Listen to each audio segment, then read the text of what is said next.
You are watching Bengals Breakdown by Chat Sports, and I am your host, Stone Shields. Thank you so much for joining us for our Week 5 watch party here at Bengals Breakdown. The Bengals taking on the Baltimore Ravens at home in the jungle, trying to get their first win in their AFC North schedule, and of course their second victory of the season. Finally got that coveted first win last week. Did a good job taking care of a Carolina Panther team on the road, but the challenge this week is a lot tougher, having to face Lamar Jackson, John Harbaugh, and the Baltimore Ravens. We'll get some shout-outs going here before we dive into our pregame show. Tim Tyra, as loyal as always, hanging out with us already here at Bengals Breakdown. Tim, appreciate you. Thanks for stopping by once again. Jason Love also says, what's up, Jason? Appreciate you as well.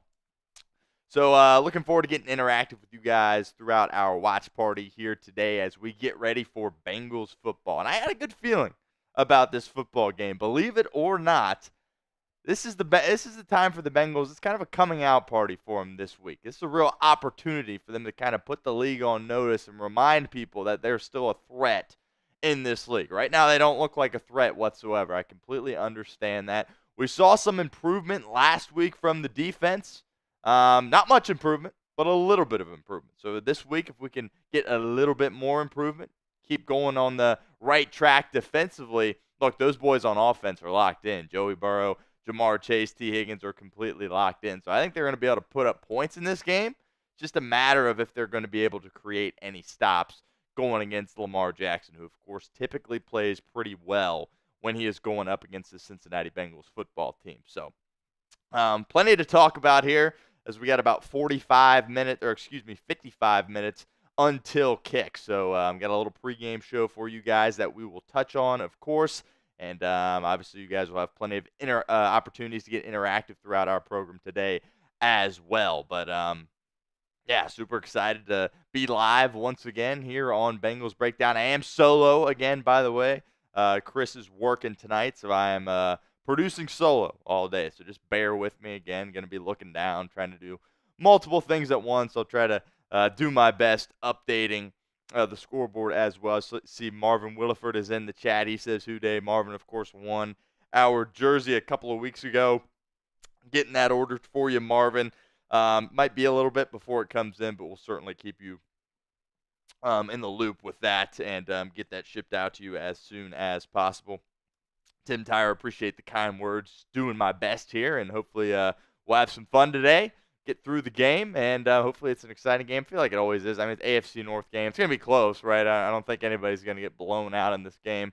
It's going to come down to the wire, and hopefully Cincinnati will have the ball in their hands with the opportunity to either end the game with a couple of first downs or go win the game as well. Definitely want Joe Burrow to have that opportunity as well. Desert Ranger Jesus says he'll be back closer to game time. Appreciate you, Jesus, another loyal viewer of our channel here at Bengals Breakdown. So looking forward to having you with us for the game as well. Real quickly, we want to get into our Super Chat menu here on today's show. $10 will get you into the Jungle Club.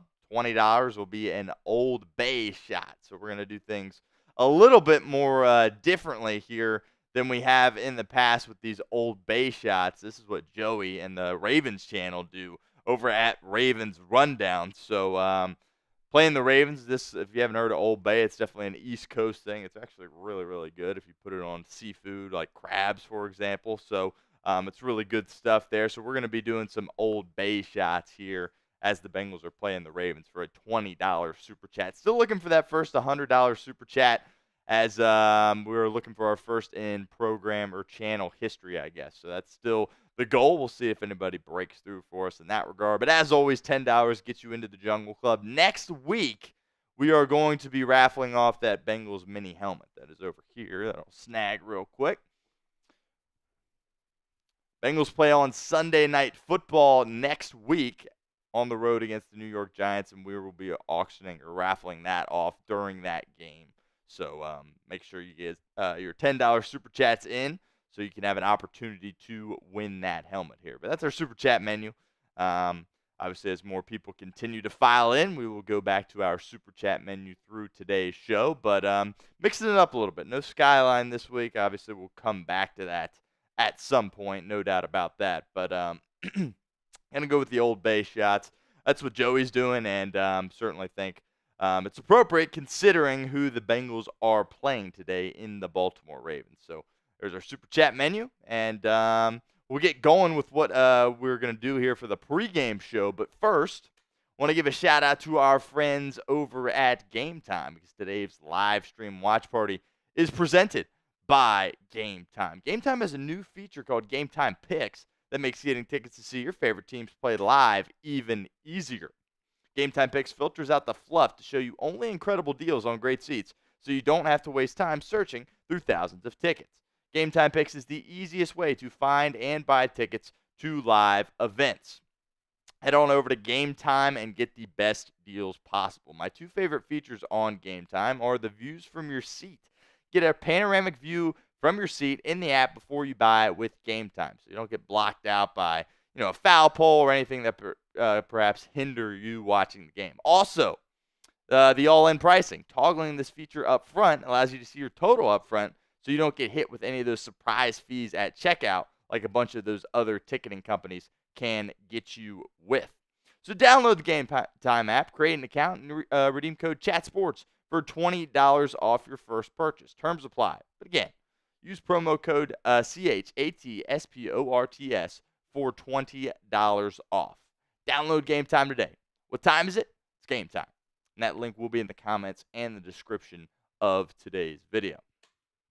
So who you got? Let me know. Type B for the Bengals or R for the Baltimore Ravens. Get your predictions in the chat right now for us. Let me know who you got. We'll give some shout outs here. Also, we got a couple of super chats that have rolled in, so we will get those pulled up here as well on today's show. Let's see if these super chats are pulling. They should be. I think we did this correctly today. So let's just take a little moment here and get these pulled up for you guys. Appreciate you guys getting those super chats in. Let's see if it'll work out for us. Oh, yeah. Oh, yeah.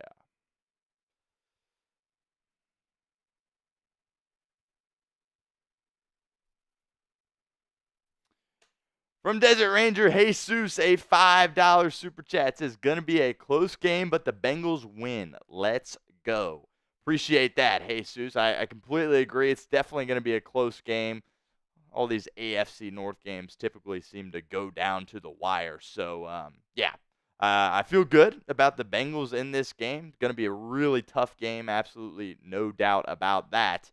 But I feel good about the Bengals' chances to get it done in this game, just based on how well the offense is playing. When you had a quarterback playing at the kind of level that Joe Burrow is playing at, it makes it hard not to have confidence, to be honest with you. Because you're in a situation where it's like, man, if the defense can just get a couple of stops, we're going to be in a good position here with how things are going offensively. So, obviously, it's a new week, new game, new opponent, so everything is able to change here. But I think offensively, you certainly feel good about where you are at. All right, another $5 super chat from Rye2K. Says, Houday, let's get this win. Appreciate you, Rye, for those super chats, getting those in. And, again, I think I like the optimism from you guys so far. I think last week's win just kind of, and Zach Taylor kind of alluded to this, right? It's just kind of be a weight off your shoulders. You get that one out of the way, and now you can just kind of go play ball, right? That monkey is now off your back. Granted, you beat the lowly Carolina Panthers, and this week looks a heck of a lot different going against the Baltimore Ravens, but I think there's plenty of reason to be optimistic in this game if you're the Bengals, and trying to get this win this year. Of course, last year in the division, the Bengals were 1-5, and that game that they won against Cleveland the last week of the year really didn't mean anything.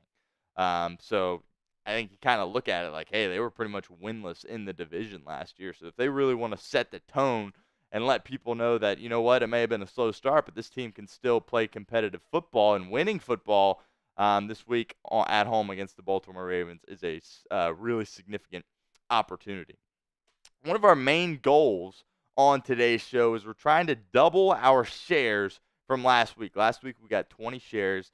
Right now, obviously, we don't have any, so we are trying to get at least 40 shares on today's show. So I know there's a lot of Bengals fans out there that aren't necessarily tapped into what we're doing here at Bengals Breakdown. So share it on social media, Twitter, Facebook, Instagram, whatever. Share it for us, and that allows us to continue to expand here at Bengals Breakdown. So that is the goal for us on today's show. Help us out, share those videos for us right now. Also, we are in a super chat battle with our Ravens channel, of course, Joey Peterson and him over there at the Ravens channel. So we're trying to beat them in that as well. So let me get this updated real quick because we have $10 super chats thanks to Rye and Desert Ranger Jesus.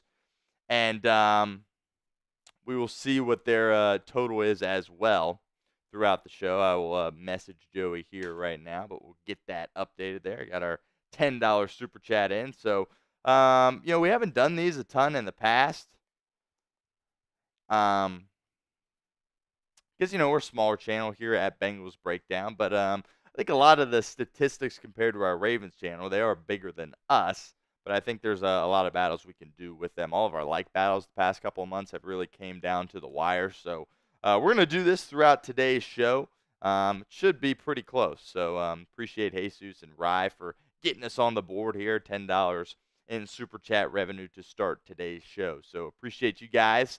And again, we'll check out our Super Chat menu as we progress through the show today. But $10 to start here from Rye and Desert Ranger Jesus. Metallica Dragon says, I just did a share Houday. Appreciate that, Metallica Dragon. That is our main goal from the bosses. So appreciate that. Tim Tyre says he shared as well. The Oak Squirrel says they shared as well, so that is awesome. Appreciate you guys. Right to Bear Arms says it will grow if Cincy starts winning a few games back to back and so on. That's true, and I think that's what I certainly expected going into this year, but rough start for the Bengals, but plenty of time to get it turned around. Boy, I'm excited to see them take the field once again in this football game. So keep the comments coming. We'll do some shout-outs. I'll answer questions, obviously, throughout our entire show here today on Bengals Breakdown, so do not hesitate to reach out to us. Kind of get our pregame show underway here. This is what the Bengals have done this year. Obviously, we all are certainly aware of this, but I think it's worth hitting on as now they've played several games here. So I think it's really fair to start kind of judging this team. We've seen a lot of football played by these guys, and this is kind of where we're at right now. So week one really obviously was a tough game, right? Really the only game this year where the offense was really bad. And Joe Burrow, for whatever reason, that first game of the year, he just, it takes him a little bit longer to get into the swing of things. So that first game was really ugly.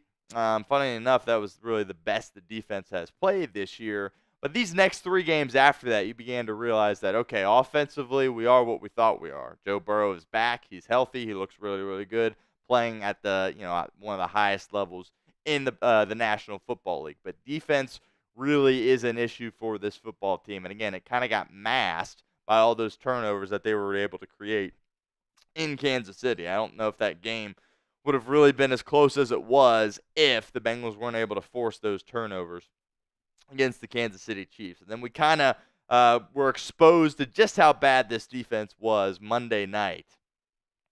I think a game that nobody really expected Cincinnati to lose. Second overall pick, Jaden Daniels, comes into the jungle in prime time and just absolutely puts it on the Bengals from start to finish. The defense can't do anything.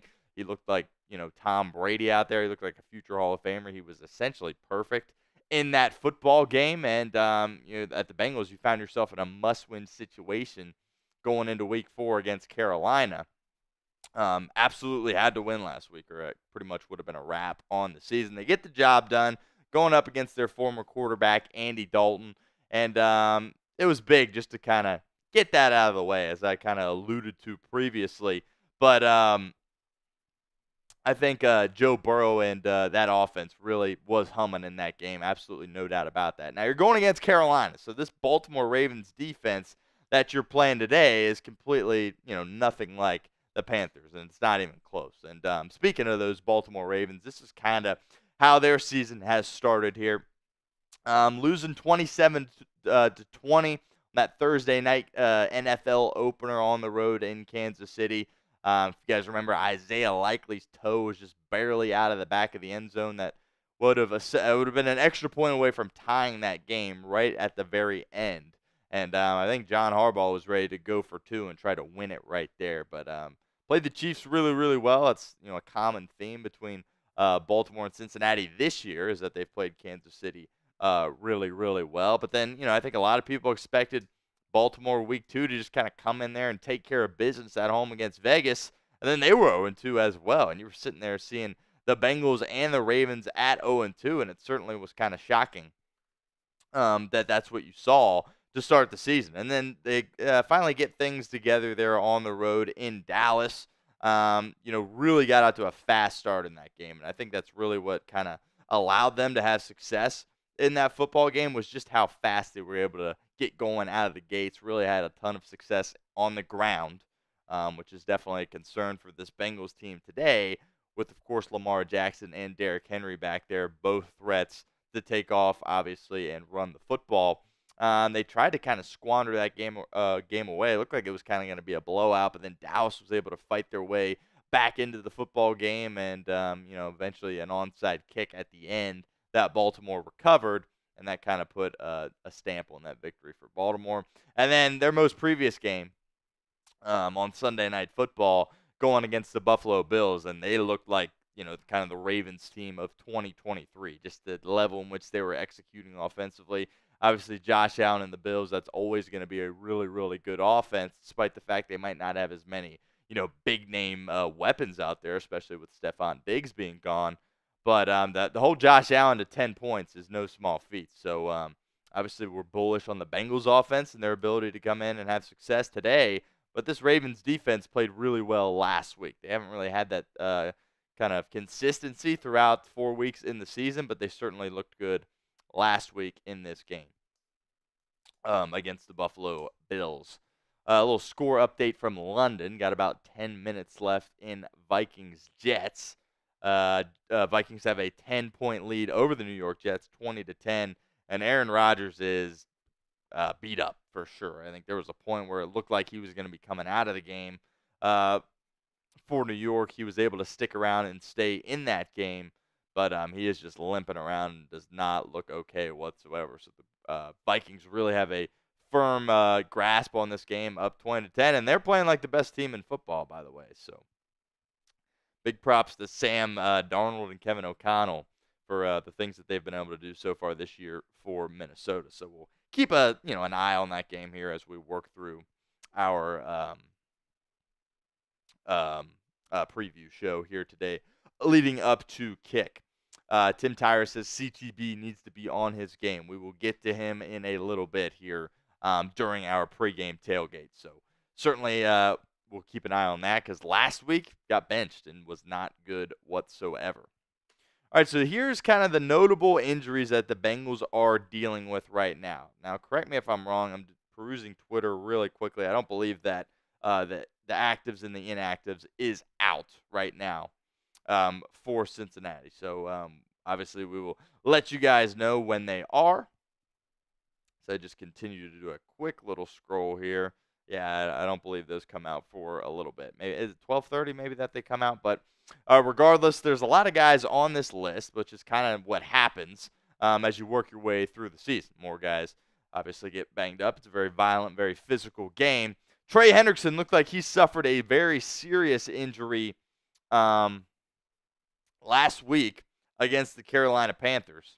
And luckily he was not able to, it didn't look like it was anything too serious after the game. During the game, obviously, it was bad. He really was down on the ground for about 5 minutes, was not moving that arm whatsoever. It was in a sling, but he practiced this week, albeit in limited fashion. But he was out there for this football team. Fully expect him to play in this game. B.J. Hill looks poised to make a return for Cincinnati. Boy, could they really use him at that defensive tackle position.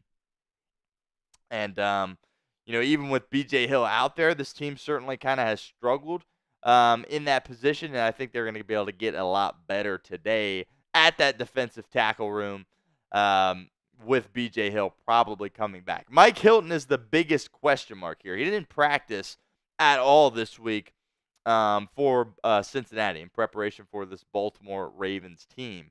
And dealing with a knee issue, we saw him get it banged up against Carolina, and he was able to play through it a little bit, but he wasn't getting the same kind of number of snaps that we're used to seeing out of Mike Hilton. So we'll certainly keep an eye on that. That's the main name that we are watching here. Myles Murphy, I expect him to make his debut coming back from short-term IR. I think that could be a big boost for Cincinnati. Of course, was their first-round pick last season, so I think a lot of expectation for Myles Murphy could really help bolster that defensive edge room for sure. And I don't know if he plays well. Obviously, I'm a big Sam Hubbard guy, but he's not playing elite football right now. And if you see Myles Murphy play really well, you might see Sam Hubbard get less snaps. Jermaine Pratt, I think he's been really good for Cincinnati at the linebacker position this year. Dealing with an ankle injury, he was limited all week, but I expect him to be out there flying around making plays. When you're going against Baltimore, those linebackers are massive. You know Lamar Jackson's going to run the ball, and typically when he's in space with linebackers, he makes them look pretty silly. But we'll see if Logan Wilson and Jermaine Pratt will be able to get him on the ground. Also, Sheldon Rankins is doubtful for this game with a hamstring.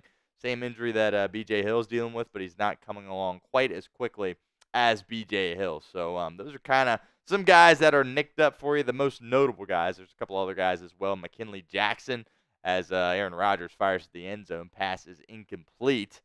Looked like he was going for Conklin on that one. Just over 8 minutes left. Jets down 10. McKinley Jackson, the Bengals' third-round pick out of A&M.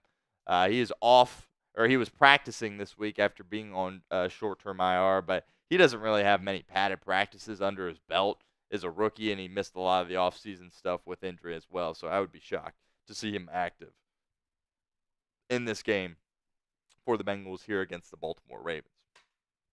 All right, so we are in a Super Chat battle, as I mentioned earlier, against our Ravens channel, and these are the numbers right now. I just checked in with Joey. They have not gotten any, and we have 10. So hopefully we can keep that going. Go wire to wire here, essentially, and win this Super Chat battle for today. So, again, in a Super Chat battle with our Ravens channel. As we get some more people, might as well throw it up on the screen here.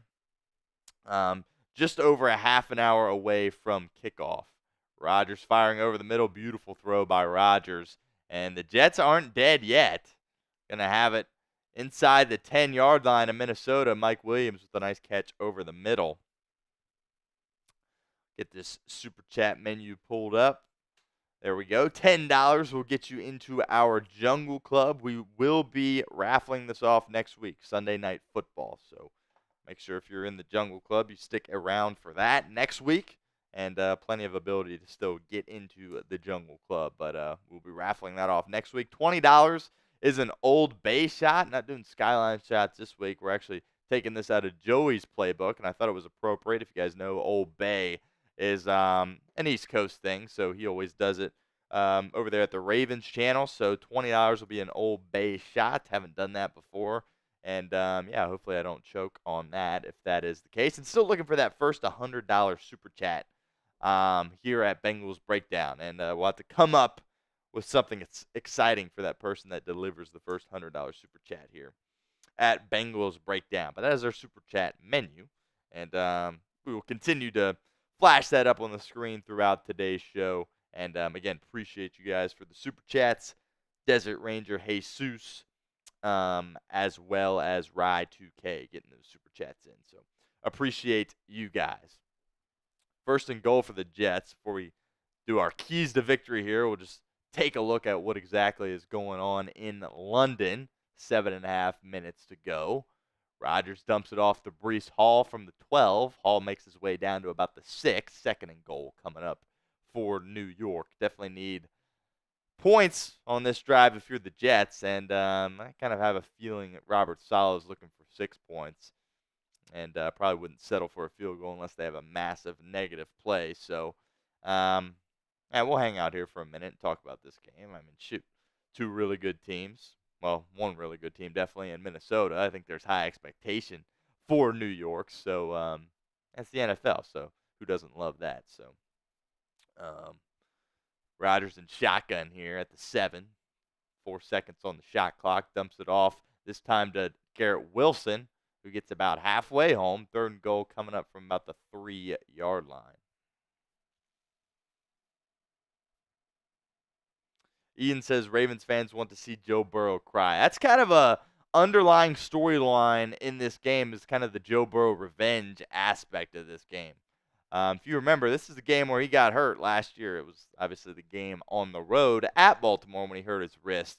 And, Roquan Smith had some questionable comments about, when you play this defense, that's kind of what happens. You might get hurt. And, of course, we remember the crowd chanting obscenities at Joe Burrow. Rodgers fires to the end zone, and it will be PI on Minnesota. Garrett Wilson was getting grabbed there. But I think the Joe Burrow revenge aspect, you kind of saw it with his intensity when he spoke to the media during the week. I think Joe Burrow is locked in. He doesn't like the Baltimore Ravens, that's for sure. I know the Cincinnati Bengals as a football team don't either. So this thing's going to get chippy. There's going to be some hard hits in this game. And, it's going to be a competitive football game. Absolutely no doubt about it.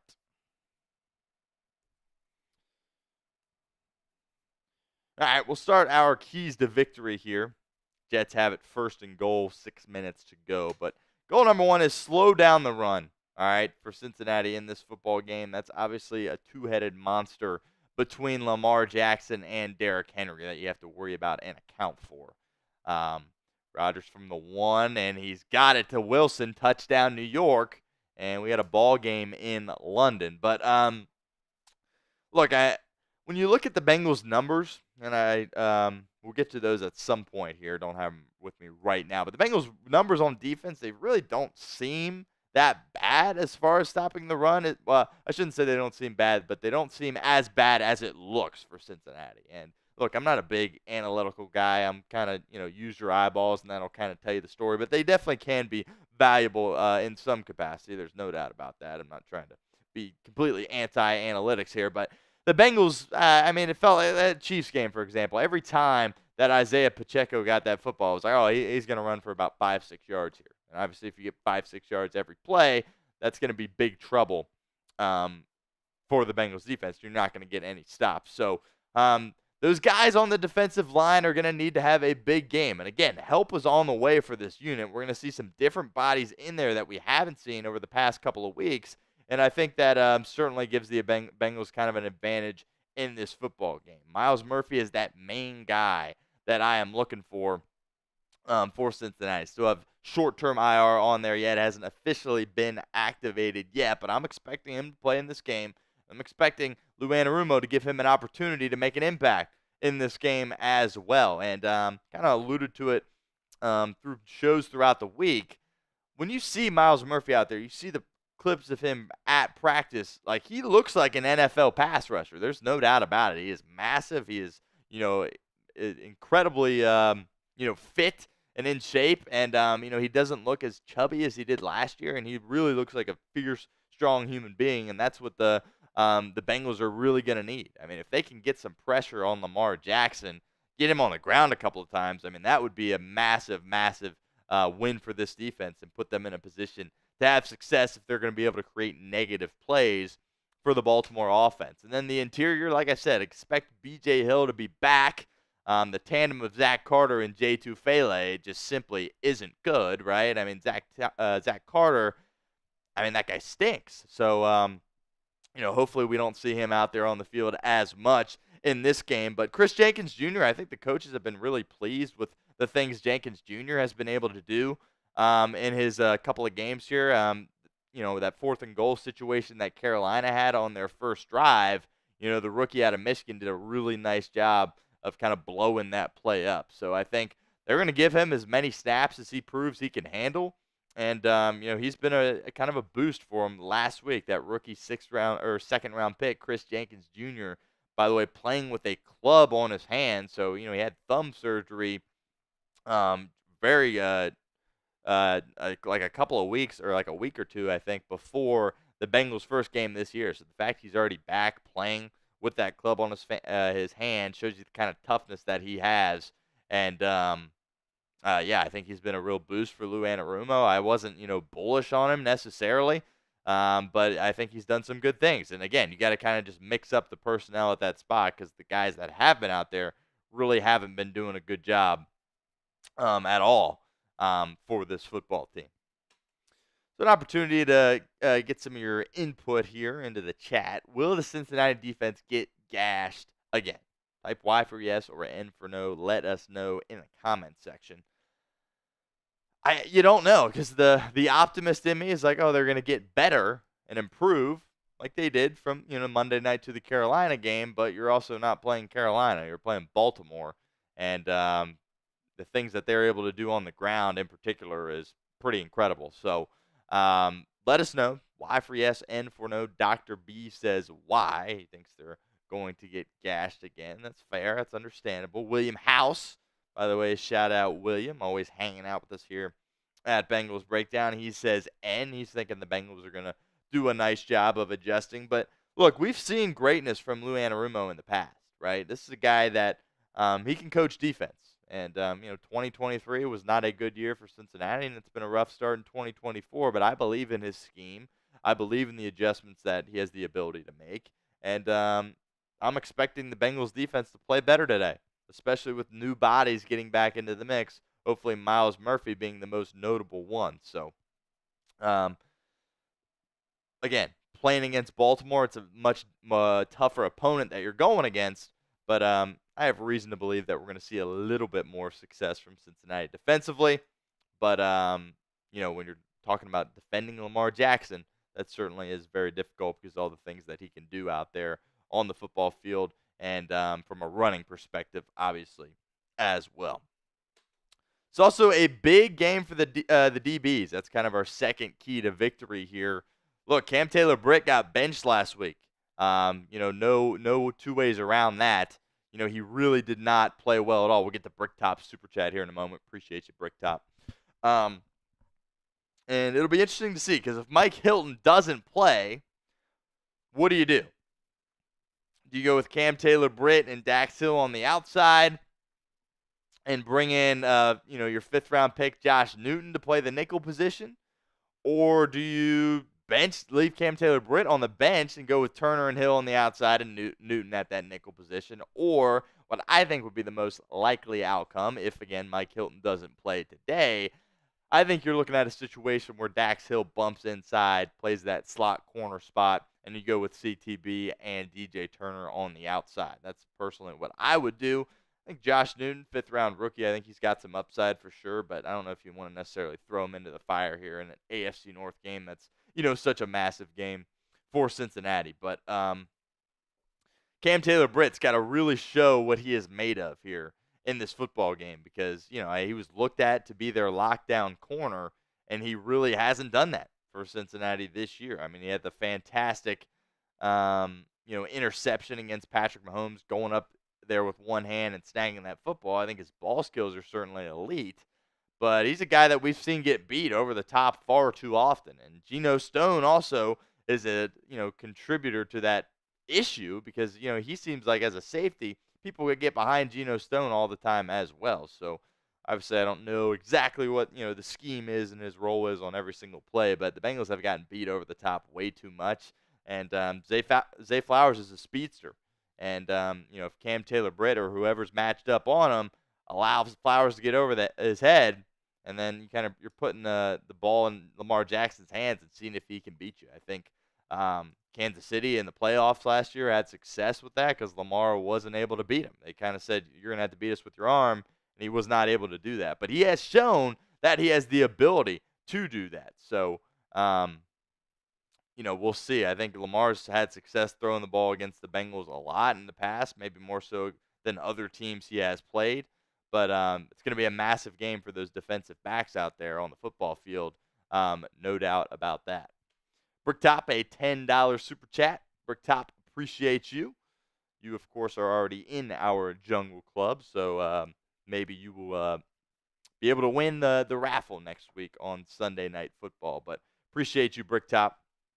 $10 super chat, loyal viewer of what we're doing here at Bengals Breakdown. So it's people like you that make this possible. So certainly appreciate you, Bricktop. The Vikings had a 3rd and 7 opportunity here and did not get it. So this is going to force a Will Reichard field goal. And Aaron Rodgers is going to have an opportunity to go down the field with a couple of minutes left, down 6, to take the lead in this football game. So we've got a good ending brewing here in London. And we're about 20 minutes from kick here for the 1 o'clock spots. So Reichard is on, rookie out of Alabama, to attempt a 41-yard field goal here.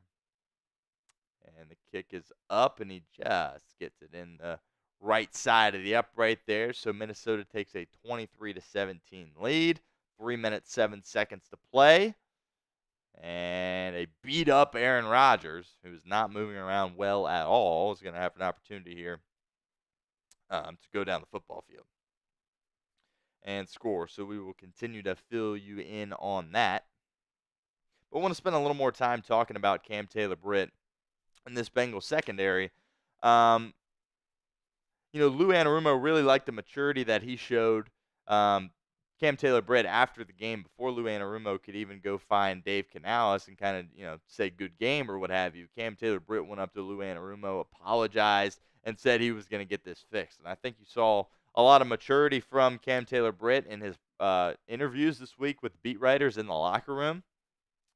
They asked him if he was surprised he got benched, and he was like, no, I mean, if the product you're putting out there isn't good, and it wasn't for Cam Taylor-Britt, like, you have to make a change, especially when you're a football team that at that time didn't have a win yet. So I've got a lot of confidence in Cam Taylor-Britt. He's shown the ability before, and hopefully this is a big wake-up call, and he can go out there and play good football for this team as well today. But I want to see DJ Turner out there on the field at some point. I don't want this to be a game where DJ Turner does not play. He played way too well last week to not have an opportunity in this game to potentially have an impact. Now, I think Dax Hill is, playing like your best corner right now. So do you go Turner and Hill and leave Cam Taylor-Britt on the bench again for, a Hilton or a Josh Newton if Hilton's able to go in the slot? Or do you bump Dax Hill in and leave Cam Taylor-Britt out there on the football field in this game? But I think he's going to have an opportunity to go out there. I would be shocked if they just said, oh, we're going to go with Turner and Hill here out the gate and not put CTB out there. But I think he'll have an opportunity to really bounce back this week for this football team. And the Bengals need it. The Bengals absolutely need it, because their inability to put pressure on the quarterback and stop the run puts a lot of stress on those DBs. And they're going to have to go out there and play really well. Aaron Rodgers throws a dime to Allen Lazard on the sideline, and Lazard drops it. It's a 1st and 10 play. This is about as good of a ball as you'll see. Aaron Rodgers puts it right in the bucket, and Lazard cannot come up with it.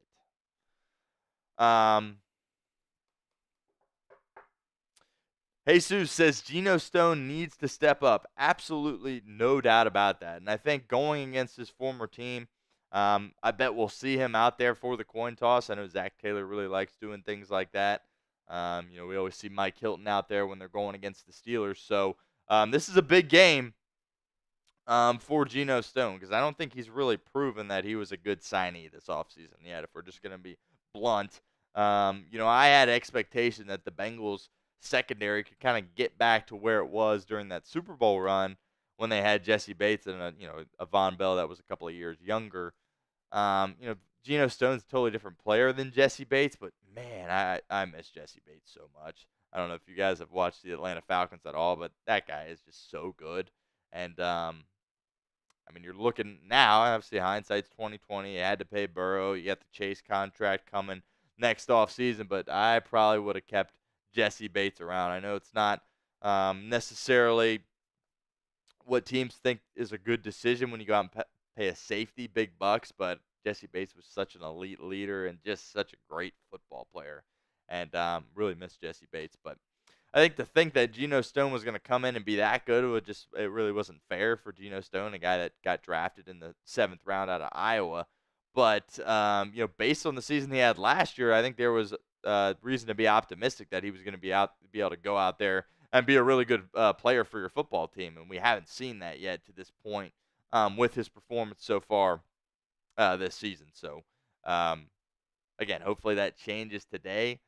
And I don't know exactly always what his responsibility is, but I just far too many times where it's like, oh, we're getting beat over the top, and then Geno Stone's like chasing him from behind. Like, aren't you supposed to be playing center field there and not allowing guys over your head? Obviously, there's issues with the corners letting that happen, but I don't feel like there's been a spot this year where it's like, oh, the corner got beat. Oh, we got Geno Stone back there. That's good. He's going to take care of business. We haven't really had those situations yet this year with this team. So, big game for Geno Stone against his former team. It's not like they traded him or anything. He was a free agent, so obviously he's going to be fired up to play. But the Bengals gave him a big contract. I think that was part of the reason he came here. And Bengals are going to need him to play really, really well against his former team. And the last time he played in the Ravens-Bengals game at Paycor Stadium, he picked off Joe Burrow in the red zone that essentially won the game. So hopefully he can make a massive play in this game as well, but this time against Lamar Jackson and not Joe Burrow. So certainly going to be keeping an eye on the secondary in this game. Another key to victory, look, number 9's got to stay hot. If he goes out there and has a bad game or a mediocre game, Bengals aren't going to win. Bengals don't really have a chance to win. They need him to be special, but luckily he has been special ever since week 1. So if he goes out there and does the things that he's been doing, he did a nice job against Carolina, protecting the football besides that bad interception there at the end of the game. Real quickly, the Ravens rundown is up to $20 in Super Chats, so we got a tie right now. Just got the update there from Joey. But, look, Burrow's in a position where, he said during his press conference this week, he's preparing like he needs to play pretty much perfect in this football game. And I don't think that's necessarily a knock at his defense. I think that's just a realization of what it's going to take to win this football game against Baltimore here today, because they're going to try to limit the possessions of Cincinnati. They have the ability to do that because they can run the football. This isn't a game where Burrow's going to be able to have a ton of drives. He's going to have to be able to make the most of the drives that he has. And red zone efficiency is going to be a big tell into who wins this game. I think Joe Burrow is going to have success moving the football in this game. I'm not really worried about him picking up first downs, but when you get in that red area, are you going to be able to score touchdowns rather than kick field goals? That's going to be the big difference here in this game, especially the way the Bengals defense has been playing, because they've been giving up a lot of touchdowns. 2-minute warning in London. Jets just picked up another first down, and they are now in Minnesota territory. So we've got a thriller here coming down to the wire about 13 minutes before the 1 o'clock kick here. But Joe Burrow, take a sip of water, is going to have a really, really big game. No doubt about that. And it looked like Rodgers had Garrett Wilson there, and he missed him. Maybe a little miscommunication. But Wilson was open down the field there, an opportunity to really score. Take another look at this here. Oh, my goodness, a little stop and go from Wilson. And I think Rodgers just thought he was going the whole time. Ooh, missed opportunity there for New York. No doubt about that. Some frustration from Rodgers. We might as well, a minute and a half here, might as well keep an eye on this game as we work our way through our keys to victory here. And pass is complete to Garrett Wilson. Not quite a first down. I think he was tackled just a bit short. Charles says, like Hubbard playing inside. That's certainly it's a noteworthy point. That's something we never really have seen from Sam Hubbard. And maybe as he gets a little bit older in his career, maybe that's more the spot for him. I think the things that he does in the run game has been, part of what's, helped him to have a successful career. And if he's not in this position now where he can put, pass rush on the opposing quarterback, I don't have a problem with him necessarily lining up inside as well. Again, I think we saw some success with that last week, but I think the hope is that with B.J. Hill probably coming back, that's going to be able to free up some of the things that Sam Hubbard is going to be able to do. I think that was a very underlying issue for Sam Hubbard in his performance thus far was that he just didn't really have any help from any of those guys on the interior. So taking a moment here to see who the Bengals inactives are. I mean, we're 10 minutes from kick, so should be up here now. We get these pulled up. 58 seconds to go in London, by the way.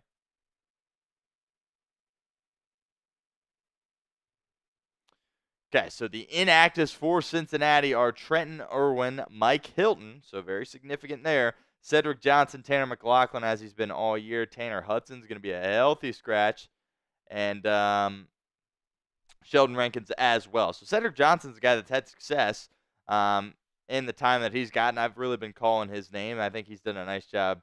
The Bengals rookie 6th-round picks, just giving that room something. But with the guys healthy and coming back, definitely understand him being inactive in this game. Tanner Hudson was full all week. Haven't seen him since week 1 when, of course, he had that massive fumble for the Bengals. So he's going to be a healthy scratch, it looks like, in this game. But no Mike Hilton for Cincinnati. So that kind of goes back to what we were saying a little bit earlier in the show about what you're going to do at that slot position. Is Josh Newton going to get those snaps? Rodgers running out of time and just is able to throw it away as he's getting sacked.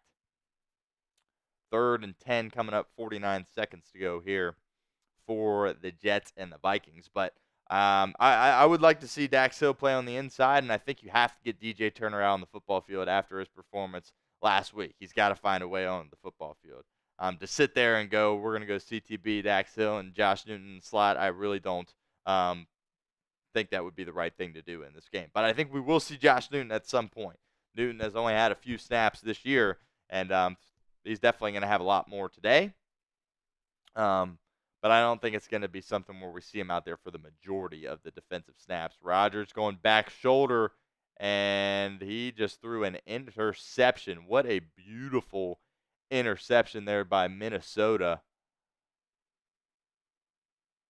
And his receiver just wasn't even looking for the ball.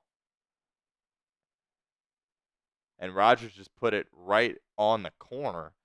I think the ball kind of caught the corner there almost. We take another look at this.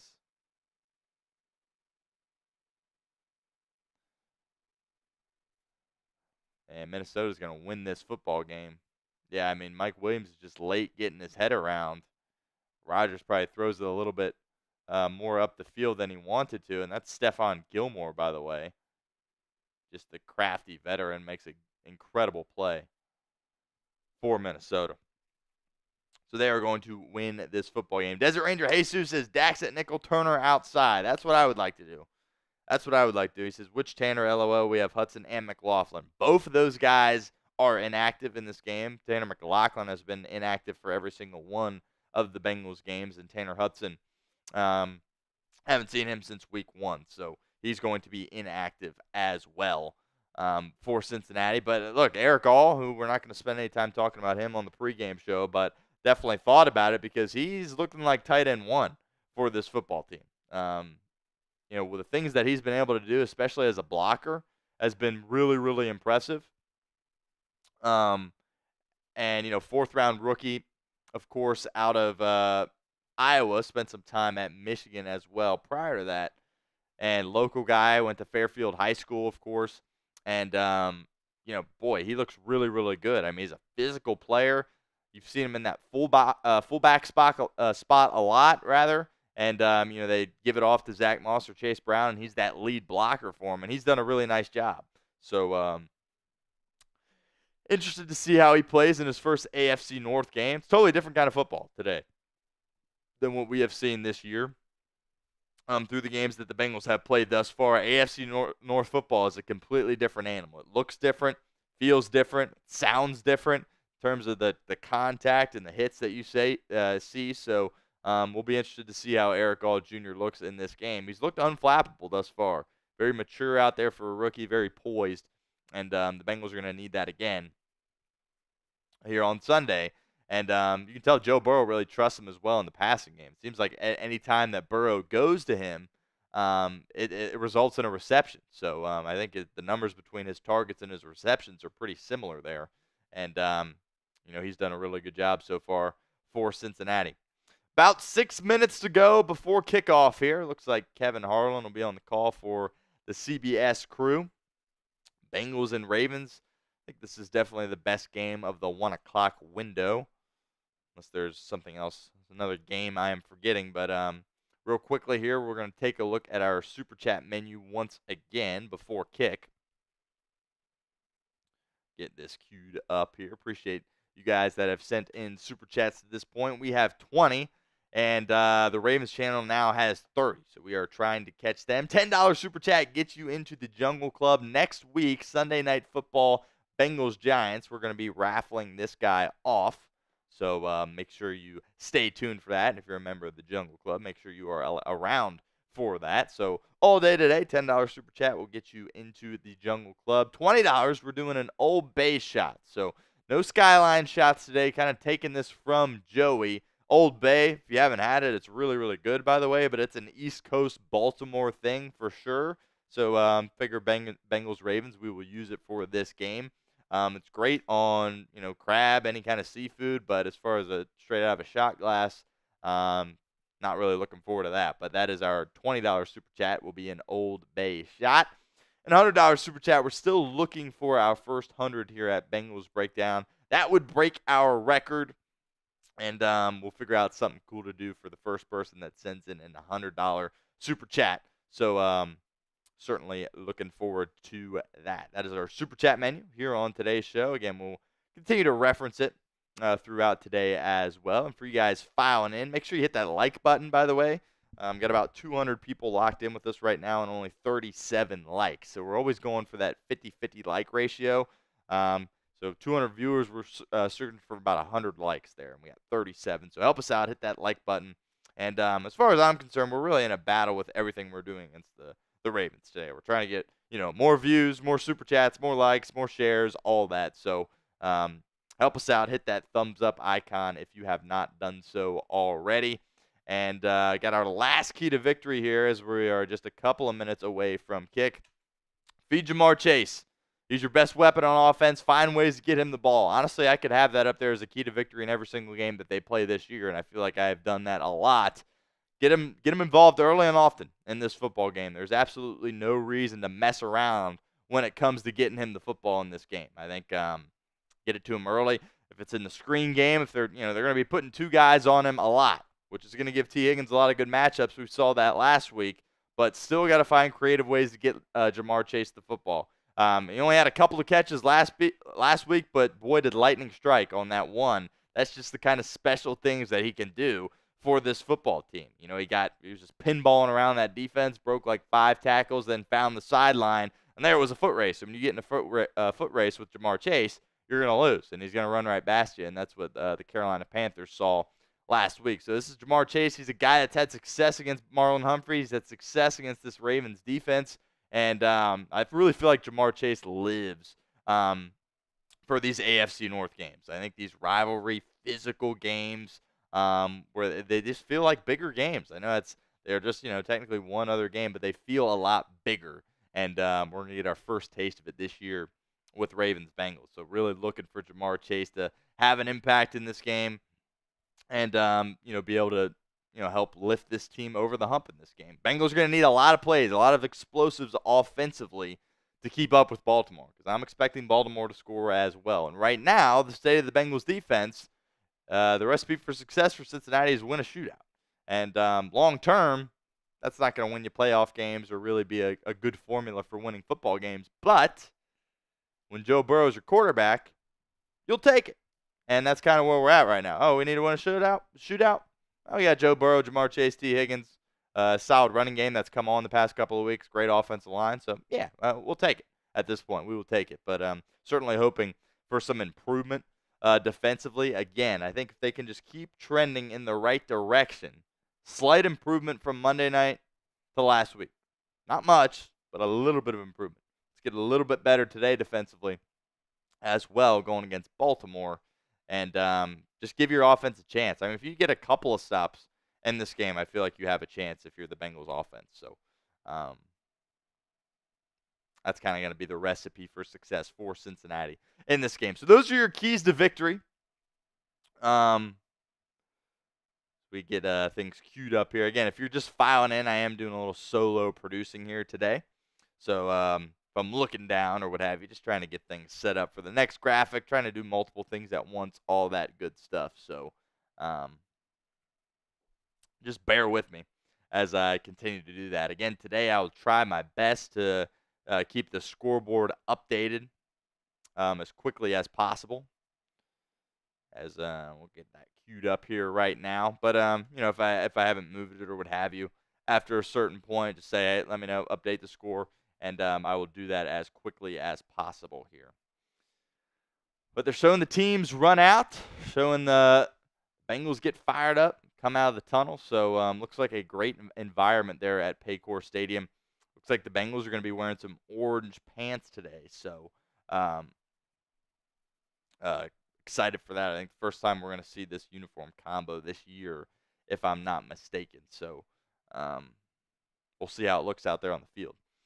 Jason Bowling says, Stone, I know I'm going to sound like a buzzkill, but if you're flying solo, please don't do an old base shot. I don't want to watch Chris Collinsworth's illegitimate child choked to death on YouTube.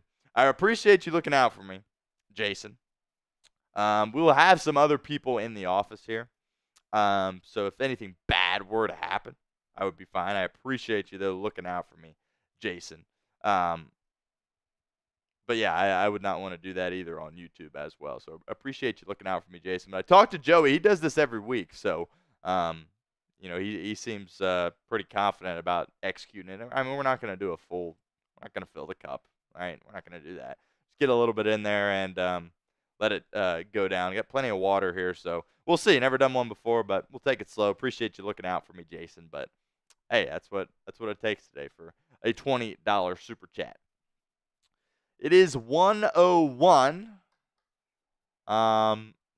We're at a commercial here on CBS, watching it here on YouTube TV. Brandon Rocks 13 says, Stone, you guys decide about when the helmet giveaway is for the Jungle Club. Yes, we did, Brandon. Next week, Sunday Night Football on the road, Bengals Giants at some point during the game, maybe at halftime, depending on what kind of viewership looks like at that point. We will raffle that off. So stick around for that. Brandon Rocks 13, of course, is a member of our Jungle Club here at Bengals Breakdown. So he will have an opportunity, as will lots of other folks as well, to win this Bengals mini helmet.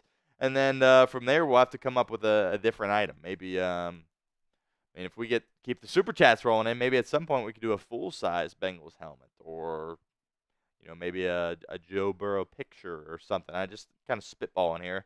But we'll have a different item for the Jungle Club after next week.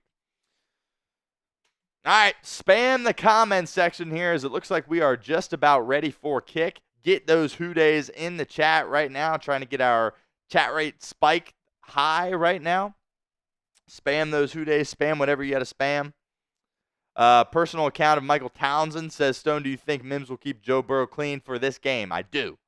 Really like what Amarius Mims has shown. And I think he'll continue to have a good game. I mean, he's a rookie. Maybe he has a mistake or two. But, yes, I do. I think the offensive line is playing at an incredibly high level right now. Evan McPherson will boot it away, so we will see Lamar Jackson and the Ravens offense first. Bengals will get the ball first to start the second half. And it will be a touchback, and we will see Lamar Jackson and this Ravens offense come out on the field. Get those who days in. Get excited, get fired up. It's go time. Week 5, Bengals-Ravens AFC North battle. And should be a great game. Appreciate you guys stopping by. I am Stone Shields, your host today at Bengals Breakdown. Hopefully the Bengals will be able to get their second win of the season.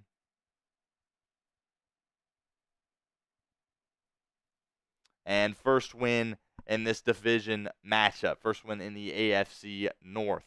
Chris Jenkins, by the way, starts on the field for Cincinnati at that defensive tackle spot. Lawrence Guy is out there with him as well. Zay Flowers comes around, a little end-around action, and it will be a big pickup down the left sideline.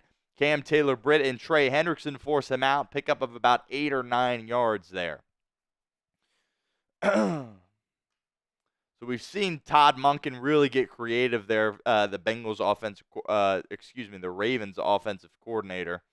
Spent a lot of time at Georgia. Him and Lamar have really been able to develop a nice chemistry. Lamar Jackson's really been given full control of this Baltimore Ravens offense, and they've been in a rhythm the past couple of weeks. The give is to Derrick Henry, and he will rush his way forward for about 3 or 4 yards. Logan Wilson in on the stop. First down, Baltimore.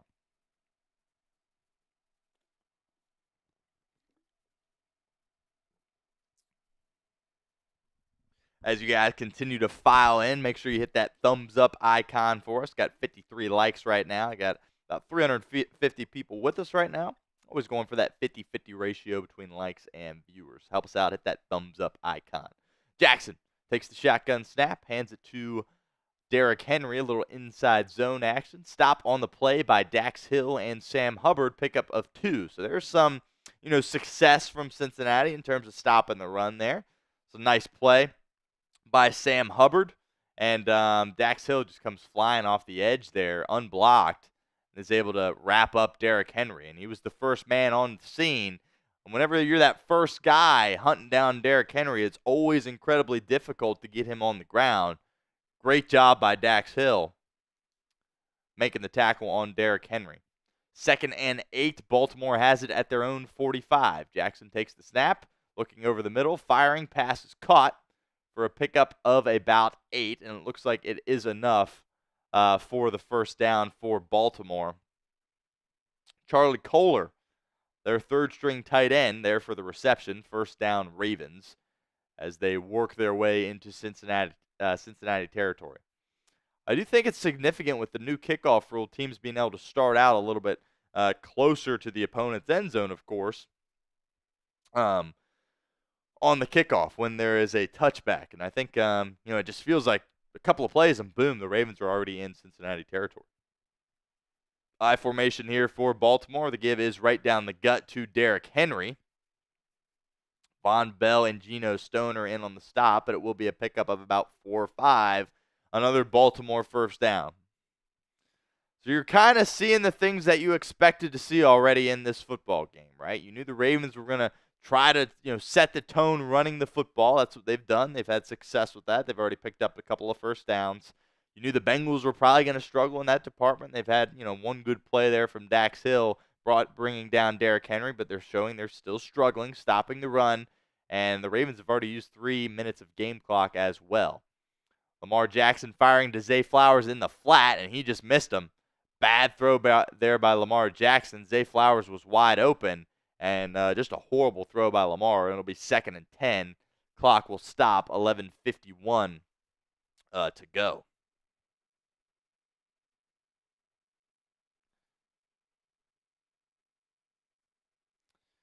Try to update the clock here as we continue to progress. This was kind of a concern going into this game. Joe Burrow is not going to get a ton of possessions if Baltimore is able to keep this up and really just control the clock. Screenplay for Baltimore, and it goes for about 7 or 8. Nice tackle by Jermaine Pratt. Third down. Type in those 3s for us in the comments section. 3rd and 2, 11.5 minutes to go in the first quarter. And the Bengals defense get off the field. The Bengals defense has been dreadful in short yardage so far this year. They're going to be able to come up with a big stop here. Probably 4-down territory, though, for John Harbaugh. Jackson takes the snap, and it is a handoff. Myles Murphy had an opportunity to make a play in the backfield, took a bad angle, and that's going to be a first down for Baltimore. So first opportunity for Myles Murphy to really do something for Cincinnati here in 2024, and he just gets beat. Takes kind of a bit of a bad angle, had the opportunity to make an explosive stop in the backfield, and he is not able to get it done for Cincinnati on that play. Justice Hill picks up the first down for Baltimore. Myles Murphy comes out of the game. He looked a little slow there, to be honest with you. Obviously, Justice Hill has some speed, was able to get to the outside, but significant misplay there by Myles Murphy. Lamar Jackson firing deep, and he's got a wide open Zay Flowers down to the Cincinnati 10-yard line. First down, Baltimore, and looked like Cam Taylor-Britt got put in a bit of a spin cycle there Zay Flowers was absolutely wide open. As we take another look at this, looks like just Taylor Britt and Zay Flowers lined up one-on-one on the outside. And, yep, Cam Taylor Britt just has his body in the wrong direction. Looked like he thought that route was going to go to the end zone.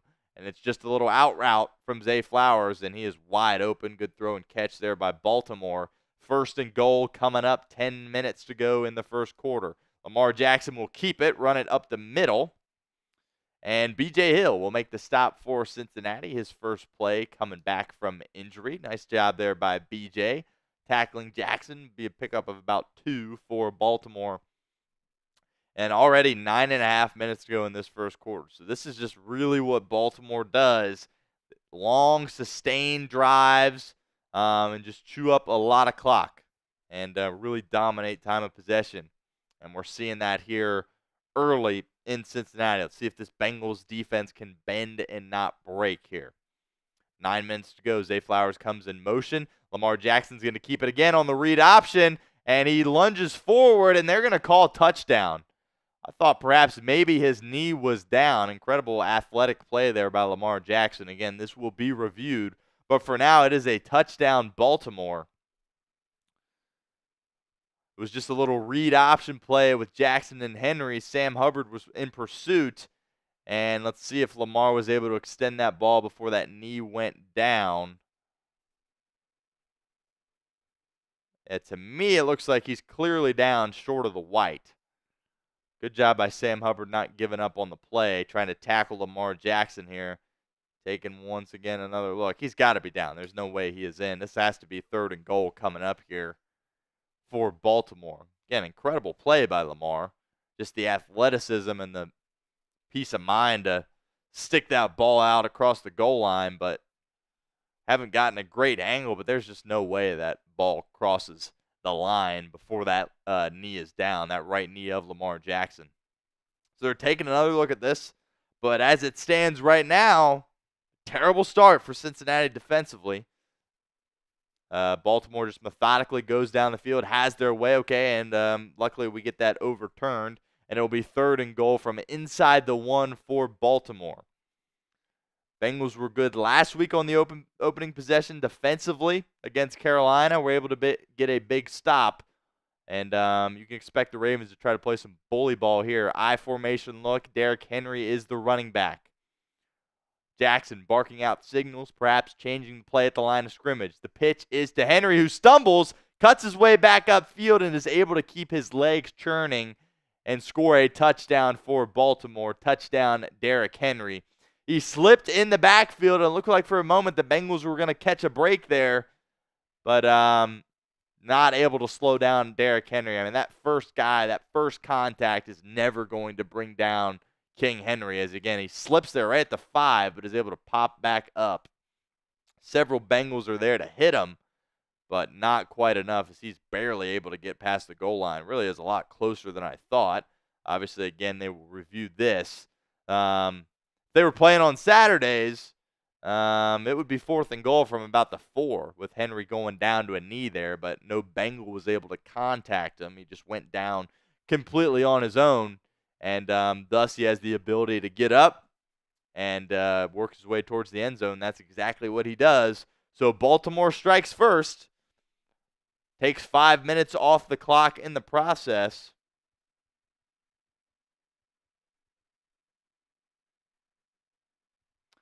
And the Bengals defense kind of picks up where they left off. Shaky. Very shaky to say the least. Justin Tucker on for the extra point, who, believe it or not, hasn't had a great 2024 to this point, is able to bang it through for Baltimore, and they take a 7-0 lead. Ryan Highland says, we have 0 defense. Great one-handed pick means nothing if every other play is pathetic. Yeah, I completely get the frustration, Ryan. Was hoping to see, the defense come out there and be able to create a stop, at least maybe bend, not break.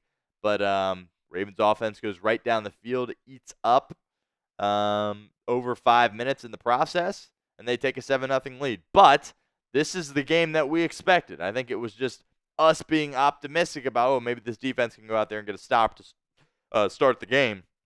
I don't think that was ever really a realistic situation. for Cincinnati. That's obviously what you hope for, but the thought of it actually coming to fruition on the first drive, I don't think really there was a good chance of that happening. But the reason I had optimism going in this game had nothing really to do with the defense. It was all about the guy that's about to get the football for Cincinnati, number 9, Joe Burrow. So he said he's got to play pretty much perfect in this game. That's the expectation he has from himself. That's the way he was preparing throughout the week. So Cincinnati has to go down and score points on this drive. Obviously can't turn the football over, but you have to go get some first downs, be aggressive early. If you're Zach Taylor, you're not going to sit there and hand the ball off constantly to Zach Moss and Chase Brown. Hopefully you can get the run game going a little bit, but you need to be aggressive early because Baltimore went down, they scored an opening touchdown, and they're going to continue to have success moving the ball against Cincinnati. You got to work your way into a shootout again in this game because you only put up 17, 21 points offensively. That's not going to be enough to get it done this football game. It's just not. So Joe Burrow expected this. He prepared for it. And let's see what Cincinnati can do here early as they're looking to get their points on their opening drive. Make sure you guys hit that sub button if you have not done so already. I think we can get 12K by the time we are off the air today here at Bengals Breakdown. I think that's a reasonable goal. So if you're popping in, haven't hit that sub button yet, hit that sub button for us right now. We have pretty much daily Bengals videos for you guys here at Bengals Breakdown. Totally free, by the way. So don't have to pay for it. Absolutely free. When Bengals breaking news hits, we got you covered either in the form of a video or a YouTube short. And obviously watch parties every game day as well. We have been live every single one of the Bengals games, including the preseason as well. And we will continue to do that throughout the season. Win or lose, we will be live here at Bengals Breakdown. So if you like what we're doing here and you want more of it, help us out. Hit that sub button, youtube.com/BengalsTV. 8 minutes, 54 seconds to go. Bengals will have the football here after Lamar Jackson and the Ravens were able to take it down the field and score a touchdown on their opening drive of the ball game.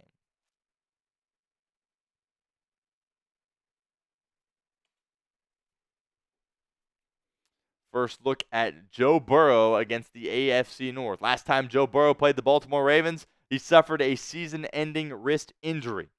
T. Higgins comes in motion, and Joe Burrow's going to take off himself. Okay, that was interesting. A pickup of about 1. Optioned it to Zach Moss, the running back in the game, and tried to just take off. And Kyle Hamilton was coming free on the outside, unblocked, just ready to completely blow up that play. So great job by Burrow kind of avoiding disaster there, getting out of the way of Hamilton. And a blown assignment immediately for Cincinnati as the safety just comes bearing down on Burrow unblocked. Eric All is in the game at that fullback spot again, comes in motion, play action, Chase Brown, pass over the middle, caught by T. Higgins, pickup of about 4, maybe 5. 3rd and medium coming up already for Cincinnati in this game. 3rd and 6 officially. Type in those threes for us in the comment section. This is a massive play already for Cincinnati in this football game. 3rd and 6 situation. You cannot afford to go 0-3 to start this football game, especially after your defense just got ran through immediately by Baltimore. 3rd and 6 coming up. Burrow in the shotgun. Zach Moss is the running back in the game. Looked like a false start there by Orlando Brown Jr., and Cincinnati's going to have to back up 5 yards here. And Joe Burrow just got hit in the face after the play. He was looking for a little unsportsmanlike. Didn't get it. And actually, this is going to be offsides on the defense. So Joe Burrow gets him with a little bit of a hard count. Neutral zone infraction against Odafe Oweh and the Baltimore Ravens. I totally thought this was a false start on Orlando Brown Jr. And instead, a great play by the veteran left tackle. He saw Oweh come over the line, and he moved. So great job by Orlando Brown Jr. Our first penalty of the game here as Bengals get a little bit closer, a lot more manageable situation now. 3rd and 1 coming up for Cincinnati. We'll see if they keep it on the ground, and they will do so up over the middle, and that's not going to be enough for a first down. I believe that was Chase Brown into the game, Hard to tell between these two backs. Roquan Smith in on the stop at the line of scrimmage for Baltimore. Decision time early for Zach Taylor, and it looks like he's probably going to punt it away.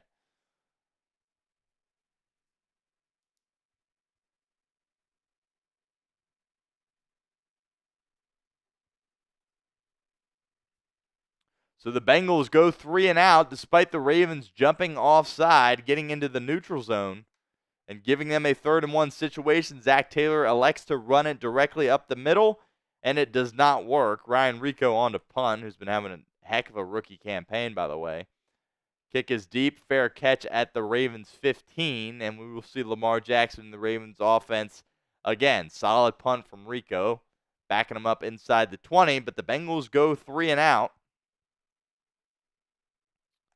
And again, I will check who that give was to. When they got the sleeve on, sometimes I can't tell Chase Brown and Zach Moss apart. And I do think that's very significant on who was in the game. We'd been calling for Chase Brown to get more action all week long. And I think Zach Taylor may have given it to him.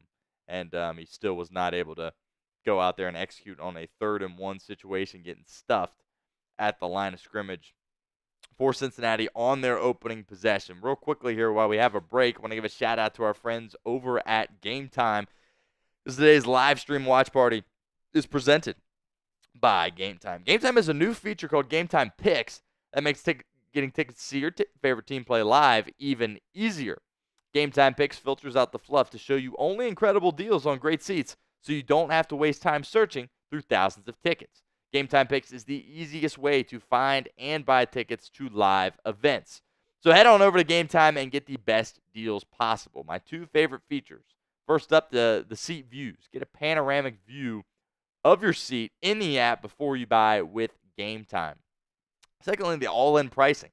Toggling this feature up front allows you to see your total up front so you don't get hit with any of those surprise fees at checkout like some of those other ticketing companies can get you with. So download the Game Time app today, create an account, and redeem code CHATSPORTS for $20 off your first purchase. Terms apply. But again, create an account and redeem code CHATSPORTS for $20 off. Download Game Time today. What time is it? It's game time. All right, so the Bengals go 3 and out here on their opening drive. Had one pass. Looked like their first play from scrimmage just kind of got blown up. A misassignment there of some sort. This Kyle Hamilton, the Ravens' best player on defense, is just coming free at your franchise quarterback, Joe Burrow. So obviously that did not go to plan on that first play by Cincinnati. They're able to hit T. Higgins over the middle for a short gain. Joe Burrow does a good job. Really, Orlando Brown Jr. does a good job of getting Odafe Owe to jump into the neutral zone. You have a 3rd and 1 situation.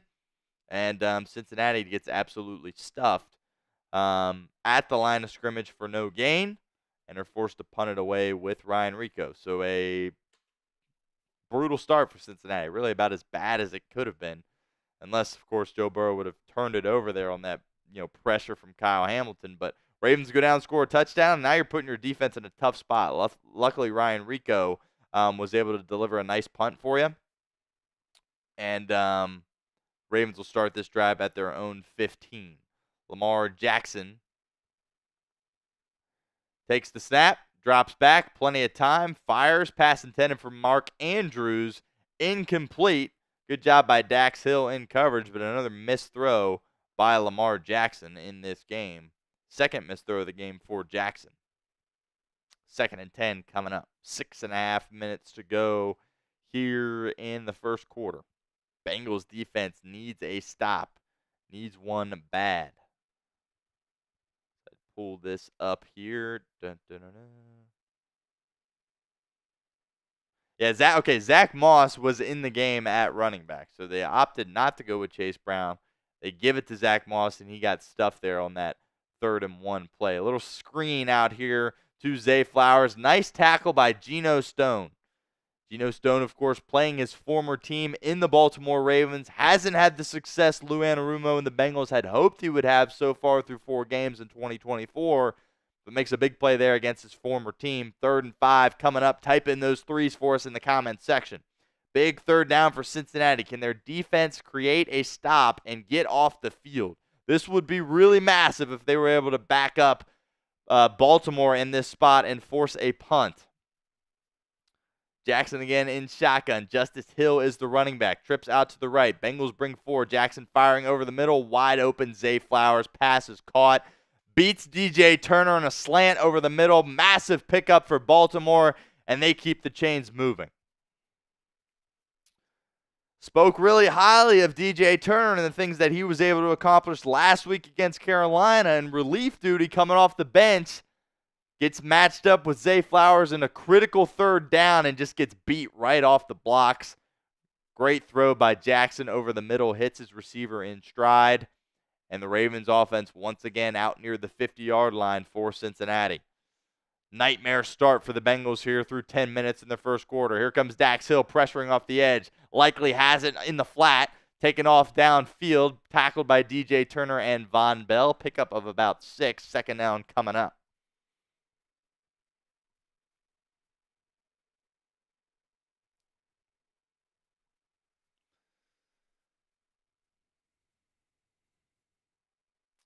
Tough start here for Cincinnati. Had an opportunity there, 3rd and 5, to make a play. And DJ Turner gets beat. Baltimore has it at the Cincinnati 48-yard line. Jackson is in empty. 2nd and 4. 4 seconds to go on the shot clock. Jackson running out of time, and he gets dropped. Sam Hubbard and B.J. Hill working together for a sack of Lamar Jackson. 2 yards behind the line of scrimmage. 3rd down coming up. Bengals defense has another opportunity here on 3rd down. Sam Hubbard finally makes a play in 2024 for Cincinnati. Beats the tackle. Jackson tries to step up in the pocket, and Sam Hubbard is sitting right there to bring him down. Great job by Sam Hubbard. DJ Hill also in pursuit there. Good to have him back on the interior for Cincinnati. Great job by Hubbard. 3rd and 7 coming up. Type in those threes. 3 minutes, 45 seconds to go in the first quarter. Ravens have it at midfield. Shot clock at 1. They got to go. I don't know if they got it off. No flags. Bengals bring some pressure. Can't get home. Jackson firing. Pass incomplete. Deflected by Cam Taylor-Britt. Outstanding job by CTB. And this Bengals defense is going to get off the field on 3rd down. 4th and 7 coming up for Baltimore. Great response here by Lou Anarumo's unit. Negative plays are always massive. They're finally able to get a sack early in a football game. Haven't had that in what feels like all year. And Lamar was trying to go to his wide receiver 1, Zay Flowers, there out near the boundary. Cam Taylor-Britt did an outstanding job of deflecting that football, batting that away, there to provide the hit on Flowers. And Cincinnati defense showing some life here. The Baltimore punt will go out of bounds. We'll see where the official marks it here. And Joe Burrow and the offense will have it at the 15-yard line. So there we go. There's some progress from the Cincinnati defensive unit. Great job by Sam Hubbard.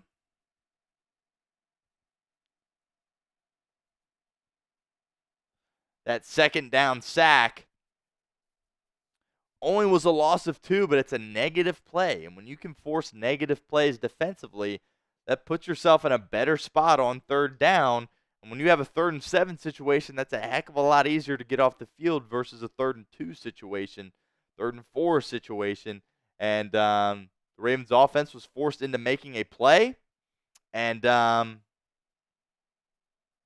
Bengals defense was able to get a stop there for Cincinnati. So massive stop there by the Bengals defense. Got a super chat here from Michael Easterwood that we will get to here as I get it queued up on the screen. And going to have to redo this, so just bear with me here as I try to work my way through getting these super chats up on the screen.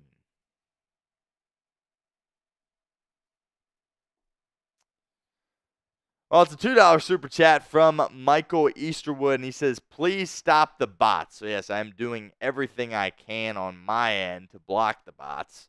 But unfortunately, that's just kind of a way of life right here, the things that we are working with.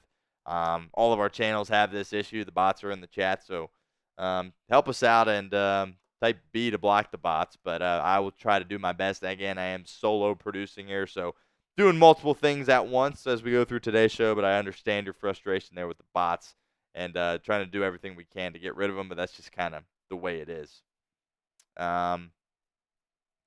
Noel says, how'd you get yours on? I can't find it on CBS. We have YouTube TV here at the office, and it was available on our local CBS station. So,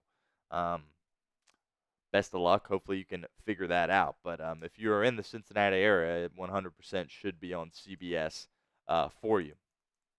Great job by Cam Taylor-Britt kind of bouncing back there, making a big-time play for Cincinnati defensively.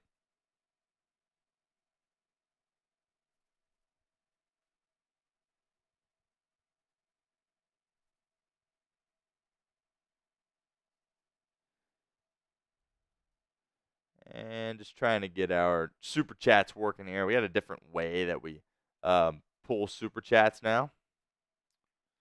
And when you're doing things from a solo perspective, it can get a little difficult. So we are trying to work through that. But Joe Burrow and the offense are back on the field for Cincinnati. Burrow in shotgun, takes the snap, play action, tries to go over the middle, nothing there. Goes late to Ja'Marr Chase. Bad throw by Burrow, but Chase is able to climb the ladder and reel it in. Great job there by Ja'Marr. Second and short coming up for Cincinnati. The timing of Joe Burrow was kind of disrupted by Baltimore on this play. He wanted to go over the middle early on. It wasn't there, so had to go to his second or third read in Ja'Marr Chase over there on the kind of the slant route. Chase goes up, makes a really nice play for Cincinnati. And it will actually be enough for a first down for the Bengals. So 1st and 10 coming up. First down of the game for Cincinnati in this football game. And Dax Hill looks like he might be making his way towards the locker room. So if that is the case, that obviously is very, very significant. And we do have our super chats finally now working. And Dax Hill is going to go towards the locker room. So Josh Newton's number is going to get called here for the Bengals. Show some love here to Michael Easterwood. Doing our best again with the bots. Solo producing here, so I'm trying to do everything I can, but just kind of a way of life. Appreciate the $2 super chat, though. Michael, you are the man, loyal viewer of what we're doing here at Bengals Breakdown. Burrow in the pistol. The give is to Chase Brown, who's got a little bit of space, was able to shake a tackle there near the line of scrimmage. 3-yard pickup. It will be enough for a first down. So that play to Ja'Marr ended up being short. I figured it was a little bit short. But type in those ones for us in the comments section. First down, Bengals. Chase Brown gets his first carry, and he's finally, when he gets the opportunity to do things, he seemingly goes out there and makes plays for this football team. Kind of wish he would have been the guy to get that 3rd and 1 on the last drive. Bengals in I formation here with Eric Gall Jr. The pitch is to Chase Brown, who's got some space again. There goes Chase Brown. Massive pickup for the second-year back out of Illinois. 15 yards and a Cincinnati first down. Type in those ones. Tell you what, Chase Brown is an absolute firecracker out there for Cincinnati. He has to get more touches. We've been calling for it more. Every time this guy touches the football, good things happen. The speed of Brown is unbelievable, and he runs with a physicality about him as well for a smaller back. And that guy ain't afraid. I tell you that much. He ain't afraid at all. Second year, 2023 5th-round pick out of Illinois. Great job. Burrow in shotgun. Chase comes in motion. Burrow takes the snap, dumps it off to Zach Moss, who's got a block. Moss picks up about 12, 13, 14 yards and a screen there. First down, Bengals. Type in those ones. Zach Taylor kind of in his bag here on this drive. I really like that. When we're running the football, let's run the football with Chase Brown. But when we're in situations when we need to pass it, I like Zach Moss in the screen game. Zach Taylor doing a good job there so far on this drive for Cincinnati.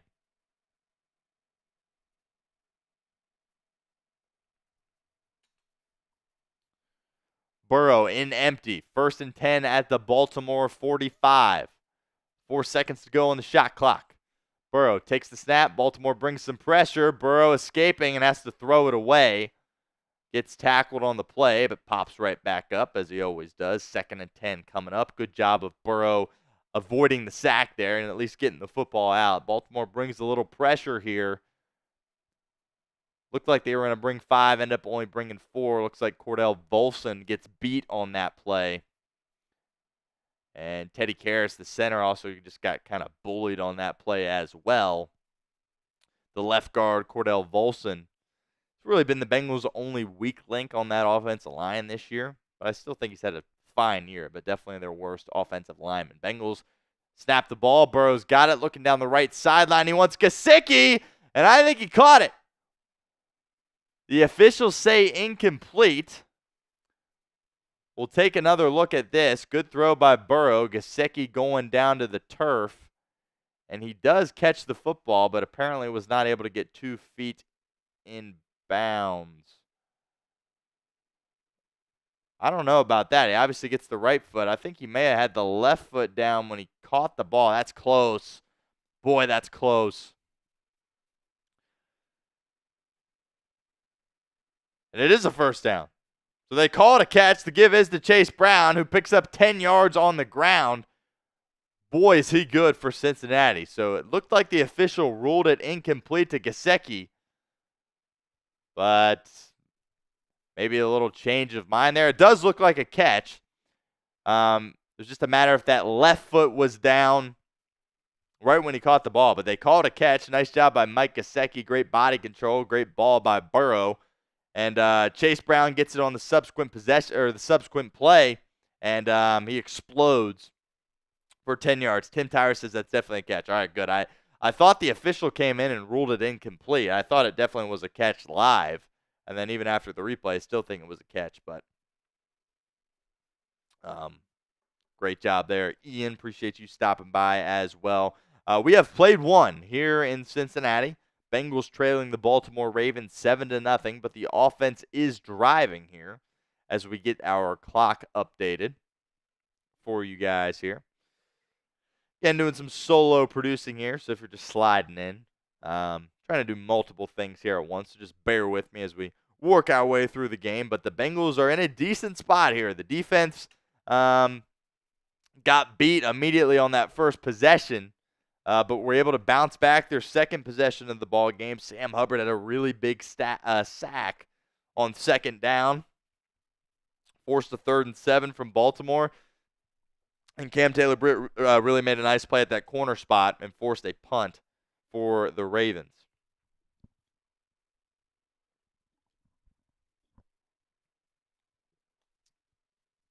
Harvey, better late than never. Appreciate you stopping by. Been a loyal viewer of what we're doing here at Bengals Breakdown, so appreciate you, Harvey.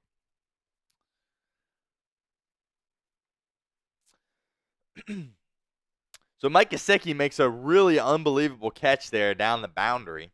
Great throw by Burrow, but is able to get his feet in and really showing off his athleticism there. I mean, he kind of, especially in this Zach Taylor offense, he seems kind of more like a receiver to me really than a tight end, especially with the emergence of Eric All, your 4th-round rookie. He seems to be getting a lot of those tight end snaps, as well as being in situations, of course, in the backfield where he's got his hand on the turf.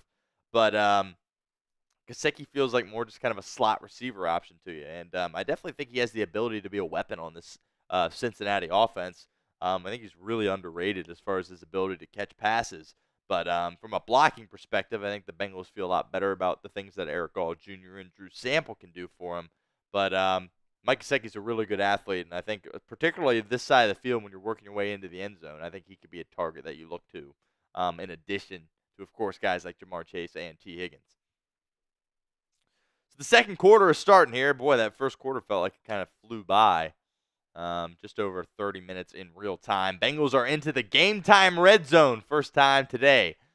Burrow in the pistol. Takes the snap. Hands it off to Zach Moss. Pickup of about 1. Or excuse me, that was Chase Brown that stayed in the game. And he picked up about 2 yards. And it looks like he will sub out now. 2nd and 8 coming up for Bengals. We talked about, leading up to this game throughout the week, how you executed in the red zone was going to be a major tell in terms of whether or not you had success in this football game. We knew Joe Burrow and this offense were going to be able to move the football. We're seeing it here on the second offensive drive. See if they can punch it in. Burrow takes the snap, Little short route out to Chase Brown, who worked his way back into the game. Pickup of about 1. So 3rd and long coming up for the Bengals. 3rd and about 7. Get those threes into the comment section for us. Michael Easterwood says, hopefully that defensive stop inspires that unit to keep it up. Absolutely. Hopefully they can build off of that drive, maybe get a little momentum there as they go forward. 3rd and 7 coming up. Massive 3rd down for the Bengals. Type in those threes. Burrow in shotgun. Zach Moss out to his right. T. Higgins lined up in the slot. That's where Burrow wants to go. He's got Higgins. 1st down, Higgins, and he's into the end zone. Touchdown, Cincinnati, and he's hitting his dance in the end zone. Great job by Joe Burrow. He knew he was going to have T. Higgins wide open the whole time. Kind of stared him down a little bit, but it worked out as T. Higgins was wide open. Picks up the 1st down for Cincinnati on 3rd and 7, and just kind of walks his way right into the end zone. Beats Marlon Humphrey there in the slot, and the Bengals get on the board. Beautiful drive from Zach Taylor. Beautiful execution from Joe Burrow. And we are an Evan McPherson extra point away from this game being tied up. Adamitis will snap it. Rico will hold it. McPherson will kick it through the uprights. Touchdown, Cincinnati. Extra point is good. 7-7 here in the Queen City.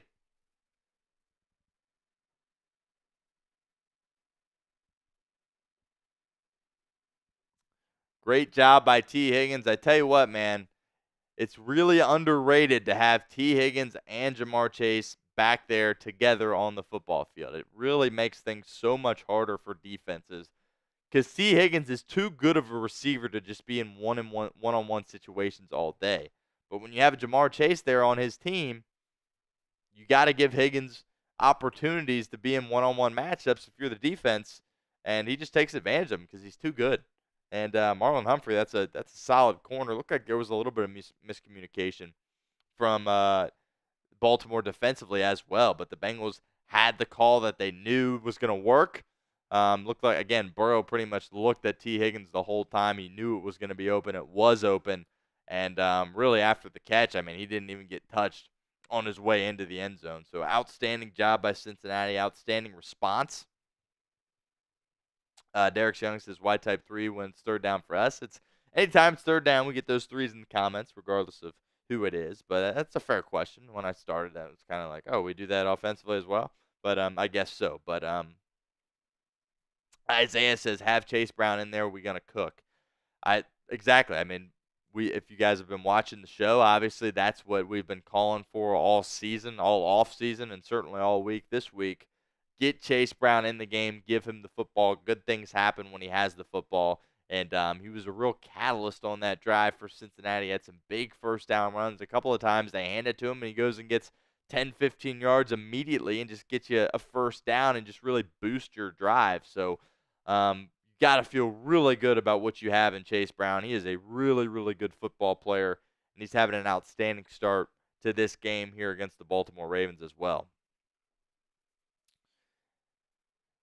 Appreciate you guys reminding me to update the scoreboard here. And, of course, it is 7-7. The Bengals tied up here in the 2nd quarter. Their 2nd offensive drive of the game. Didn't start the game the way they wanted to offensively with a 3-and-out. You were in a situation on a 3rd and 1 where you gave it to Zach Moss. I think even in short yardage, I think you got to like what Chase Brown can offer you. And we'll see if that switches at all through this game or through the season. But obviously hindsight's 20/20. But I feel like Chase Brown probably would have picked that up on that 3rd and 1 on the Bengals' first drive. But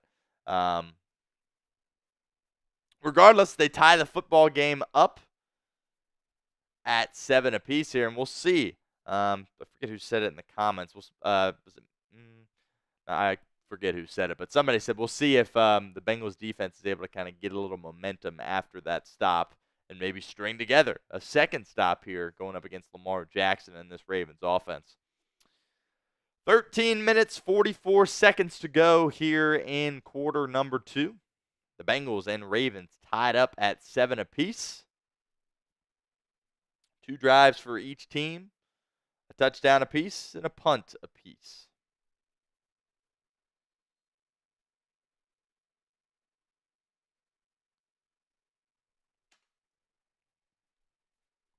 Ravens in I formation. Derrick Henry is the running back. Jackson pitches it to him. Henry running to his left.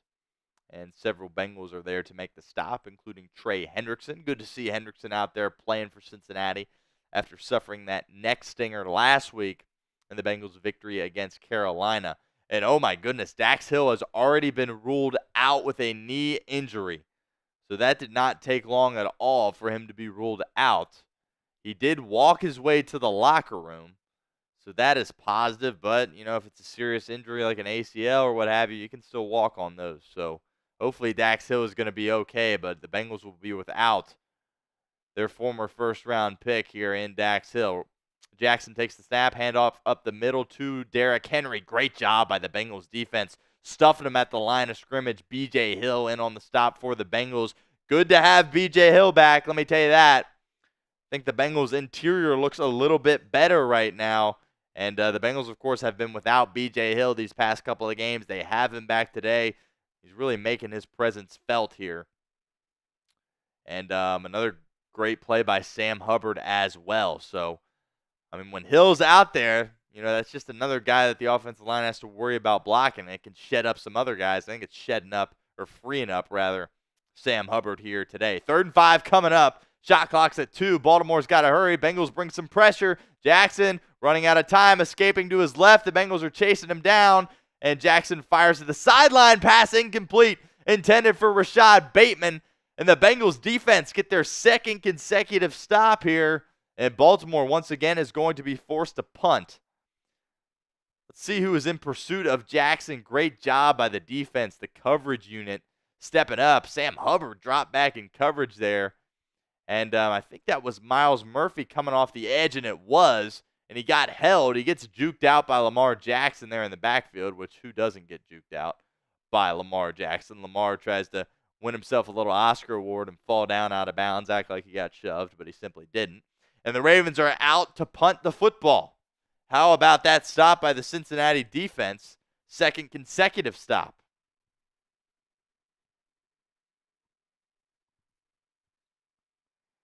Punt is away from Baltimore. Charlie Jones back deep to receive. Bad punt by the Ravens goes into the end zone. It will be a touchback. 12 minutes to go here in the second quarter. Joe Burrow and this Bengals offense have an opportunity to drive the ball down the field and take the lead on this game.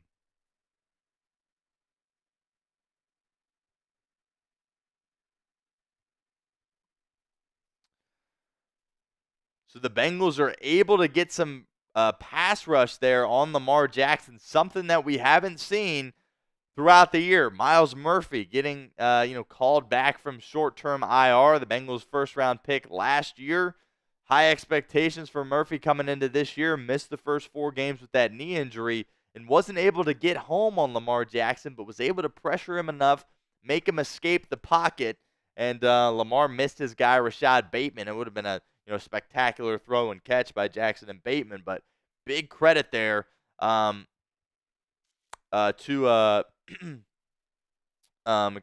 Myles Murphy there for getting that stop. So awesome stuff there. It looks like we got some activity here in the chat. Trying to figure out what's going on here. We got Ease. We're spamming Ease. Brandon Phelps. Is this our Ravens channel? Is this something they're doing to us right now?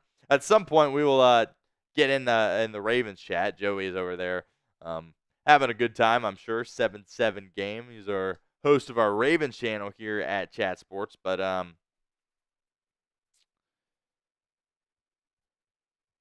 yeah, that's something that we're going to be dealing with all day. So again, at some point, I will send some of you guys over there to hit them with some Who Days. Yeah, I love that. Yeah, spam Who Day. Good call, Harvey. Get those Who Days in here. Actually, might as well do it right now while we got time here during a commercial. If any one of you guys wants to go over to our Chat Sports Ravens channel and spam Who Day in the chat, that would be much appreciated. Get those Who Days in Joey's chat over there at Ravens Rundown. Love that. Get those Who Days in there. Appreciate you 800 plus that are in here locked in with us right now on Bengals Breakdown. Hit that like button if you have not done so already. I only have 110 likes right now. Always going for that 50-50 ratio between viewers and likes. So we should have about 400 likes right now. certainly behind pace on that, 111 right now as we speak. So help us out, hit that thumbs up icon, and yeah, spam those Who Days. Get fired up because the Bengals have an opportunity to go take the lead here in this football game.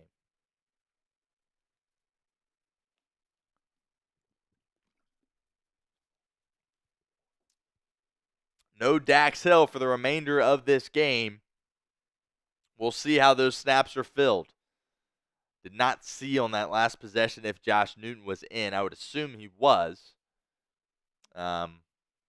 But certainly something to monitor going forward. Cam Taylor-Britt and DJ Turner are going to have to be on their A game throughout the rest of this one.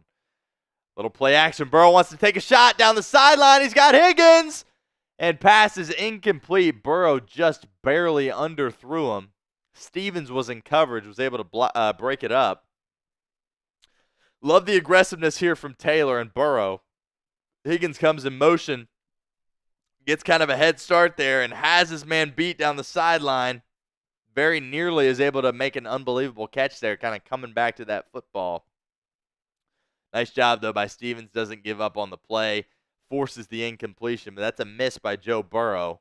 But love Zach Taylor taking a shot there. Love the aggression from Burrow as well. Very nearly an incredible play by T. Higgins. But going to need some explosives in this game if you want to win. That's the Bengals' first attempt at an explosive play. Burrow firing over the middle. Pass intended for Mike Gesicki, Andre Yosavash. And it just goes right through his hands. We'll take another look at this and see if it was a catchable ball for Yosavash. Burrow kind of just threw a fastball there. Haven't really seen Joe Burrow let it rip like that. And that one had some mustard on it coming over the middle. Again, intended for Yosavash. And immediately it's a 3rd and 10 situation for this Bengals offense after back-to-back incompletions.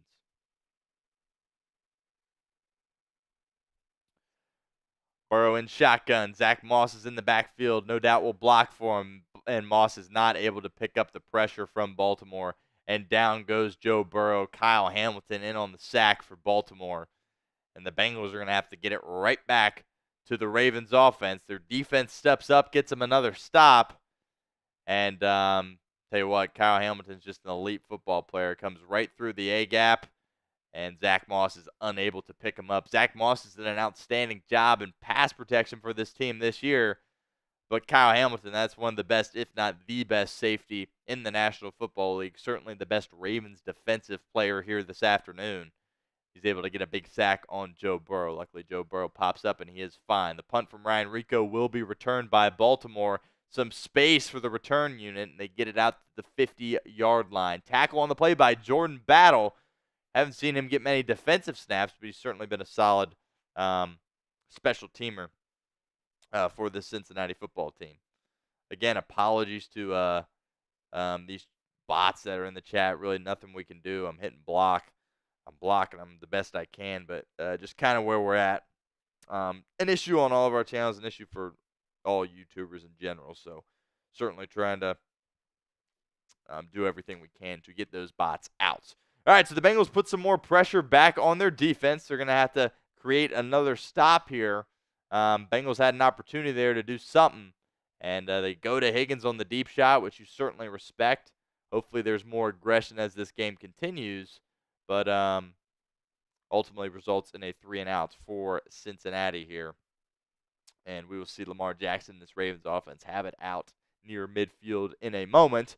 First, I want to give a shout-out to our friends over at Game Time. Today's live stream watch party is presented by Game Time. Look, Game Time has a new feature called Game Time Picks that makes getting tickets to see your favorite teams play live even easier. Game Time Picks filters out the fluff to show you only incredible deals on great seats, so you don't have to waste time searching through thousands of tickets.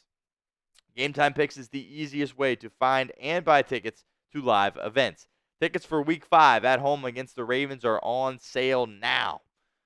Just kidding, because that game is on right now. So don't worry about getting those tickets. But you want to go down to New York next week, Sunday Night Football, those tickets are on sale right now. So head on over to Game Time and get the best deals possible. My two favorite features are the seat views. Get a panoramic view from your seat in the app before you buy with Game Time. Also, the all-in pricing.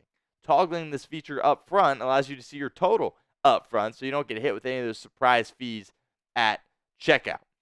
So take the guesswork out of buying tickets with Game Time. Download the Game Time app, create an account, and redeem code CHATSPORTS for $20 off your first purchase. Terms apply. Again, create an account and redeem code CHATSPORTS for $20 off.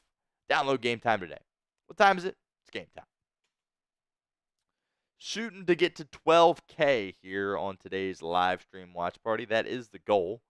Got about 800 of you guys locked in with us here right now on Bengals Breakdown. I know all you guys are not subscribed, so help us out, help yourself out. Hit that subscribe button, youtube.com/Bengals TV. Nearly daily Bengals videos here for you guys here at the channel. So don't miss out on that. 100% free, by the way. Hit that sub button for all the latest and best Bengals coverage.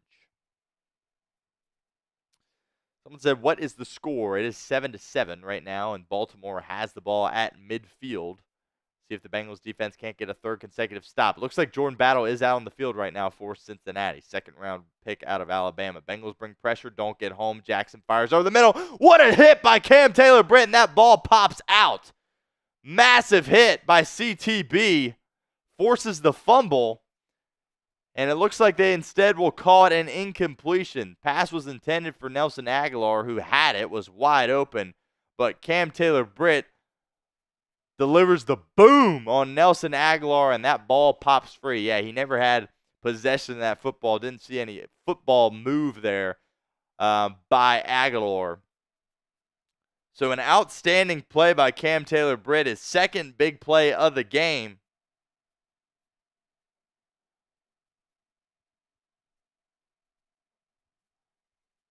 And you're really seeing him bounce back after his performance last week. Great job by CTB. Bengals bring forward. Jackson with time, firing over the middle. Pass is caught. Bengals say it was juggled over on the sideline by Rashad Bateman. We'll see what the officials say, but it looked like a completion to me. Jackson just kind of feathers it over the linebacker Jermaine Pratt's head. And, yeah, that looks like a really nice catch by Bateman over by the boundary. But it is 1st and 10 for Baltimore at the Cincinnati 33-yard line. Can the defense make another play? Can they perhaps create a turnover? Bengals showing some pressure here. We'll see if they bring it. Here comes Von Bell off the edge. Handoff is to Derrick Henry, who bullies his way forward for about 5 or 6 yards. Joseph Osai in on the stop for Cincinnati, along with Jermaine Pratt. 2nd and 5 coming up for Baltimore. 10 minutes to go here in the second quarter.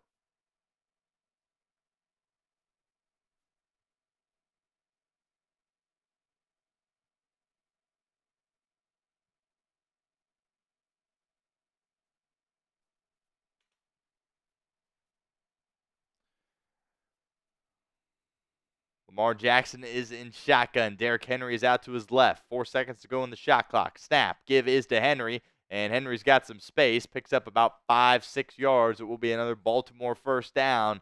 Tackle on the play by second-round rookie Chris Jenkins Jr. But Baltimore is having some success moving it down the field here. Obviously had good field position starting this drive. Had it out near midfield regardless.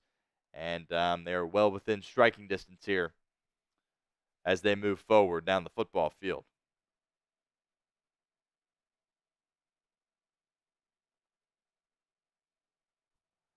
Jackson takes the snap. Play action to Henry. Jackson rolling out to his right, firing across his body. Pass intended for Mark Andrews. Another errant throw by Lamar Jackson. We've seen several of those this afternoon already, particularly when he is on the run. So another miss by Lamar. 2nd and long coming up for Baltimore.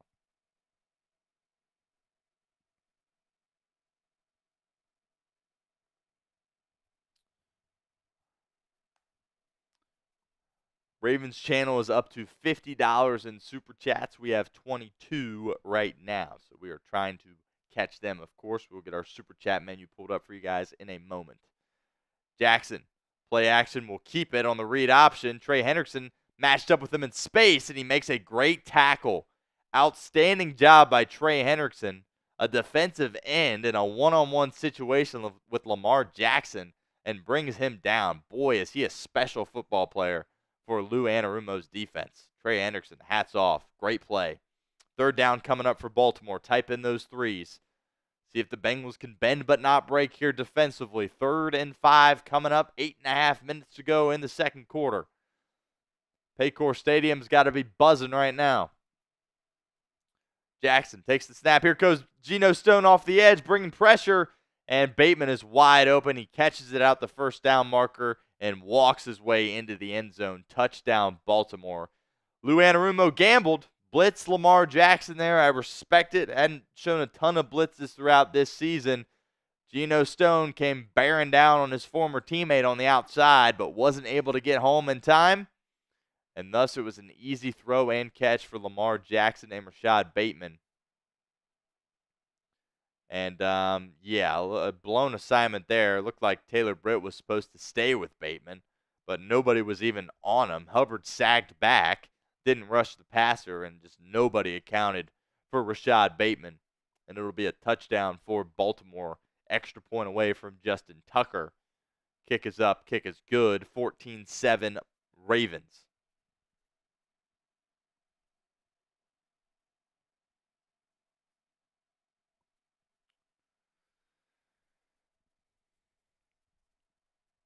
So the Bengals had 2 solid defensive drives there before that most previous one. But Baltimore also won the field position battle there, started that drive out at the 50-yard line. It feels like just the state of this defense right now, you got to give them a little more room than that to work with. And ultimately, Baltimore is able to score. I don't have a problem with them bringing the dogs there on that 3rd down. I think going against Lamar Jackson, you gotta try to switch things up a little bit. And the Bengals, having some of their pass rushers back in Myles Murphy, opt to bring pressure there on that 3rd down. And obviously when you bring your safety like that and Geno Stone, you don't have that additional help in the secondary. But regardless, it was a blown assignment by somebody. Cam Taylor-Britt did not stay with his man on that crossing route. And Jackson was able to calmly roll to his right as the Bengals brought that pressure, find Rashad Bateman, who was working his way towards the right sideline, hits him right at the sticks, and just nobody's there on the back end to even hope at making a tackle there before he gets into the end zone. So Baltimore scores. My takeaway right now is this is kind of where I imagined it to be.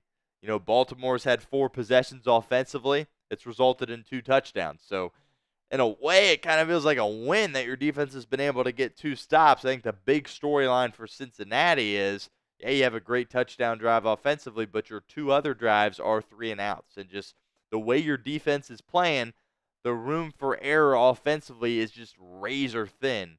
And, again, it was an elite drive by Zach Taylor and Joe Burrow when they scored that touchdown. But 2 3 and outs, got to be better than that.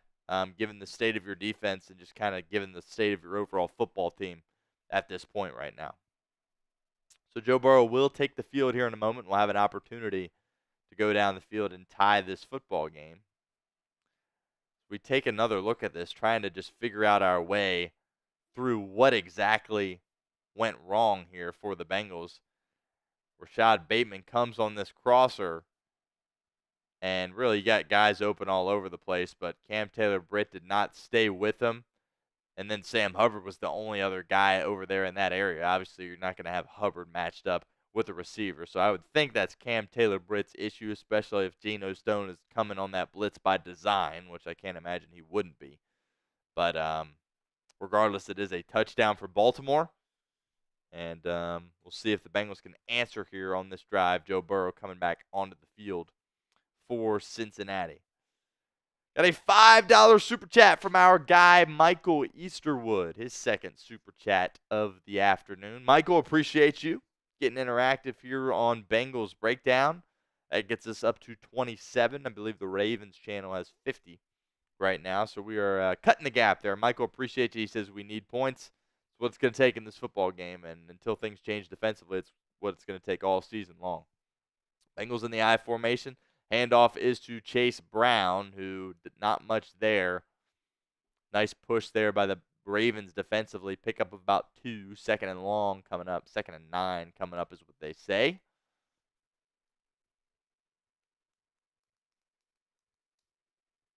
Again, Michael, appreciate you. Show Michael Eastwood some love in the comments section, getting in a $5 super chat for us here at Bengals Breakdown. 2nd and 9 coming up.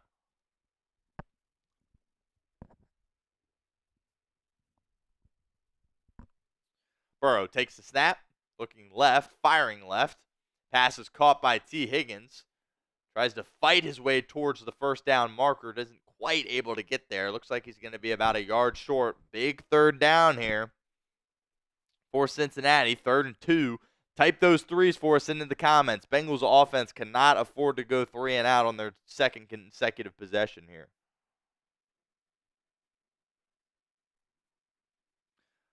See if Zach Taylor opts to run it or puts the ball in Joe Burrow's hands. Need a really good play call here. Got to get some momentum going here in the 2nd half. Zach Moss is the running back. Ja'Marr Chase comes in motion. Burrow takes the snap. He's looking for Chase. He was there. He didn't go to him. And he gets sacked behind the line of scrimmage. Massive loss for Cincinnati. Ja'Marr Chase was wide open on the flat, and Joe Burrow did not throw him the football. Massive mistake there by the Bengals quarterback. And he looks right at him. There's something about it he didn't like. Has to hold on to the football. And in that situation, that just was not going to work out. Not sure what Joe Burrow was doing there on that play. It looked like Ja'Marr Chase was wide open. And the Bengals offense goes 3 and out again on their 2nd consecutive drive. And there's 6 minutes left in the first half. Need a good one from Rico. The punt is away from Rico, and it will be a good one. Great punt by the Bengals rookie. Can anybody get down there? Outstanding job by Ryan Rico down to the 2-yard line. Dejon Anthony was able to sprint down the field and stop it from continuing to roll. But an elite punt from Ryan Rico. And that's some momentum that the Bengals just were able to get back there, believe it or not, on a punt. Get a bad boot there and puts the Ravens up in a position to go down and score on a short field. That would have been bad. But the rookie flips the field here on Baltimore. We'll see if the defense can't make a big play deep back in Ravens territory. I like that play call, honestly. We've only called Ja'Marr Chase's name once, I believe, in this game. I believe he only has 1 catch right now for Cincinnati. Let me just confirm that really quickly here. And he does. He has 1 catch for 9 yards there on that slant when he had to climb the ladder, I believe, on the Bengals' first possession. So they're trying to find a way to get him into the game. And it's a 3rd and short situation. He kind of comes in motion, then takes off, and it looks like Burrow has him in the flat. Again, only needed 2 yards. Chase had his head turned around as well. And if you're Burrow, you have to understand that obviously they're bringing pressure in case of a run there. And that's a play where Burrow needed to get the ball out of his hands very quickly. And he opted to, whatever reason, did not throw it there to Ja'Marr Chase, and he gets drilled, and it's a sack. But Ryan Rico flips the field. Again, I got about 6 minutes here in the first half as we reset this game clock for you guys. And obviously, this is a big drive for the Bengals defense. The Bengals do get the ball to start the 2nd half, but you want to give Joe Burrow and your offense an opportunity to touch the ball and at least have an opportunity to go down and get 3 points before the first half. So Baltimore most definitely has the ability to just chew this clock and go get points. But I think worst case, you're in a situation where Baltimore scores here to end the first half and you can't get the football back. I think that's a worst case scenario there if you're Zach Taylor and the Bengals. But a beautiful punt by rookie Ryan Rico, who really has been a bright spot on this football team, believe it or not, at that punting position. He was brought in late to Bengals camp. He was their 3rd punter on their roster behind Brad Robbins and Austin McNamara. Very quickly, he kind of separated himself from McNamara, and it was between Robbins and Rico for that punter job. Rico kind of won it by default with Robbins having that hip flexor issue going on short-term IR. And through these first 4 weeks, he went out there and won the job. Brad Robbins was waived this week by Cincinnati after he came back from injury. So Ryan Rico is their guy. That's a beautiful punt there by the rookie. First and 10, Baltimore. It's going to be a safety. I don't think he got out. He didn't. Sam Hubbard, are you serious? Have a day, young fella. A safety for the Bengals. Sam Hubbard is by far having his best game of 2024. Tackles Derrick Henry in his own end zone. And I do not believe that football got out. And Sam Hubbard makes a massive play. And the Bengals are going to get the football here. I think Sam Hubbard heard all the noise. He heard all the complaints. He heard about all the people saying he was washed. And Sam Hubbard came to play today for Cincinnati.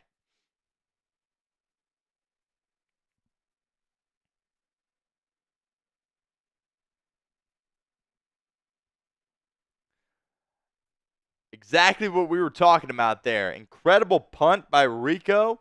Gives the defense an opportunity to do something. And Sam Hubbard delivers. Man, people have been killing Sam Hubbard all season long. We've been tough on him here at Bengals Breakdown as well, but he is having a really nice game. Part of the reason is because he's got his boy B.J. Hill back with him on the defensive line. Now, it'll be interesting to see where Hubbard lined up for this play because he came barreling down right through the middle. We saw Hubbard get some snaps on the interior last week for this Bengals defense. Of course, he's been an edge rusher his whole career. And I would imagine he was lined up on the interior there because he came right through the middle of that Ravens line and made a play. Get the scoreboard updated here. Gotta feel great for Sam Hubbard there. Charlie Jones has it on the return. He's got some space, works his way past the 30-yard line, and the momentum has swung in favor of the Cincinnati Bengals here after a massive play by Sam Hubbard. It's 14-9 Baltimore.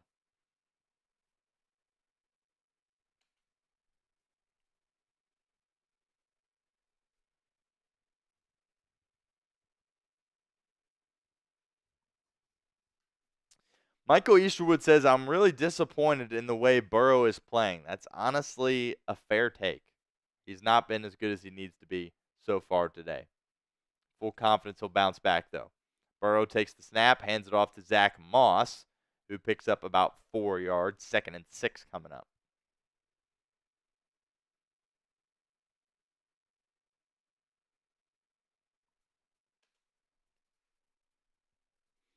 Five minutes, 20 seconds to go here in the first half. If you're this Bengals offense, you would love to go down and get points.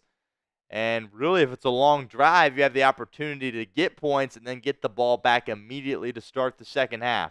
Your defense is playing really solid football for you thus far. Burrow takes the snap. Ravens bring pressure. Burrow firing over the middle. Pass is caught by Jamar Chase. The defender was just draped all over Chase. Burrow puts it right on the money and a great catch in traffic by Jamar. First down, Bengals. Type in those ones. Ravens bring pressure. The offensive line does an outstanding job there by Cincinnati. Gives Burrow enough time. Can go through his reads. Nice route there by Jamar. And Burrow just puts it right on him. Stevens, again, was all over Chase. But not good enough against Burrow and Chase.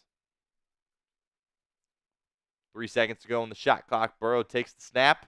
Again has time. Dumps it off, this time to Zach Moss. And passes dropped as he got drilled by Kyle Hamilton there. Tell you what, 14 and White is a really good football player. He's crazy good. 4 minutes, 17 seconds to go here in the first half. 2nd and 10 coming up for the Bengals.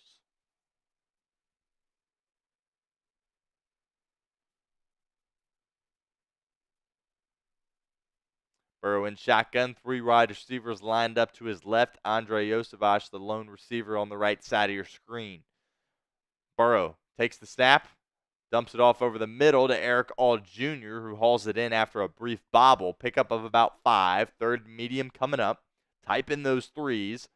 And the clock continues to run here in this game. 4 minutes to go in the first half. Massive 3rd down play here from Cincinnati.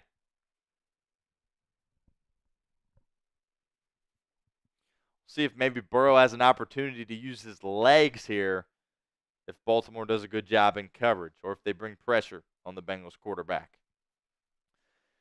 They're showing some pressure. 5 seconds to go on the play clock. Ravens, will they bring the pressure? They bring 4. Burrow firing to the right side. That's got to be PI as they were just grabbing Ja'Marr Chase. No flag on the play. 4th down. And no reason for Zach Taylor to be super aggressive here. I think you got to just punt this football away, as disappointing as it is. That's clearly pass interference on Baltimore, and Cincinnati does not get the call there. Ja'Marr Chase only had one hand to work with. No flag. Burrow hands up in disbelief. Can't believe it.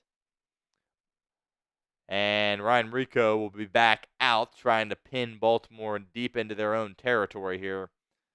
And the Bengals will snap this from the 50. Rico punts it from about his own 40. Let's see if he has another good one in him. And it's solid. Down to the Ravens 14 before it is fair caught by Wallace. And Rico does another solid job pinning Baltimore back within their own 20-yard line. Solid punt again from Rico. But I tell you what, that is clearly pass interference there against Nate Wiggins of Baltimore on Ja'Marr Chase. Chase only had one arm to work with when he was trying to catch that football. But one thing I am very happy about is Ja'Marr Chase completely kept his cool there. He looked at the ref, hoping for the flag, didn't get it. Zach Taylor's letting the ref hear it right now, just giving him an earful on the sideline. But Ja'Marr Chase, after his mental breakdown in Kansas City, shows some discipline there, doesn't do anything stupid, and just kind of takes it and moves on and lets his head coach do the work. And Zach Taylor, like I said, just letting the official hear it there. First down give is to Derrick Henry, stopped at the line of scrimmage by B.J. Hill. Hill, of course, missed the past couple of weeks with a hamstring injury. And I tell you what, boys, this Bengals defensive line looked a lot better today with B.J. Hill back out there on the football field for Cincinnati.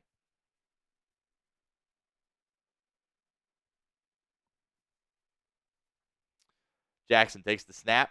Bengals bring a little bit of pressure off the edge. Pass is caught. Tackle made on the play by Logan Wilson. I believe that was Nelson Aguilar who secured it for Baltimore.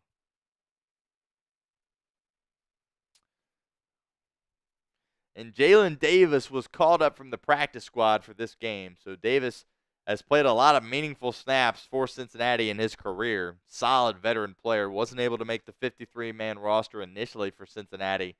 But with the absence of Mike Hilton, he is up off the practice squad for this game, and he was bringing some pressure there on Lamar Jackson off that right side. 3rd and 5, Baltimore. Will they snap it before the 2-minute warning? I highly doubt it, but they do. Jackson takes the snap. Running out of time, stepping up. Is he just going to try to run for it? He does, but I think he's short. It's going to be very close to a Baltimore first down. Joseph Osai and Jermaine Pratt were in on that stop. We'll see where the officials mark it, but I think this is going to be a 4th down situation for Baltimore. Outstanding job by the Bengals. In those situations, Jackson typically always is able to pick up those first downs. But Jermaine Pratt was there on the stop as we hit the 2-minute warning in Cincinnati. So interesting. Baltimore didn't need to snap that before the 2-minute warning. They could have just taken it to the 2-minute warning and kind of regrouped for that 4th down play. But it looked like they were trying to catch Lou Anarumo's unit a little bit off guard there. They decide to snap the football. Bengals do a good job in coverage. Jackson's kind of just meandering around in the pocket, and then he kind of takes off. And we've seen him pick up first downs in that situation time after time after time again. But Jermaine Pratt in the right place at the right time and is able to make a play on the Ravens quarterback. And it looks like it's going to be 4th and inches for Baltimore, backed up deep within their own territory. And I can't imagine John Harbaugh would think about going for it in this situation. So, tell you what, man, the Bengals defense has played a lot better. Are they perfect? Absolutely not. I mean, those 2 touchdowns that they've given up really kind of just allowed Baltimore to have their way. But I tell you what, they've made some really big plays in this game, and it looks like yet another stop for this Bengals unit.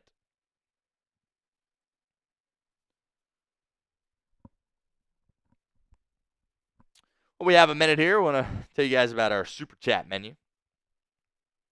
We've had $27 in Super Chats today.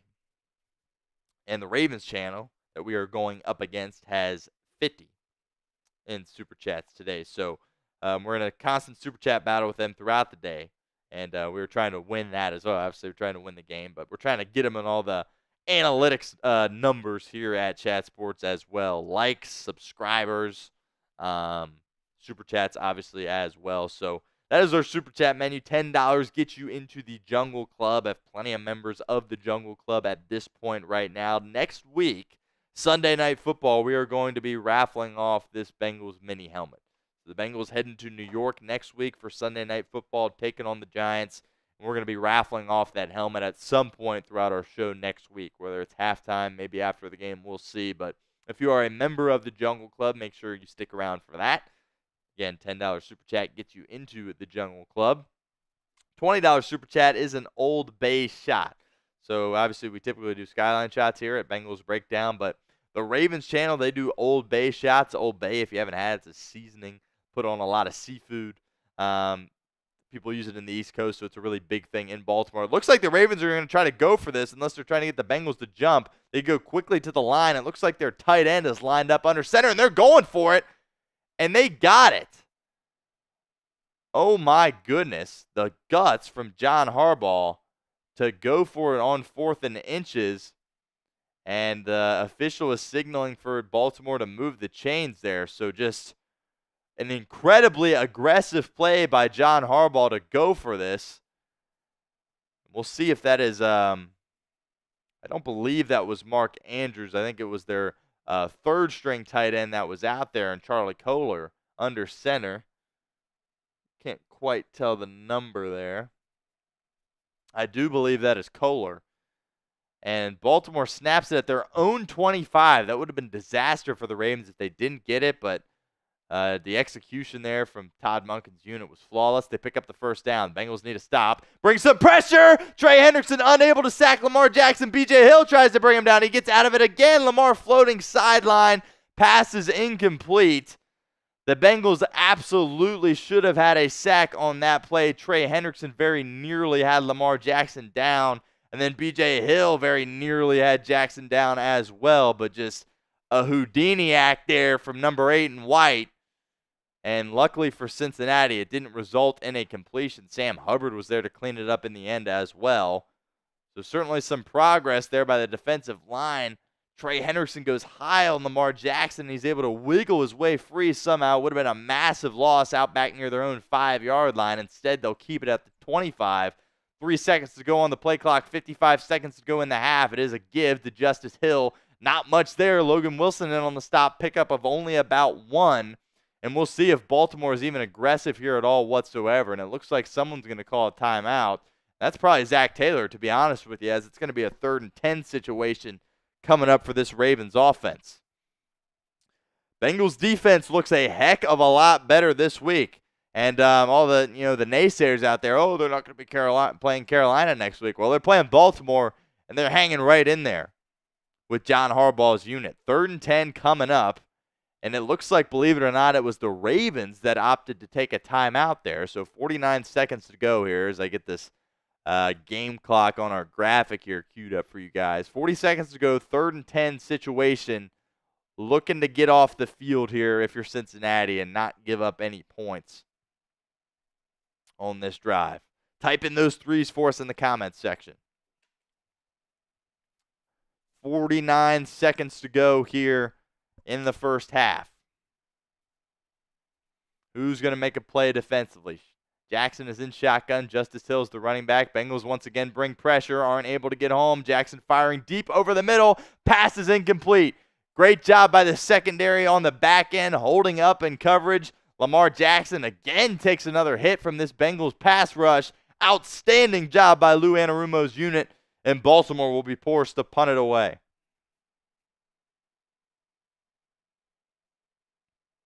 Great coverage there on the back end. Geno Stone doing a nice job at that safety position, going against his former team. Pass intended for Zay Flowers, and Lamar Jackson was off the mark. So we've seen Lamar Jackson look pretty erratic throwing the football so far in this game. Charlie Jones back to receive the punt, and he will receive it and take off with it. gets it out to his own 20-yard line. 34 seconds left in the half. We'll see exactly just how aggressive Zach Taylor is here with 34 seconds. Does have all 3 timeouts. I would like to see Zach Taylor be aggressive here. I think obviously you're looking for a play to kind of set the tone of this drive. I think if you have a positive first play that can really open up things and kind of give you the ability to be aggressive here. But this is a game where the Bengals are going to need to score a lot of points. And you only have 9, but you're somehow only down 5. I think defensively you've liked what you've seen here so far, no doubt about that. But I think you still understand you're going to need to score points to win this football game. I would be a little aggressive here if I'm Zach Taylor in this Bengals offense. 1st and 10 coming up for Cincinnati. Again, 34 seconds to go in the first half. Bengals have all 3 timeouts. They can work with the middle of the field here. Burrow is in shotgun. Zach Moss is the running back out to his right. Ravens bring 4. Burrow firing towards the boundary. Pass is caught by T. Higgins. Pick up a 12. First down, Cincinnati. Type in those ones. I think after a play like that, now you say, all right, we're definitely going to be really aggressive here on this drive. If that's an incompletion, maybe you rethink things. But Higgins matched up one-on-one on the boundary with Marlon Humphrey and just kind of bullies him and is able to secure that. Nice throw by Burrow. And Cordell Volson's really having some trouble there on the right side so far in this game. Ravens have been able to put some pressure on Joe Burrow. Burrow takes the snap, stepping up in the pocket, evading the rush, dumps it off to Zach Moss, who has it and picks up about 9 or 10 yards. Think a timeout's probably going to be coming here from Zach Taylor, and it does. 21 seconds to go in the first half. 2nd and 1 coming up. Another positive play for Cincinnati. So Bengals weren't forced into any situation in the first half when they needed to burn a timeout, and they're kind of reaping the benefits of that here at the end of the first half, as they don't have much time at all here on the clock. But having all 3 of those timeouts, it leaves them the ability to work towards the middle of the field there. I think, without any timeouts there, and you're in that screen pass to Zach Moss, you're in a situation where it's like, well, it's 2nd and 1. We're lining up. There's 15 seconds. Do we spike it? Do we not? And Taylor was able to hold on to his timeouts and use them here in the waning seconds of this first half.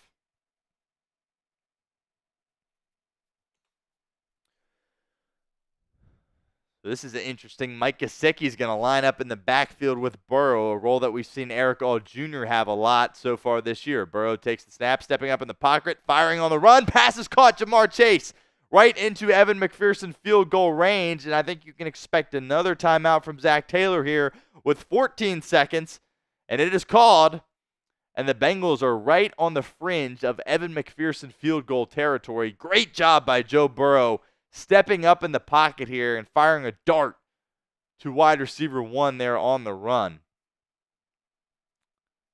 Once again, Marlon Humphrey getting beat by a Cincinnati Bengal receiver.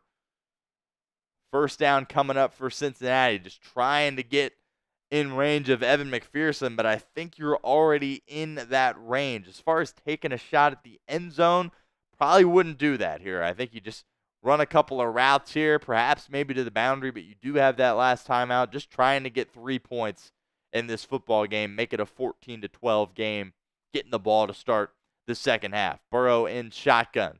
Ball at the Cincinnati 40-yard line. Would be a 56-yard field goal from here. Burrow firing deep. He wants it all. Going for the end zone. Touchdown, Jamar Chase. The Ravens defense let Uno get behind him, and he makes him pay. There is a flag on the play. We will check the laundry. Jamar is doing a gritty in the end zone, celebrating with T. Higgins. And it's going to be roughing the passer against Baltimore, and this will stand.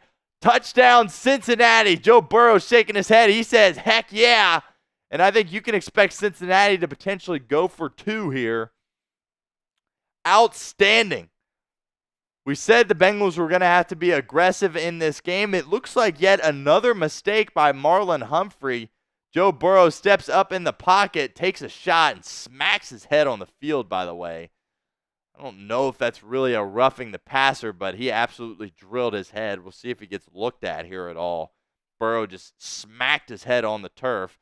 Zach Taylor's going to use his final timeout here. He wants it. Nobody's giving it to him, but he finally gets it, and he says, all right, let's calm down here. 9 seconds to go in the first half. Burrow and Chase connect on a 40-yard bomb from 9-1. And just kind of starting there in the left slot and just working his way across the middle of the field. And just Burrow puts a beautiful ball right on Ja'Marr Chase, hits him in stride.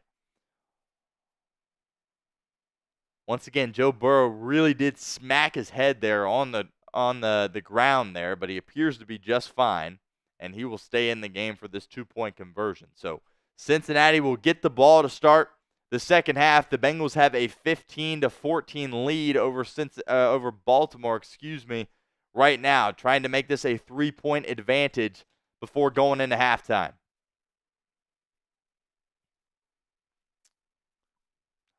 Burrow in shotgun.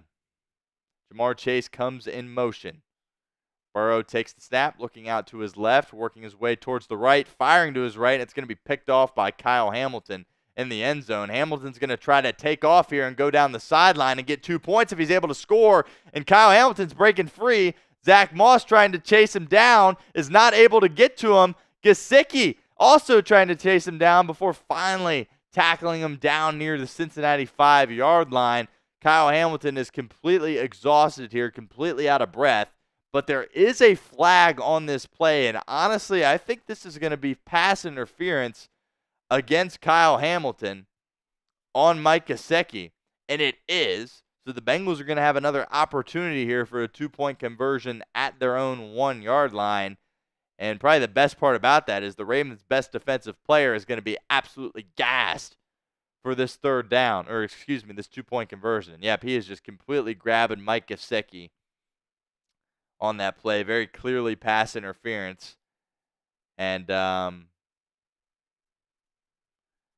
he's just trying to catch his breath at this point. So Cincinnati's going to have another opportunity here from the 1-yard line.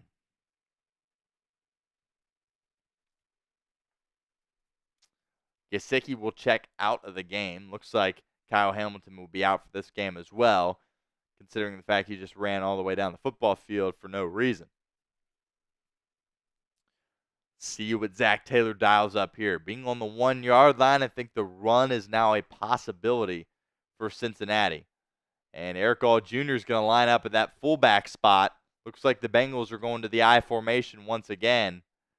But John Harbaugh is going to burn the timeout here and think things over. So he sees the look there from Zach Taylor in the Bengals offense, lining up again in the I formation. Very clearly looks to be a run up the middle with Eric All being that lead blocker. We'll see if Zach Taylor sticks with it after this Baltimore timeout or if he switches into something else. But again, after the pass interference penalty, the ball is at the 1-yard line. So the Bengals are a yard away from taking a 3-point lead here.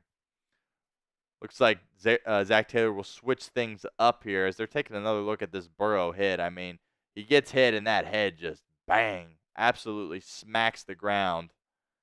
And we'll talk about that here in a moment. But I formation again. This time it's Chase Brown following Eric All Jr. and he's in to the end zone. Ran through the right side there. 2-point conversion is good. And it is 17-14 Cincinnati with 9 seconds left. How about that? The defense creates a stop, and the offense has 3 timeouts and only about half a minute to work with, and they go down and not score 6 points, not score 7 points, but score 8 points and take a 3-point lead in this football game. Outstanding 2-minute offense from Joe Burrow and Zach Taylor. Outstanding execution. The Bengals have a 3-point lead at home against Baltimore. Joe Burrow walking around fine. Again, it doesn't appear as though he has any issues with that head. Hasn't been evaluated for a concussion or anything. And appears to be just fine here. 9 seconds to go, and the Bengals have themselves a lead, 17-14.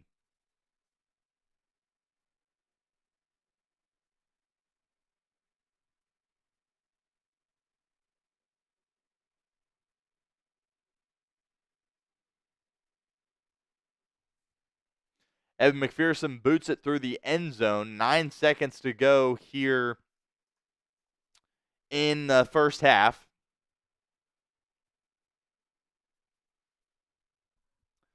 Burrow 13 of 18 on the afternoon, buck 57 and 2 tutties in this game. Was a bit of a slow start for Joe Burrow, no doubt about that. Seemed like he was a little off on some things that we're used to seeing him execute. Looks like Baltimore's just going to take a knee here, take it into the locker room. And Cincinnati has a 17-14 lead at home against the Baltimore Ravens and will receive the second half kick.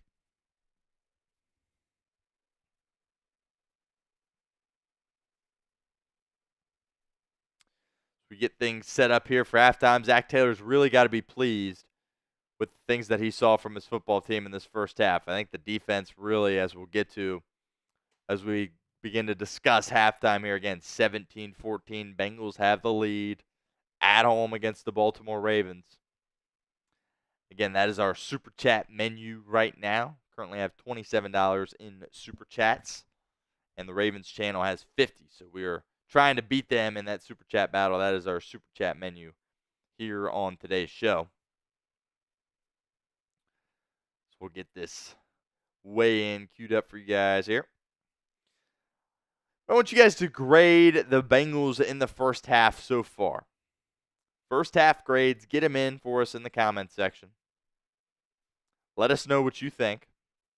A, B, C, D, or F.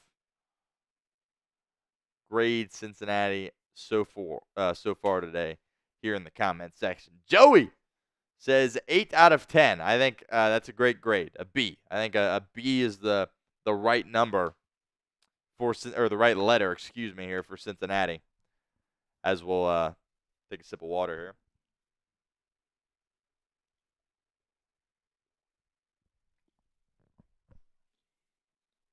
Get your grades in, A, B, C, D, or F. Brandon Phelps is spamming A for us in the comments section. He's really happy with what the Bengals have been able to do. I think, honestly, you're really kind of blown away by the things your defense has been able to do so far in this game, really. I think you're really blown away by their execution. And, the safety by Sam Hubbard. I mean, that guy's just been getting so much crap all season about him, being washed or, whatever the case may be. And he's done an excellent job of just responding. And I think he's lining up in some new spots. Again, lining up more in the interior a little bit, which is big for Cincinnati. And he just came right through that defensive line and made a massive play for that defense, getting a safety. I mean, going against Derrick Henry. I mean, if you're Baltimore, that's out of anybody in the league, that's probably the running back that you want to have in that spot. Just trying to get out of the shadow of your own end zone. And Sam Hubbard meets him behind the line of scrimmage and takes him down. Not very often you see first contact able to get Derrick Henry to the ground. And that's what Sam Hubbard was able to do. So Sam Hubbard deserves massive props for his performance so far in this first half. Even in the run game as well, he's made some big plays. He's brought some pressure on Lamar Jackson as well. Has a sack in this game as well. So Sam Hubbard is completely balling right now. Is leading the team in tackles with 5 at this point. Has 2 quarterback hits, 2 tackles for a loss, the safety, the sack. Sam Hubbard is responding incredibly well in this game for Cincinnati. My guy, Desert Ranger Jesus, with a $5 super chat. He said, Bengals are a solid B to B plus in this game. I completely agree with that, Jesus. Yeah, B to B plus. That's exactly what I have for Cincinnati here as I respond to this message real quick.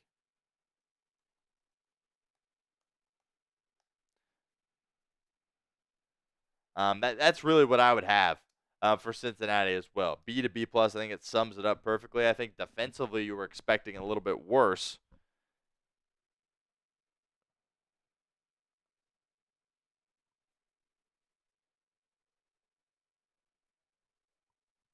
For Cincinnati here.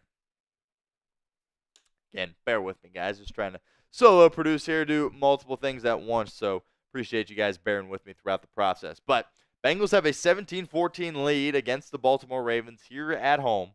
Like I was saying, I think offensively you're probably a little bit disappointed, I guess, in what you have done so far in this game. I think that last drive there, um, when you hit Ja'Marr Chase there with 30 seconds to go, your 3 timeouts, and you stay aggressive. I think that's something that's really big for Cincinnati. I mean, I'll be honest with you guys. You guys heard me. I was sitting there saying, yep, let's just kind of be smart here, maybe pick up a couple of yards, try to, just get Evan McPherson a more comfortable attempt at a field goal. And I thought that's what Cincinnati was going to do, but Zach Taylor stayed really aggressive, takes a shot down the field, and somehow you let Ja'Marr Chase get free. Him and Joey Burrow are going to make you pay for that. And that's exactly what happened. So the Bengals were able to capitalize there at the end of the half, get a touchdown. But the punt that they forced before that, just outstanding job on that, forcing that punt on the Ravens. 6th possession as well. The safety they were able to force. I mean, just a lot of good that you saw from the Bengals there, especially after that first series. Because, kind of similar to that first series in Kansas City where they just kind of had Baltimore had their way with this football team, just really went right down the field. And then you're like, oh, it might be a long day defensively. It might kind of pick up where they left off a couple of weeks ago with that Washington game. But they were really able to bow up and execute after that. So got to give Lou Anarumo a lot of credit for his performance so far in this game. I will say that Lamar's missed some throws. I mean, looking at the stat sheet, it looks like Lamar's having him a solid game. 9 of 17, 113 yards and a touchdown, no turnovers. But Lamar Jackson's missed some throws, particularly when the Bengals have made him move on the run and try to throw on the run. He's missed some opportunities that we've certainly seen him hit in the past. So I think the Bengals have caught a bit of a break there in that regard. But regardless, the defense playing excellent for Cincinnati. Some injury news, by the way. Dax Hill left the game with a knee injury, was able to walk into the locker room just fine, didn't even really have a noticeable limp at all, but was ruled out pretty much immediately. So, again, don't want to speculate too much until we know exactly what happened, but your mind obviously goes towards the worst. I think, a lot of times ACL injuries can be situations where you can walk just fine, but you obviously can't play football for a really, really long time. So hopefully that's not the case for Dax Hill. But I think Cam Taylor-Britt's done an excellent job in this game, bouncing back. He had the massive hit on Nelson Aguilar that caused the incompletion. He's had some good pass breakups, a couple of PBUs today. So I think he's really done a nice job of responding to his performance last week, because last week he was not very good. Ended up getting benched on the road at Carolina, but I've really appreciated his response as well. So lots to be pleased of if you're a Bengals fan right now. Green Bean Garrett says, if Lamar's head is filled with negativity, we can win easily. I think that's an interesting point with Lamar. I think that certainly can be a knock on Lamar Jackson. I think when things aren't going his way and maybe he's getting a little frustrated, I think that can impact his performance. I think we 100% saw that in last year's AFC Championship game on the road against Kansas City. Really no doubt about that. So that's certainly something you don't have to worry about with Joe Burrow. But I think kind of Lamar being overly frustrated has hurt him at times throughout his career. But I'm expecting Lamar to come out and play really good football in the second half. I think he's going to be able to execute at a high level. And the Bengals are going to have to continue to score points if they want to win this football game.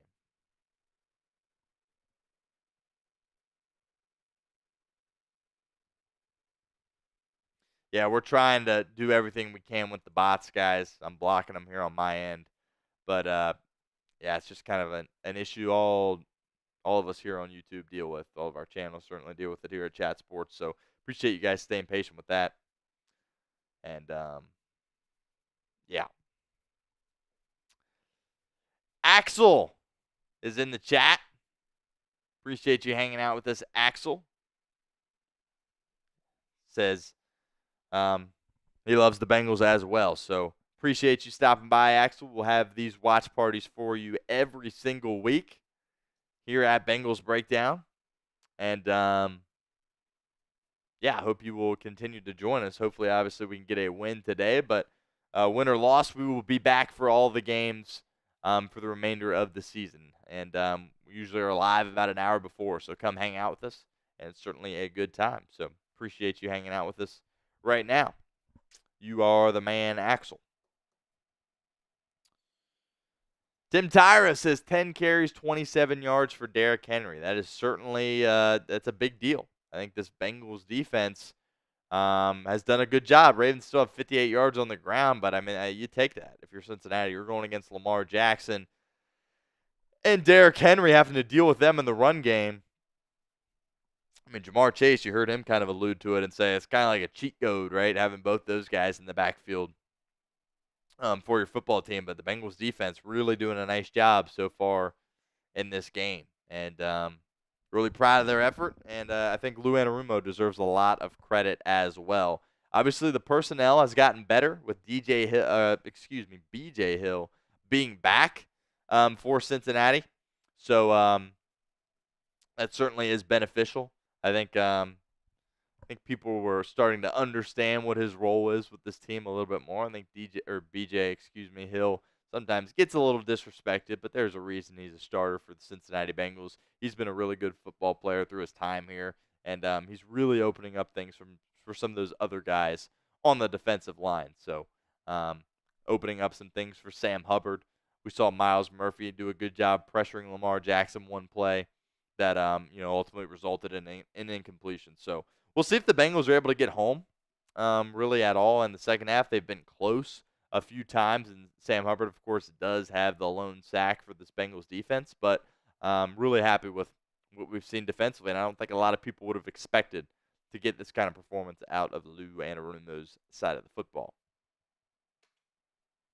Here's our Super Chat menu on today's show. I will check in with Joey here real quick, and they're at $65 in Super Chats, and we are at 34. So we got some ground to make up here on the show. I've not done an Old Bay shot yet. $20 Super Chat is an Old Bay shot. I'm kind of taking this from Joey. I thought it was appropriate since the Bengals are playing the Ravens. And if you haven't had Old Bay, it really is an incredible seasoning for seafood and things of that nature. It's really big on the East Coast. Joey always does them for his Ravens watch parties. But I figured Bengals taking on the Ravens. We'll join them in that. So $20 Super Chat. And we will do that. An Old Bay shot. So, and we're still looking for our first $100 Super Chat. Would break our record here at Bengals Breakdown. And we can figure out something cool to do for that first person to send in a $100 Super Chat. It would be awesome. Jesus says, Old Bay is necessary on crabs. Yes, I'm a big crab guy. Have some family in Baltimore, actually, and incredible crabs over there on the East Coast. Blue crab, put a little Old Bay on them. Hard to beat, really hard to beat. Crab cakes as well, so some great food in Baltimore. No doubt about that. Yep, Tim says good on lobster as well, yep. Harvey says, what's Ravens sports chat? Not sure exactly what you mean. Isaiah says, sprinkle a little bit of Old Bay on ramen noodles. Absolutely. It's good on corn on the cob as well. I mean, it really is. From a spice perspective, it's got to be my favorite one. But if you are talking about our Ravens stream, which I am not sure if you are, we will see here. Real quick, let me get this in the chat for you guys. So, Joey is doing our Ravens watch party here over at Ravens Rundown, and doing a great job as always. But obviously, he is the rival and he is the opposition today. So I'm going to get this link in the chat there. There it is, right there. And if you want to get in that chat really quickly and just spam Houday. Let all those guys over there know what exactly is going on here at Bengals Breakdown as we get ready for second half here. Tucker boots it away and it will go to Charlie Jones in the back of the end zone, and he's just going to take a knee. But head on over to there and spam Houday in the comments section. And let them know what's kind of going on. And then just come right back to us here at Bengals Breakdown. Bengals will get the ball first. Yeah, Tim, it's really good on calling the Cobb. Really good. All right, here we go. Back at it. 17-14. Bengals have the lead. Joe Burrow is back and in shotgun. Zach Moss is the back. Little play action to him. And dump off to Jamar Chase. And the Ravens absolutely snuffed that one out. Simpson in on the tackle. And Jamar Chase is brought down 4 yards behind the line of scrimmage for a big loss. Negative play for Cincinnati here offensively. 2nd and 14 coming up.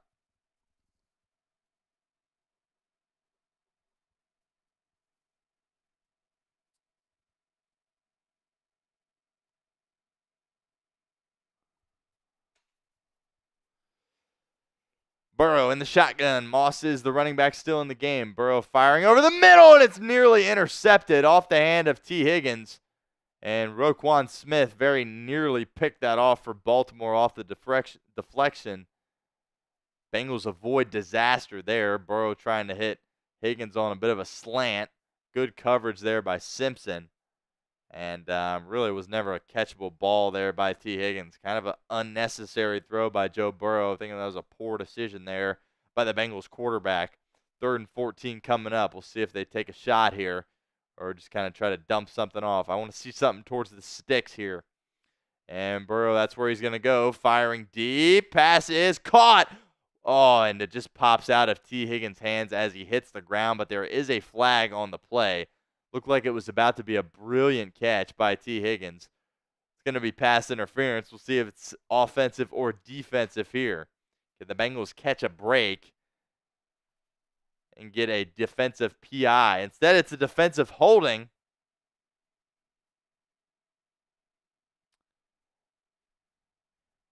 And the penalty is declined. Are they going to give T. Higgins a catch here on this?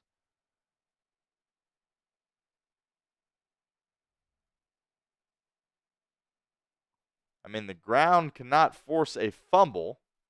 So the defensive holding is declined. They're going to call that a catch by T. Higgins. Unbelievable catch by the Bengals receiver.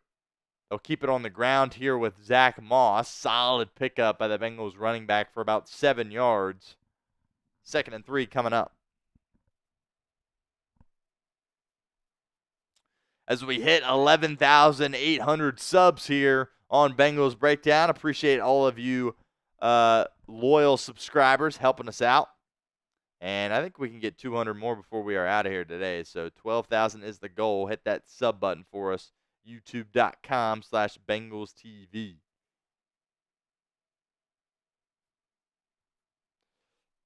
Second and 3 coming up for Cincinnati as we update the clock here. 13.5 minutes to go in the 3rd quarter.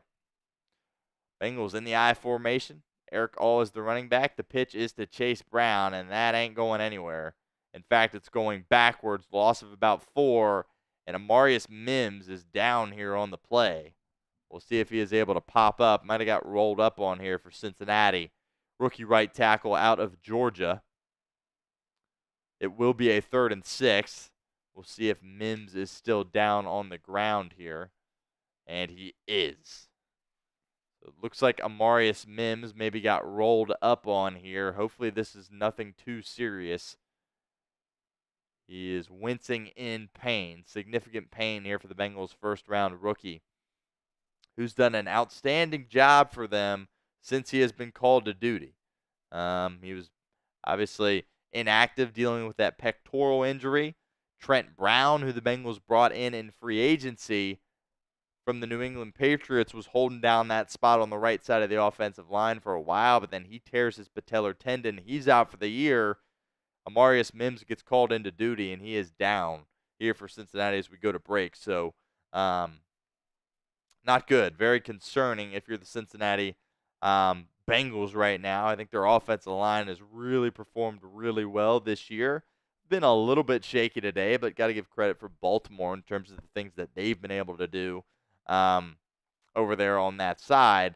But it'll be interesting to see who comes into this game at right tackle, assuming Amarius Mims is at least going to need a little bit of time before coming back into the game. I think you've got two options here. Jackson Kirkland is certainly an option to go in there and play that tackle spot for Cincinnati. I think Kirkland had a really solid camp in preseason, was able to lock up a roster spot on this football team.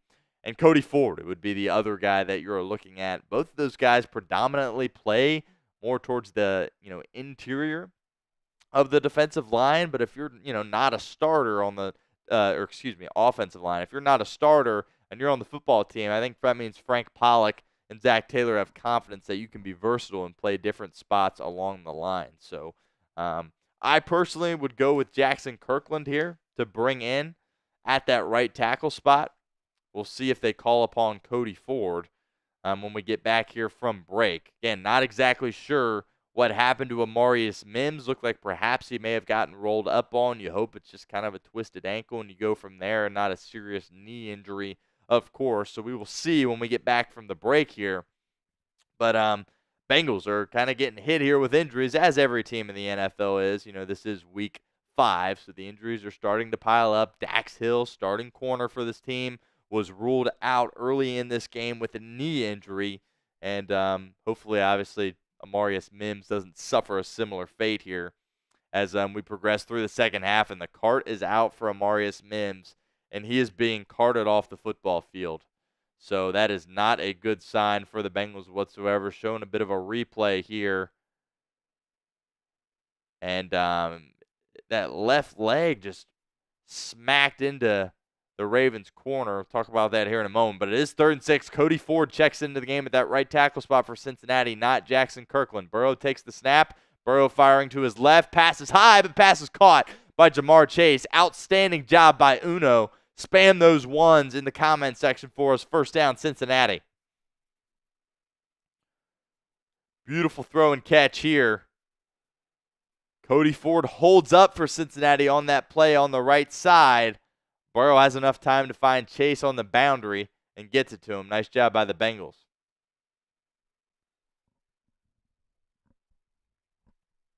So that leg was just kind of spinning around and just hit a defender, so it didn't really look to be that awful, but going off on the cart and not moving, obviously a bad sign. Handoff is to Zach Moss.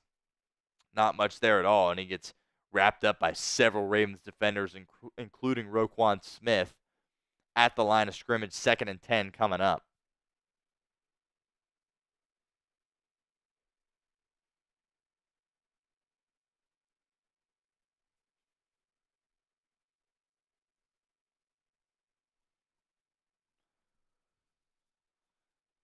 $11 minutes, 40 seconds to go here in the third quarter. Plenty of football to be played here in the second half. It's the Bengals' first drive of the second half. First drive of the second half we have seen so far in this football game. Burrow takes the snap. Ravens bring 3. Burrow fires over the middle. Pass is dropped by T. Higgins. Bengals lucky that one wasn't intercepted once again off the deflection. A little high once again from Burrow, but definitely one T. Higgins should have caught here. Over the middle, hits him right in the hands. And 5 in black is not able to reel it in. On second look, though, that's another bad throw by Burrow. So we've seen him miss high several times in this game. We'll see if that continues here throughout the second half. 3rd and 10 coming up. Big play here for Cincinnati. Kind of in no man's land here at the Baltimore 42. Burrow takes the snap. Has time. He wants it all. Firing deep down the left sideline. He's got Yosevich. Caught by Cincinnati at the Baltimore 3-yard line. First down. Type in those 3s. 1st and goal, Bengals. Beautiful throw by Joe Burrow. Beautiful job by Yoshi getting behind that Ravens secondary. Does a great job adjusting to the ball in the air. Comes back towards the sideline. That is an awesome adjustment by Andre Yosevich. Gets that right knee in bounds as well as both feet. And to me, that's very clearly a reception. But John Harbaugh is holding on to that challenge flag in his right hand. Let's see if he throws it. He has yet to do so. Bengals in I formation. They snap it. Handoff is to Zach Moss, who gets about halfway home to the 1-yard line. 2nd and goal coming up from the 1.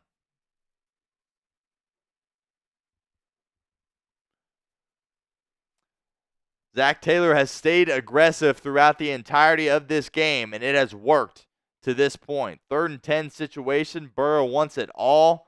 Very nearly a touchdown to Andrei Iosivas. Outstanding job by the Bengals' second-year receiver out of Princeton. By the way, the Bengals are in the Game Time red zone right now, so head on over to Game Time, get the best deals possible, and use code ChatSports. Burrow on the quarterback sneak. Doesn't have it yet, but they're continuing to push. We'll see. Still no signal from the officials. I think he is just barely short here, and they are going to mark it down short here. He appears to be like literally a foot. Probably less than that, short of the goal line here.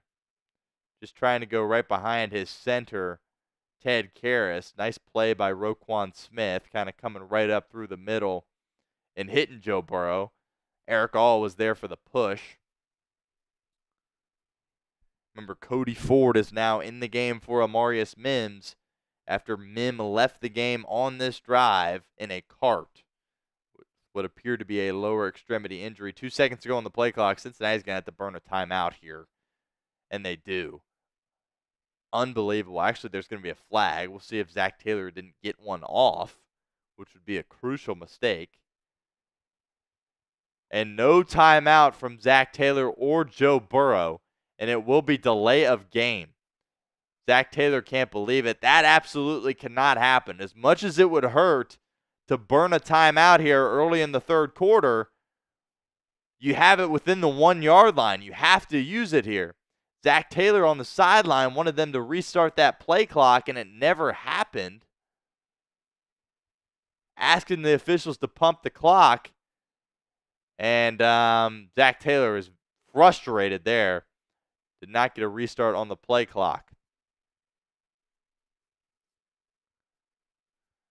So it's 3rd and goal from the 6 now for Cincinnati. Burrow takes the snap, firing over the middle. Pass is caught. T. Higgins, touchdown Cincinnati as he spikes it in the end zone.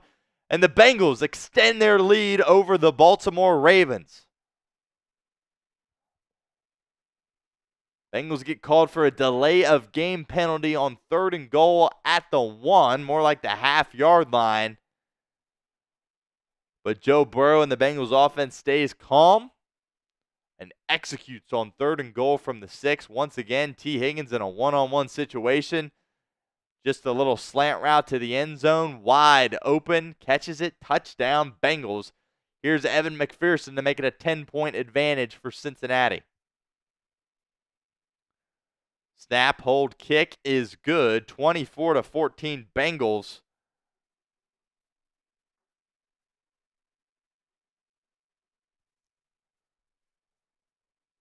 With 8 minutes and 51 seconds to go in the 3rd quarter. Spam those touchdowns for us in the comments section.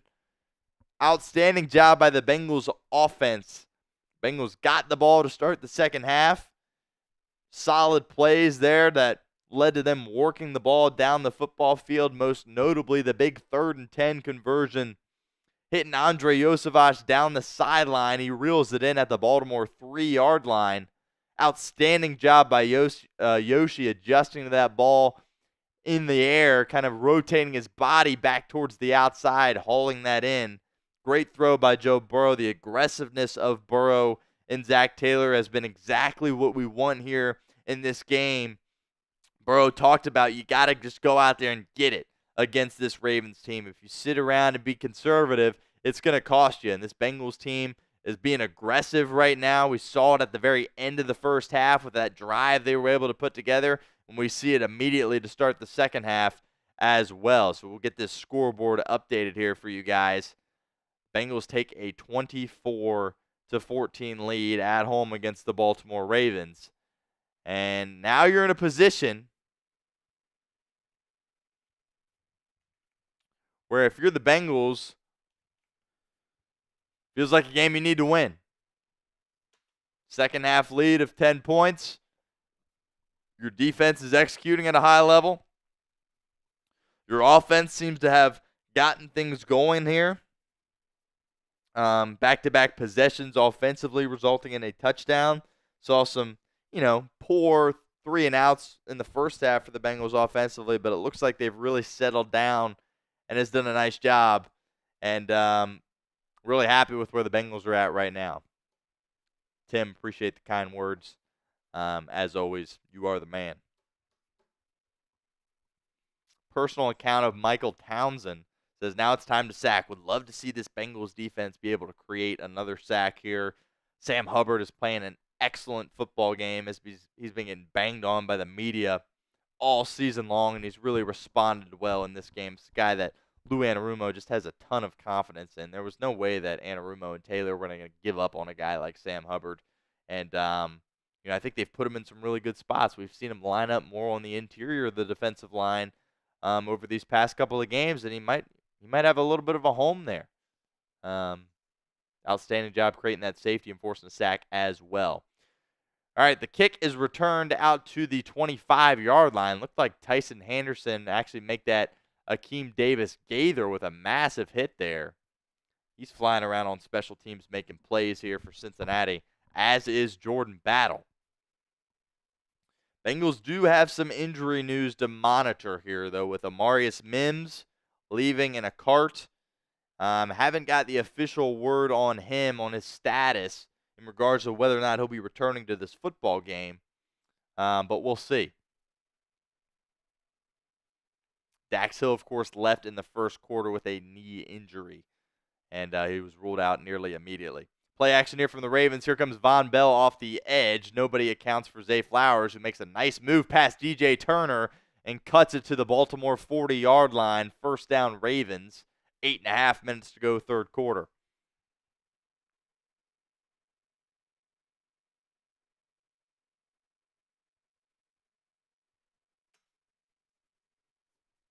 Keep hitting that sub button for us if you have not done so already. I think we can get 200 more subs here. Hit that 12K mark before we are out of here today on today's show. So help us out, youtube.com/BengalsTV.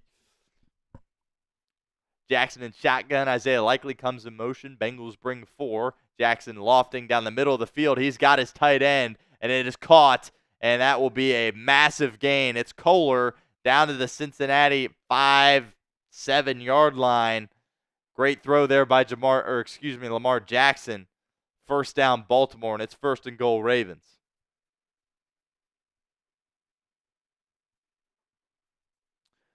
Well, you knew this Ravens team wasn't just going to roll over. So we take another look at this. Kolek just down the seam there. Von Bell gets beat. Also had a linebacker matched up on him as well. And Charlie Kohler has made some big plays in this game for Baltimore. Had the big sneak when he lined up at quarterback as well in 4th and inches earlier in the game. Handoff is to Derrick Henry. Goes up the middle. Picks up about 3 down to the Cincinnati 1-yard line. Second and goal. We'll see if the Bengals can perhaps bend but not break. What's up, Tom? Got it. Tom just came in. Tom Downey is here with us at Chat Sports. He said $50 super chat. He will do a beer bong. So that offer is out there right now. Tom, of course, getting ready to for Sunday Night Football, Cowboys, Steelers. So if you want something to do tonight, check out Tom. Second and goal, not a handoff. Jackson floating towards the back corner of the end zone. It's caught by Isaiah Likely. Logan Wilson was in coverage. Just no chance there for Cincinnati, and it will be a touchdown for Baltimore. So the Ravens respond quickly, go right down the field against this Bengals defense, and it is 24-20, extra point away from it being 24-21. Again, I don't think this should really shock us. I think we've been pleased with what the defense has been able to do thus far, but I think at some point Baltimore was going to be able to have their way a little bit, and we certainly saw that there on that drive. That seam route to Charlie Kohler was just massive, massive game for the Ravens there, and it was just pretty much only a matter of time before they were able to get into the end zone before that. So it's 24-21, and Joe Burrow and this Bengals offense are going to have to respond here. And again, this is what we expected. So we feel good about the situation that we are in, but got to respond offensively. Got to continue to take care of the football and kind of go from there. But Bengals about to get the ball back here to start. Will be their second drive of the second half. See if they can't get another touchdown or at least some points in some capacity. But while we have a moment here, I want to give a shout out to our friends over at Game Time, because today's live stream watch party is presented by Game Time. Look, Game Time has a new feature called Game Time Picks that makes getting tickets to see your favorite teams play live even easier. Game Time Picks filters out the fluff to show you only incredible deals on great seats, so you don't have to waste time searching through thousands of tickets. Game Time Picks is the easiest way to find and buy tickets to live events. You want to go on the road next week for Sunday Night Football, see the Bengals take on the Giants? You can do that with Game Time. Or also get yourself ready for a home game when the Eagles come to town, which no doubt will be a massive game. So head on over to Game Time and get the best deals possible. My two favorite features on Game Time: the seat views. Get a panoramic view of your seat in the app when you buy with Game Time, so you're not blocked out by anything like a foul pole or something that could potentially hinder your ability to watch the game the way you want to.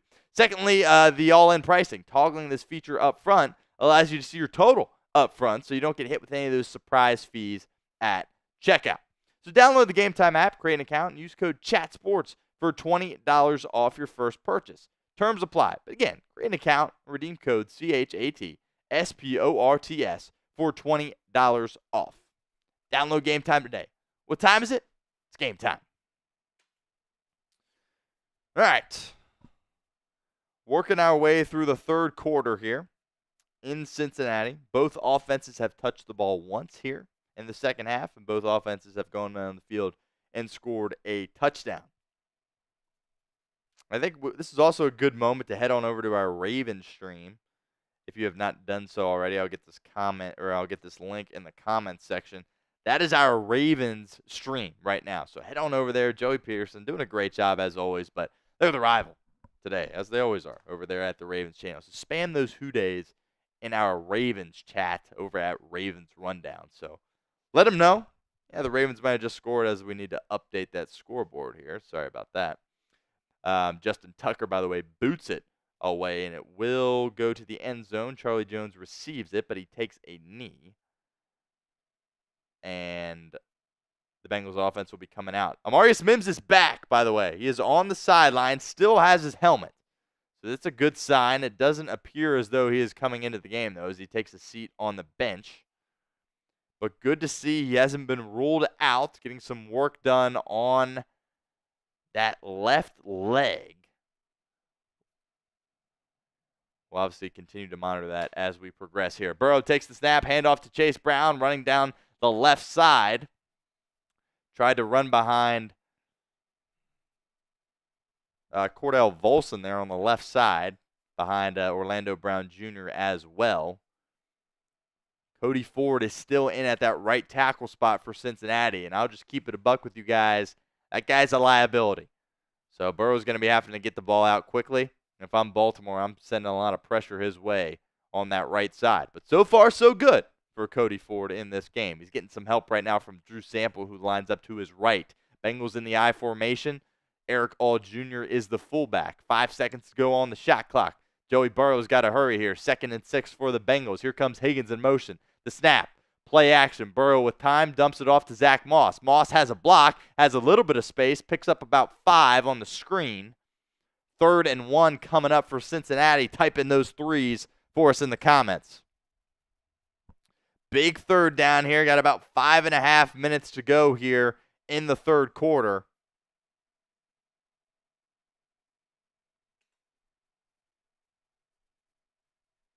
Big third down here for this Cincinnati offense. Trying to avoid a 3-and-out here.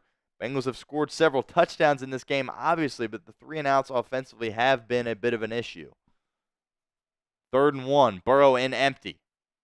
Takes the snap, looks to his left, fires to his left, wide open Jamar Chase. Nice job, nice throw and catch from Cincinnati. Pick up about 5 or 6. Good enough for a first down. Type in those ones.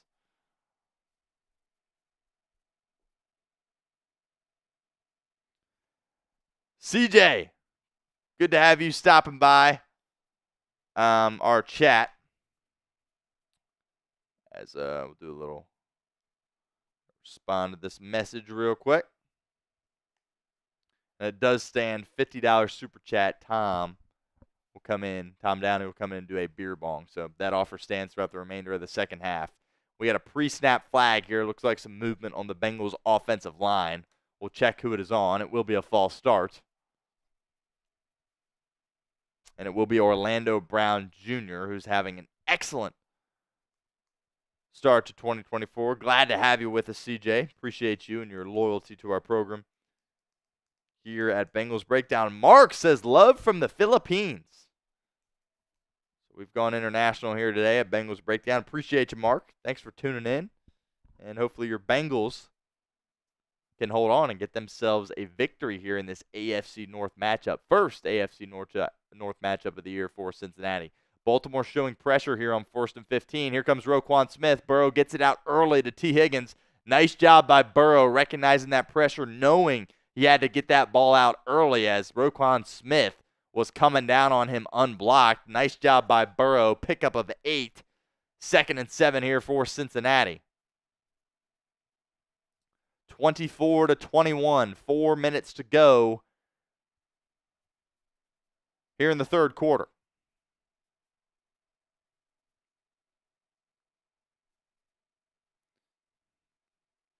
Moss lined up to Burrow's right. Burrow takes the snap, goes to Eric All Jr. in the flap, who hurdles a defender and picks up about 4. It will be 3rd and 3. Nice hurdle there by the Bengals' 4th-round rookie. Tell you what, the coaching staff has really been pleased with Eric All Jr. I believe that's his 2nd catch of the game, but just his ability to be a versatile tight end. The Bengals have just been dying for someone that can fill that role in the pass, that can be elite as a blocker and also a threat in the pass-catching game.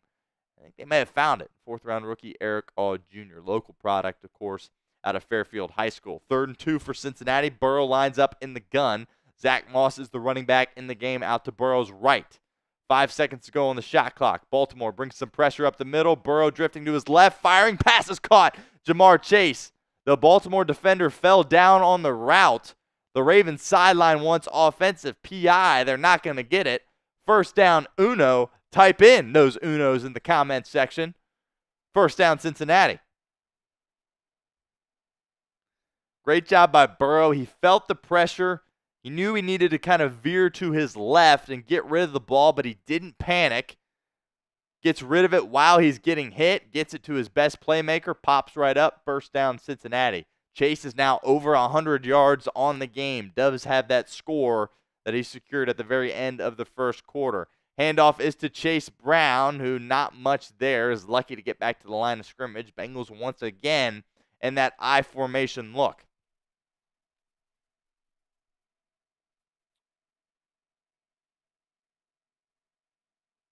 Second and 9 coming up for Cincinnati.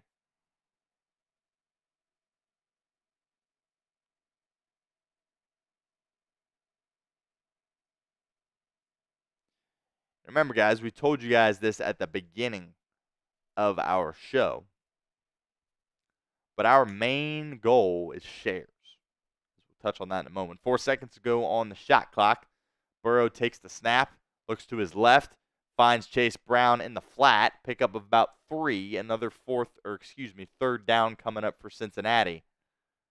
Bengals are well within Evan McPherson field goal range at this point. Share this video for us on social media, or you are a Browns fan. And nobody likes Cleveland and nobody likes the Browns, so you don't want to be that. That is our main goal. We're trying to double up our shares from last week. Had 20, so the goal is 40 here on today's video. So help us out, share it on social media. 3rd and 7 here coming up for Joe Burrow and the Bengals at the 30. Again, within Evan McPherson range, but trying to keep this drive moving. Ravens bring pressure. Burrow fires over the middle. Great catch by Mike Gesicki. Got drilled right as he caught it, but was able to hang on to the football. Pickup of about 12. Type in those ones for us in the comments section. Boy, is that a gutsy play by Mike Gesicki in the slot. Puts his hands up. He's ready for the ball. Knows he's going to take a massive shot. And he takes a massive shot. And Pocket was clean there for Burrow. Brandon Stevens had a really solid game for Baltimore in this one, delivered the blow, but Gesicki holds on. The give is to Zach Moss, cuts his way through the line. There's a bit of a hole there. Nice pickup for Zach Moss as the pile continues to push forward, very close to another Cincinnati first down. There is a flag on the play. We'll check the laundry here. Looked to be in the direction of a hold, unfortunately. Instead, it is going to be pass interference on the defense. Or, excuse me, illegal hands to the face on the defense. Regardless, it is a Baltimore penalty. And, oh, yeah, Alex Cappa was just getting mugged there. Oh, my goodness, and his helmet comes off. Just a no-brainer of a call by the officials. Massive mistake by Baltimore. And it's 1st and goal here with 13 seconds left in the third quarter. Cincinnati really doing a great job of chewing this clock. This is only the 3rd possession of the third quarter total. And this thing is going to go to the end of the third quarter. We have played 3 here in Cincinnati. And the Bengals are holding on to a 3-point lead at home against the Baltimore Ravens. And once again, in striking distance as they look to extend their lead. We'll get that clock updated for you guys. So share this video for us on social media. Like I was saying, that is our main goal of today's video, trying to get those shares numbers up. Appreciate all 1,100 of you guys who are locked in with us right now here at Bengals Breakdown. But the truth is there's a ton of other Bengals fans out there. So I know you guys know some Bengals fans. Get that message out to them. Let them know the things we're doing here at Bengals Breakdown so they can potentially be a part of our watch parties going forward. And really just so we can expand our channel and continue to do more content for you guys. And as I always say, the goal eventually is to be able to go live at some point throughout the regular week and not just on game days. So live shows are a heck of a lot of fun. A lot of our other channels here at Bengals Breakdown have them throughout the week. So that is the goal for us to eventually do that here. So share it for us on social media. Tim Tyre makes a great point, says like, share, and sub. That's awesome, Tim. I appreciate you. But, yeah, like as well. Only have 269 likes here. I know that's not the main focus and goal of our show today, but we should always be liking that video for us here at Bengals Breakdown. Got over 1,100 people tapped in with us here at Bengals Breakdown. So let's get those like numbers up to 271 now. So hit that thumbs up icon for us. Like I said, just really allows us to do more content here at Bengals Breakdown. Allows us to expand our channel, grow our channel, and of course it makes the bosses happy as well, which we got to always do that. So help us out, like that video, share that video for us. It really means a lot to us. This is possession 8 for Cincinnati of the game, possession 2 for Cincinnati of this second half.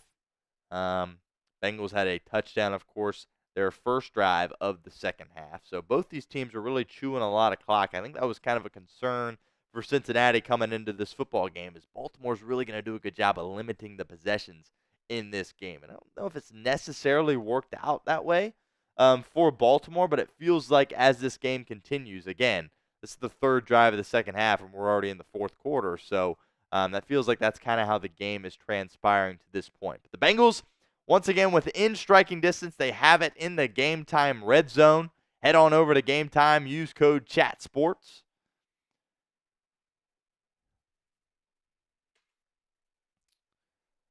And Burrow under center. Give is to Zach Moss. Picks up about 1 on the play before getting swarmed by several Baltimore Ravens. 2nd and goal coming up.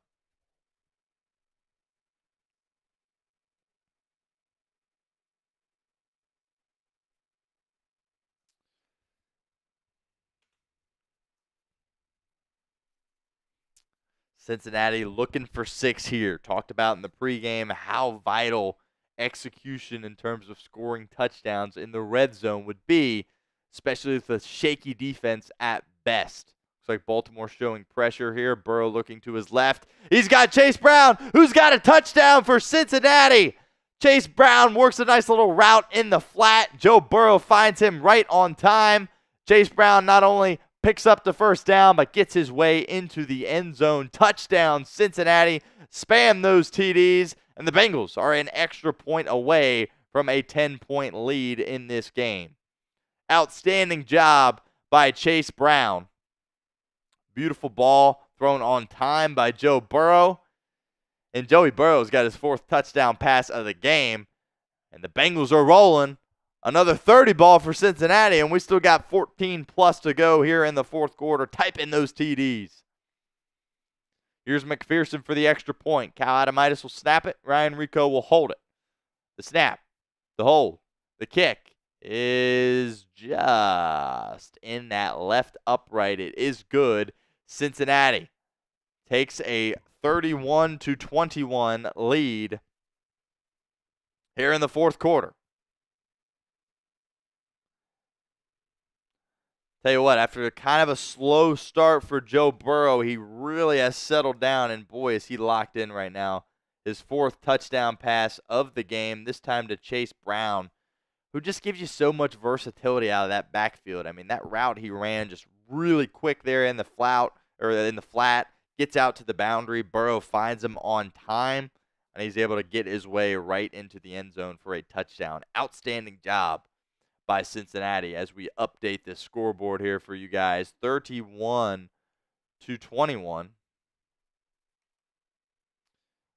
for the Bengals here.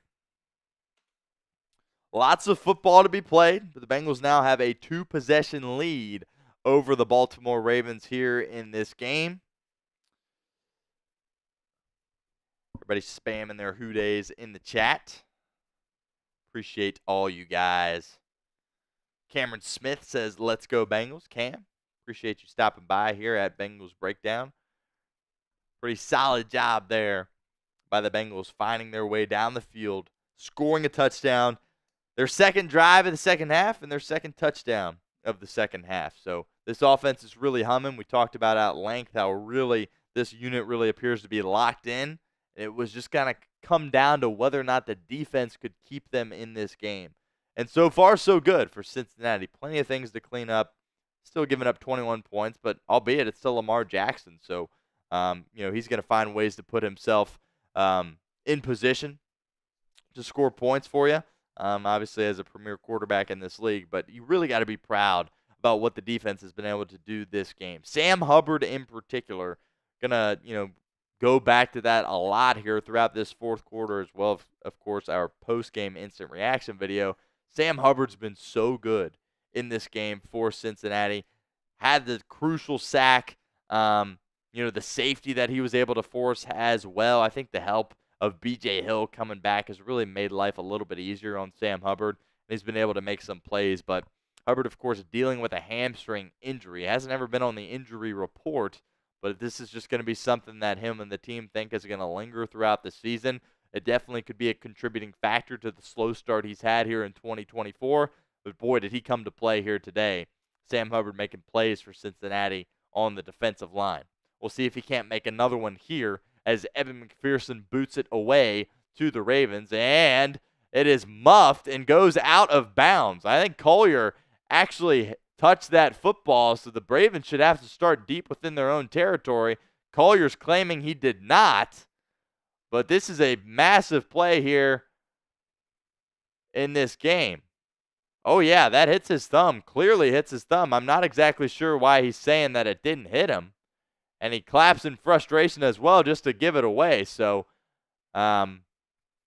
Collier was hoping that this would be a kick out of bounds. But to me, this very clearly hits that right thumb and shoots out of bounds. So, Baltimore is going to be backed up here on their own 7-yard line. So a massive mental error there by the Ravens special teams unit.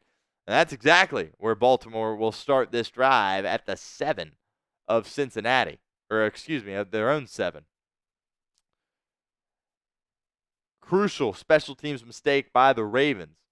Jackson in shotgun. Anarumo brings pressure. Jackson lofting over the middle. He's got Mark Andrews. Beautiful ball there by Lamar Jackson, hauled in by Andrews. Jordan Battle, solid coverage on the play, but that's just a really good throw and a really good catch.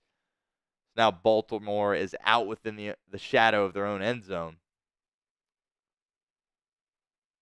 Great play there by the Ravens.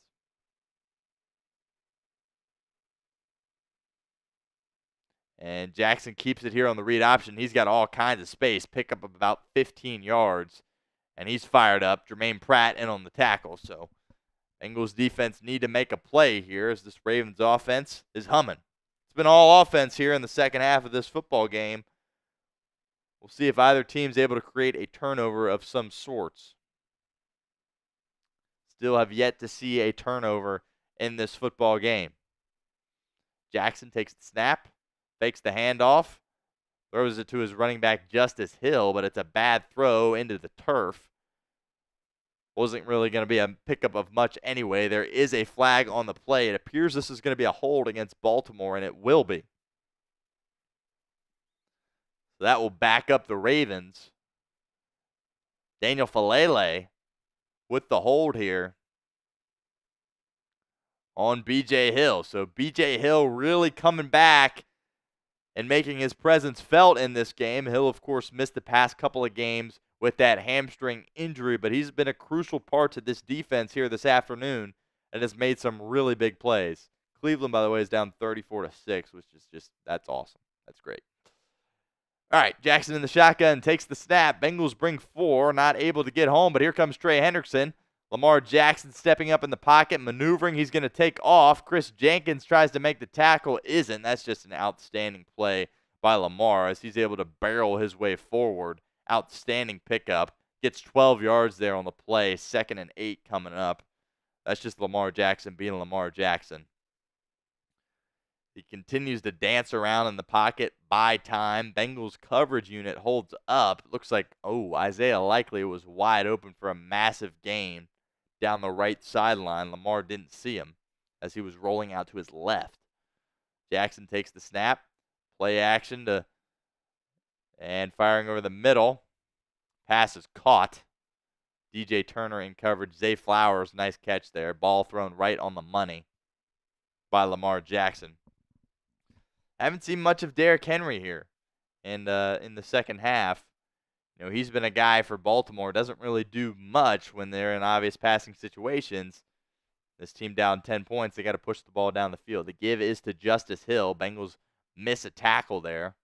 Looked like Lawrence Guy, who was signed off the street a couple of weeks ago, missed that tackle on Justice Hill. Pick up about 7, 2nd and 3 for Baltimore. Jean-Pierre Castro says the Bengals need a stop. Absolutely. You hold them to 3 here, you feel really good about what you've done defensively. Starting to morph into a shootout here in Cincinnati. Missed tackle on Lamar Jackson. Von Bell tried to take the legs out from under him. Lamar Jackson was able to get up and over him.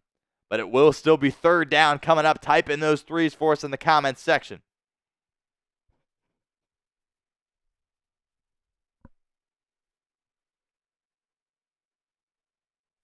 We are in the 4th quarter here.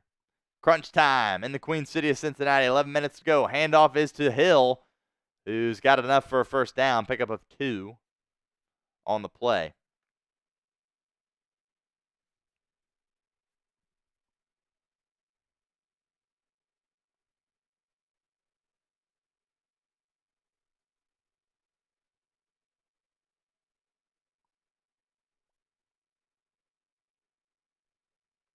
First and 10, Baltimore. 10 minutes, 45 seconds to go in the game. We'll see what Todd Monken dials up here on offense for the Ravens. First and 10 at the Cincinnati 19. Derrick Henry back in the game. He gets it on a swing pass. Pickup of about 3 or 4 as the Ravens are back into the game time red zone. Download the Game Time app and use code CHATSPORTS for $20 off your first purchase. 2nd and 6 coming up as the clock continues to tick here in Cincinnati. Who's going to make the play on defense, if anyone?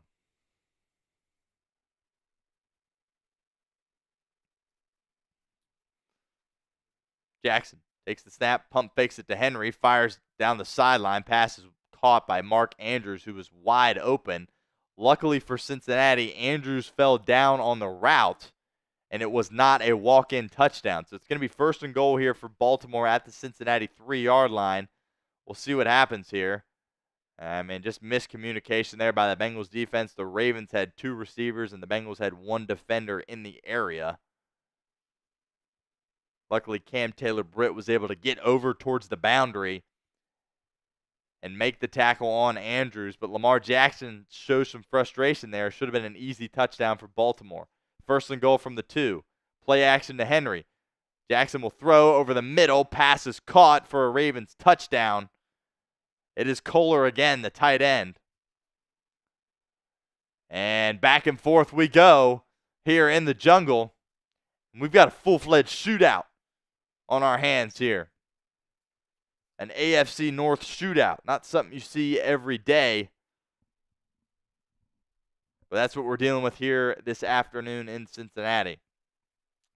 Beautiful job by the Ravens moving their way down the field. Nobody on defense for Cincinnati is able to step up and make a play. And they are a Justin Tucker extra point away from making this 31-28. Big extra point here for Tucker.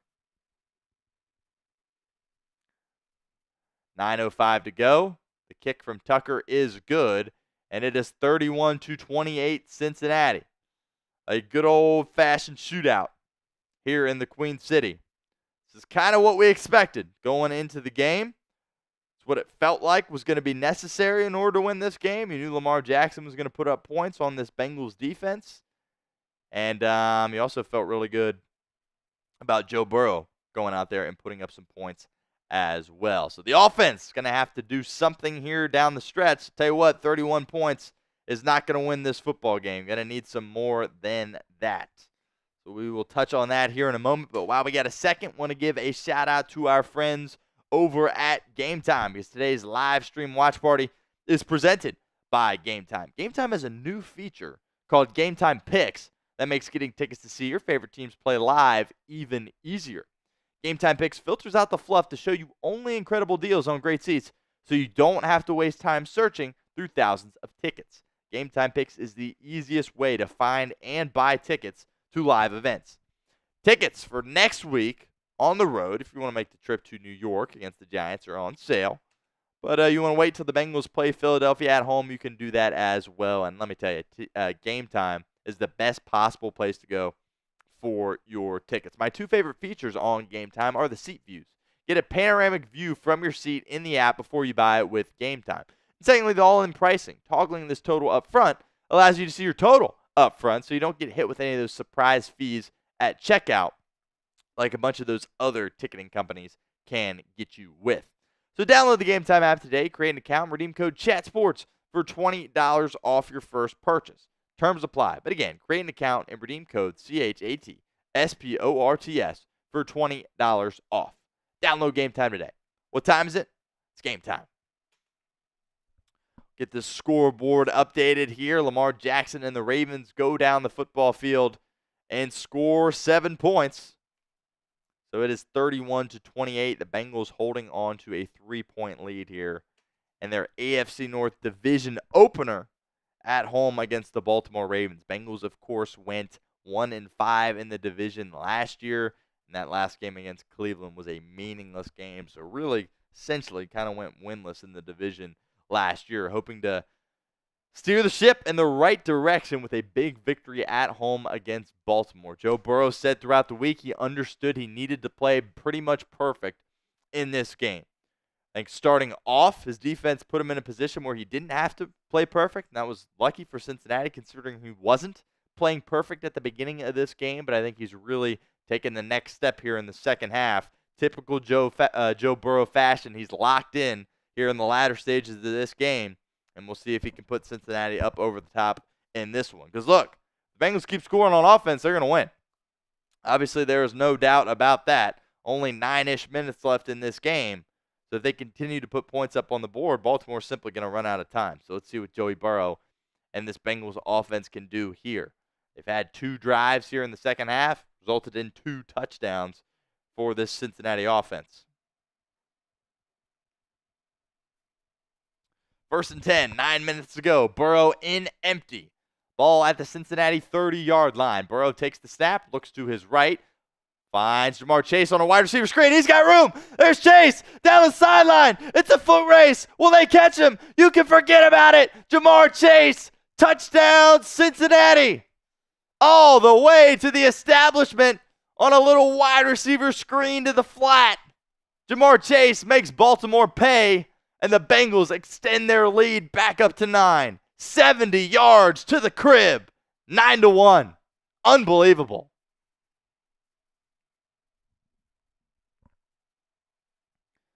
Just a situation where Zach Taylor was trying to get the ball in Chase's hands by any means necessary. Just a little short little route, essentially a wide receiver screen over to the boundary there in the flat. Jamar Chase hauls it in, and good luck catching him. If you get in a foot race with that guy, it is over. Touchdown Bengals. Here's McPherson for the extra point. That's good. 38-28. And the shootout continues. 3 second-half drives, 3 touchdowns. On the very first play of this drive, Jamar Chase takes it 70 yards to the establishment. Touchdown Cincinnati. Type in those TDs. Unbelievable. Tell you what, man, people love writing off this Bengals team, and I get it. There's massive issues on the defensive side of the ball. Again, despite their performance today, still plenty of red flags for you defensively. But when your offense is as good as this offense is, you've always got a chance. When you've got number 9 back there, you've always got a chance. That's his 5th tutty of the game. Just absolutely abusing this Ravens defense. 38-28, again, as we get the scoreboard updated for you guys. Massive fireworks in Cincinnati.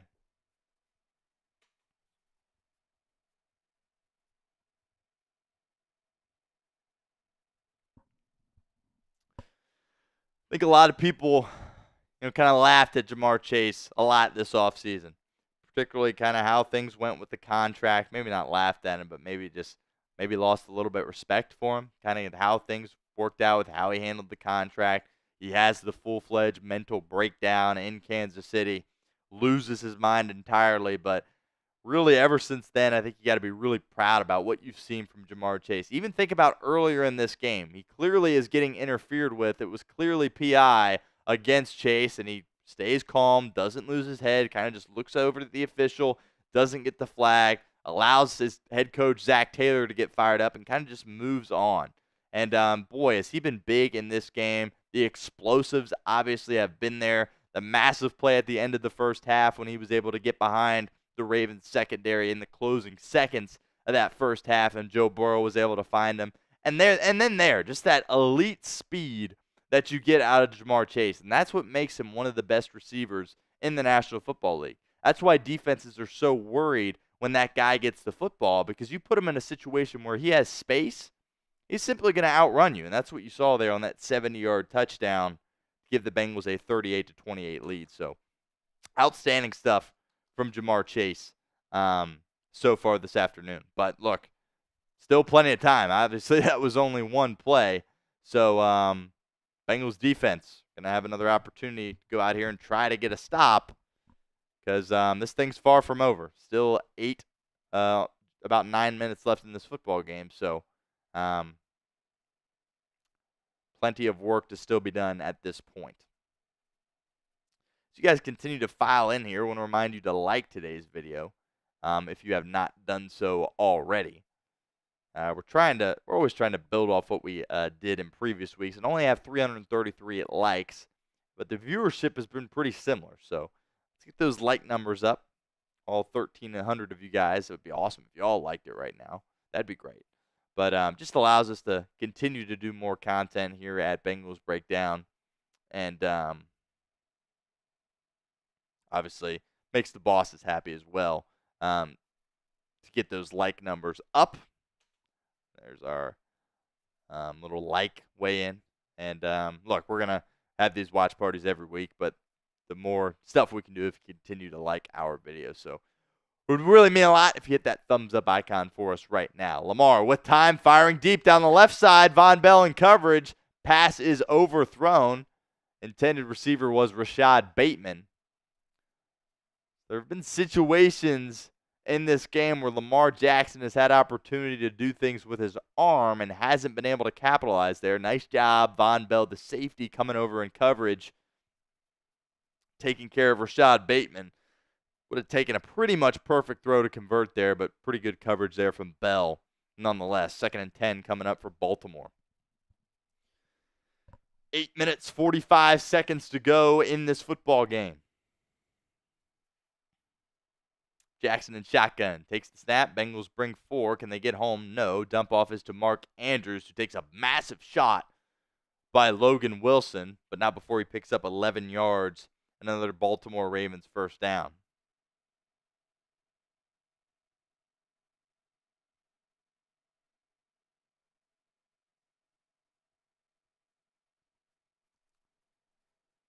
Play action.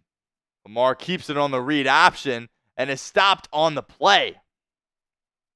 Akeem Davis-Gaither with the stop for Cincinnati. Outstanding job by the captain.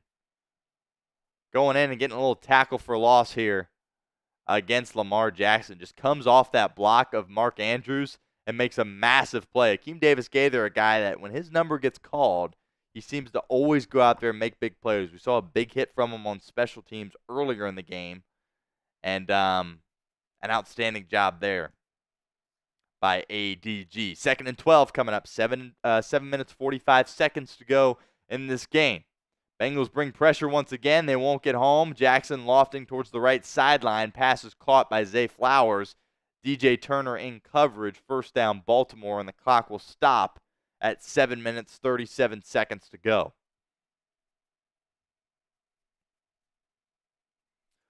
$366 likes. We can get up to 400 right now. Come on. 33 likes right now. We can do that. I got faith in you guys.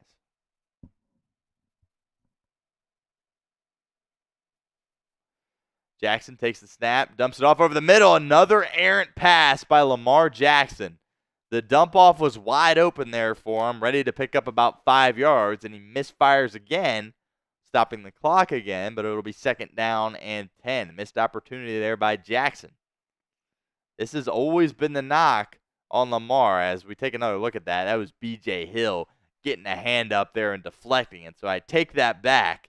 Not a bad throw by Jackson. Instead, just an outstanding play by B.J. Hill, who, like I mentioned previously, has really made his presence felt in this game coming back from injury after that hamstring issue. 4 seconds to go in the shot clock. Lamar's got to hurry here. Just barely gets it off. Bengals again bring pressure. Do they get home? Not quite. Passes floated out towards the boundary again. Looks like another incredible reception by Zay Flowers. Jalen Davis, called up from the practice squad, was in on the tackle on this one. So we take another look at it. Oh my goodness. What a lucky catch there. Flowers misses it, and then it hits Jalen Davis in the face and comes right back into the lap of Zay Flowers. The Ravens catch a massive break there. Bengals bring 4. B.J. Hill very nearly gets Lamar Jackson, is able to dump him in the backfield, but Lamar is able to throw it away. Incomplete. B.J. Hill, have a day, big fella. Welcome back to Lou Anarumo's defense. 4 likes away from 400. 4 more likes. Let's get that 400th like right now. Appreciate you, Tom Lutz, hanging out with us, helping us out here. Michael Easterwood says, I never saw this scoring this many points against this defense. I tell you what, Joey Burrow, those guys are locked in offensively. Lamar takes the snap, looking down the right sideline. Pass intended for Nelson Aguilar. Jalen Davis in coverage. Not really a catchable ball there, but really nice coverage there by Jalen Davis. So I think we kind of speculated that Davis would kind of get the call up from the practice squad if Mike Hilton wasn't able to go. I think the Bengals like what they have in their 5th-round rookie Josh Newton, but to kind of just throw him into the fire here in a big AFC North showdown, I think you go with Jalen Davis, guy that's had experience in these games for Cincinnati. He's played good football for you as well. Go with the veteran in this situation, and it's paying off here for Zach Taylor. Here comes Davis on the blitz, not able to get home. Passes completed over the middle, and it will be a Ravens first down. Pickup of 12 on 3rd down. Great job there by Baltimore. We've seen Lou Anarumo continue to blitz here, and I think it's been pretty effective kind of getting Lamar just a bit off. And they're going to call roughing the passer here on Trey Hendrickson. Going to tack on 15 additional yards here. Come on, man. I mean, the one on Burrow earlier was a little bit questionable. I think that kind of flag came out just because of how hard Burrow smacked his helmet on the ground. But that to me is kind of a soft call on Trey Hendrickson. That did not look like roughing the passer. And that's going to be 15 additional yards on the play. Hendrickson's on the sideline. He absolutely can't believe it. It's a first and goal situation now for Baltimore as they enter the game time red zone. Baltimore snaps it to Lamar. Lamar has all day to throw. Bengals can't get any rush in on him. Here comes McKinley Jackson trying to chase down Lamar Jackson. First time we've called his name today. Was a bit of a surprise to see McKinley Jackson be active for this game against Baltimore. He only has a few padded practices under his belt as a professional. And the Bengals just needed serious help at that defensive tackle spot, and they call up the third-round rookie out of A&M. That was pretty good pursuit there on Lamar Jackson.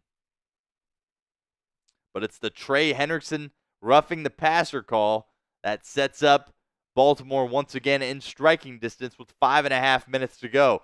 Lamar Jackson drops the snap, but he's able to pick it up and salvage the play. Here comes Sam Hubbard trying to take him down. Lamar stiff arms him, rolling out to his right, firing across his body to the end zone, and the pass is caught for a touchdown by Isaiah Likely. That is just Lamar Jackson magic right there.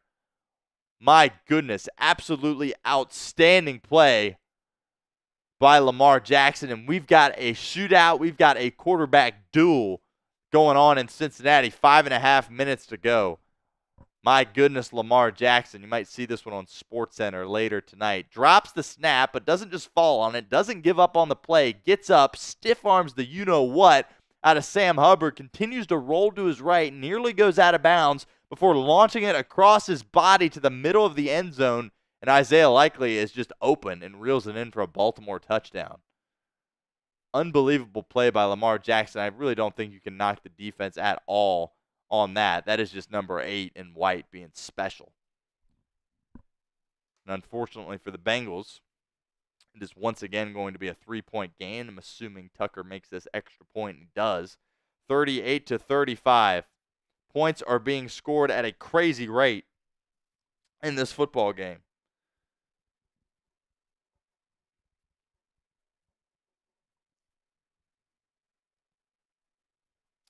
Each team has possessed the ball 3 times in this second half, and both teams have scored 3 touchdowns in the second half. 6 drives, 6 touchdowns here in the second half of this game, and I am still in shock at that play by Lamar Jackson.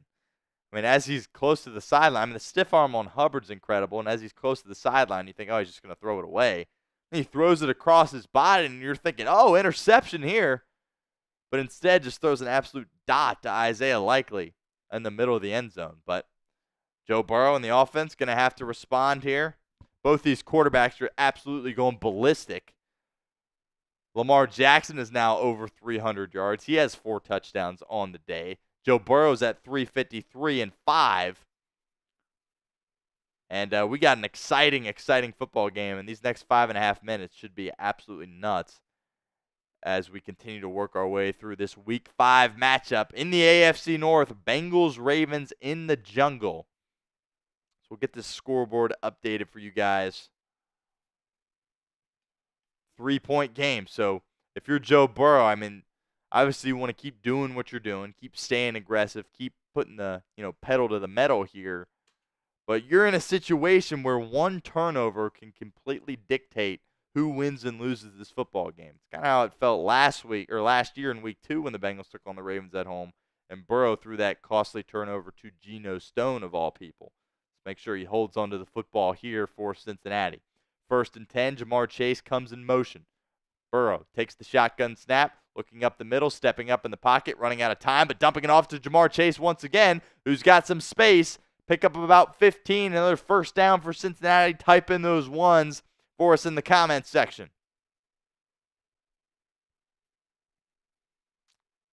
Now, keep an eye on the clock here as things progress. We'll get that updated for you guys as well here on our graphic. There's 5 minutes to go in this game.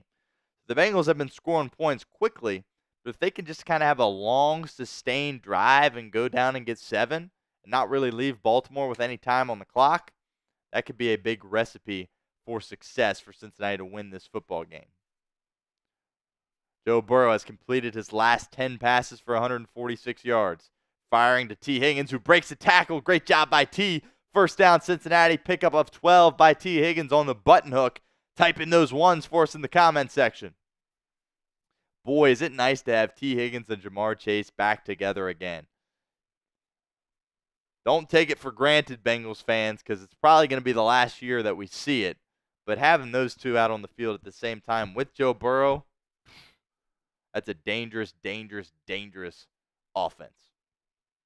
Clock continues to roll here. 4 minutes to go in the fourth quarter. Harbaugh has all 3 of his timeouts to work with. We'll see if he begins to utilize them here at all in the near future. The handoff is to Zach Moss, who bounces it to the left side and gets rolled up on the play. Nice play by Oweh.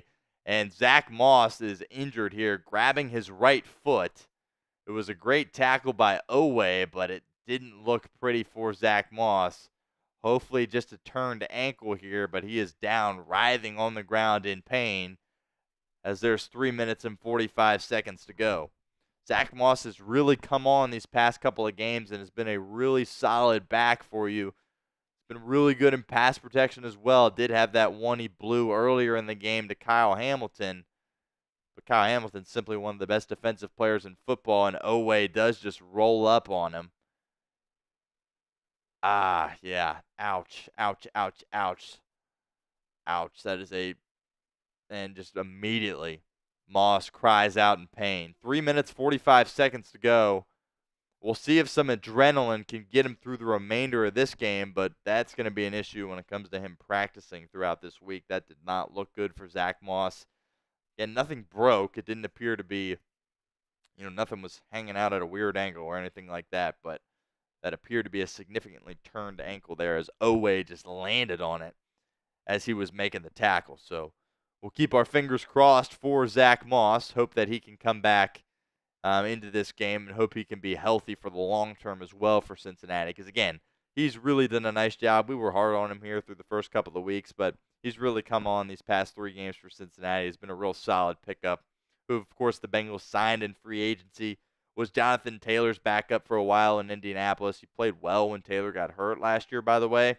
Bengals kind of took a flyer on him in free agency, and I think over the course of these past couple of weeks, he's done a nice job for him at that running back spot. That kind of tandem of Chase Brown and Zach Moss really has done Zach Taylor and Dan Pitcher in this Bengals offense a lot of favors here. So that certainly is going to be a big loss, but he has his helmet still on. He is on the sideline here. Bengals facing a 2nd and 3 here coming up. Throw our Super Chat menu on the board for you guys here as we work our way through the end of this game. Not too late to Super Chat. $10 Super Chat gets you into our Jungle Club here at Bengals Breakdown. $20 will be an Old Bay shot. Joey does them. It's an East Coast thing. Amarius Mims, by the way, is back in this football game for Cincinnati. That is very significant. Mims went to the locker room on a cart, but now he is back here with 3 minutes to go at that right tackle spot. Burrow in shotgun, takes the snap, firing over the middle, wide open T. Higgins on the slant. Pass is caught, first down Cincinnati, and that clock continues to run here. Type in those ones.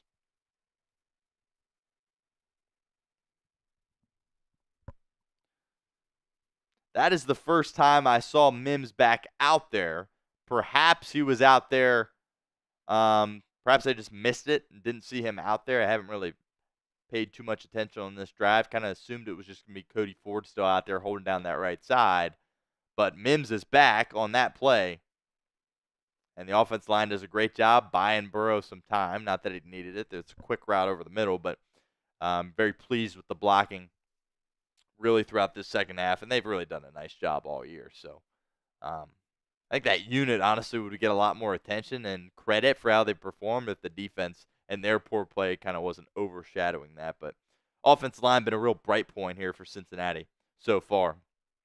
Keep the likes coming as you guys continue to file in here down the stretch.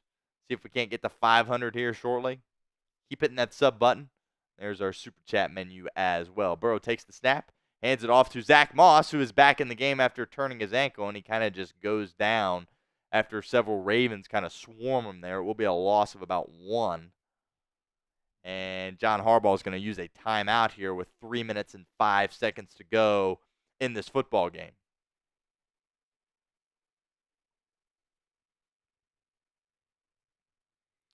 Three minutes, 5 seconds.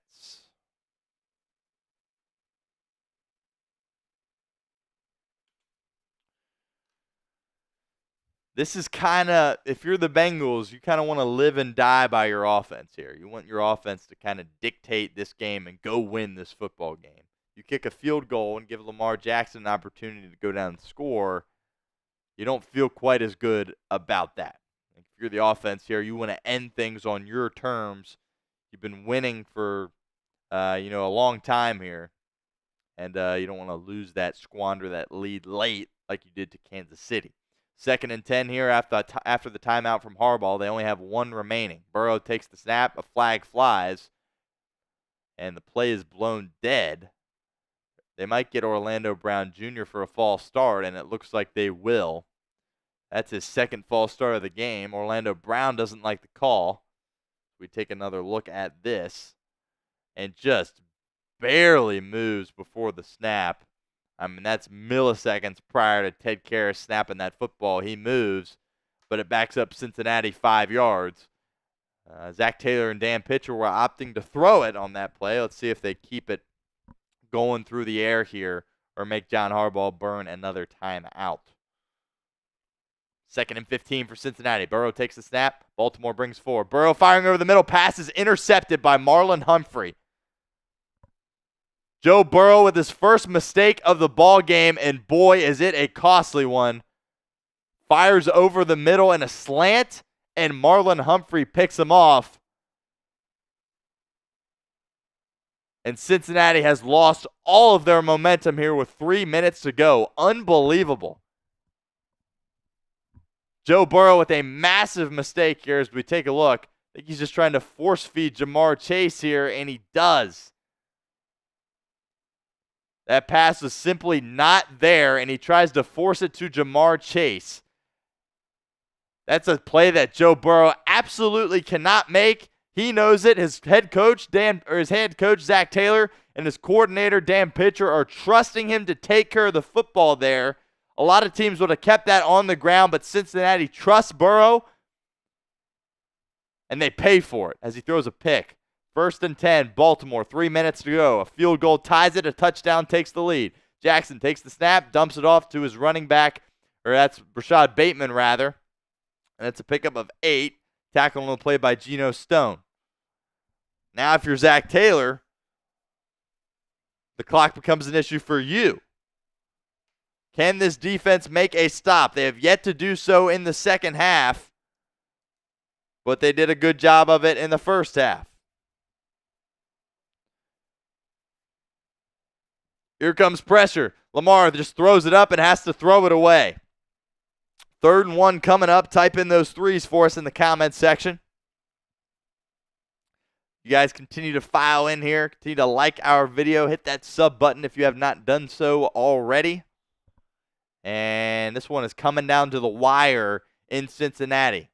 First AFC North matchup of the year for the Bengals, taking on the Baltimore Ravens. The handoff is to Justice Hill, who just barely has enough for a first down for Baltimore. And we'll see if the Ravens take this thing down to the 2-minute warning or if they're going to snap another one here. All the pressure here is on the Bengals defense after the Joe Burrow interception. They'll run another play. Bengals bring 4. Lamar firing over the middle. Pass is caught. Wide open receiver on the play, and the Bengals are trying to rip the ball out instead of making a tackle. They finally get the receiver to the ground. It's Wallace. And we have hit the 2-minute warning here in Cincinnati.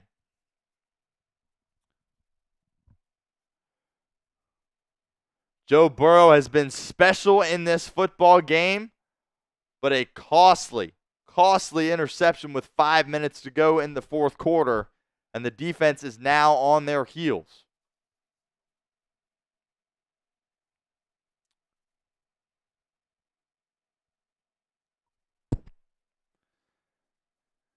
I think Zach Taylor is going to get heat for opting to throw that football in that situation there that early with Joe Burrow, but I would have done the exact same thing. You're in a situation where your defense hasn't done anything productive in the second half, had some good stops for you in the first half, but you don't want to live and die by your defense. You want your offense to dictate the result of that game. You want your franchise quarterback that's getting paid millions and millions of dollars to come through and execute for you, and I would live and die by that as well. And unfortunately on that play, the Bengals died with an interception by Joe Burrow at the worst possible moment.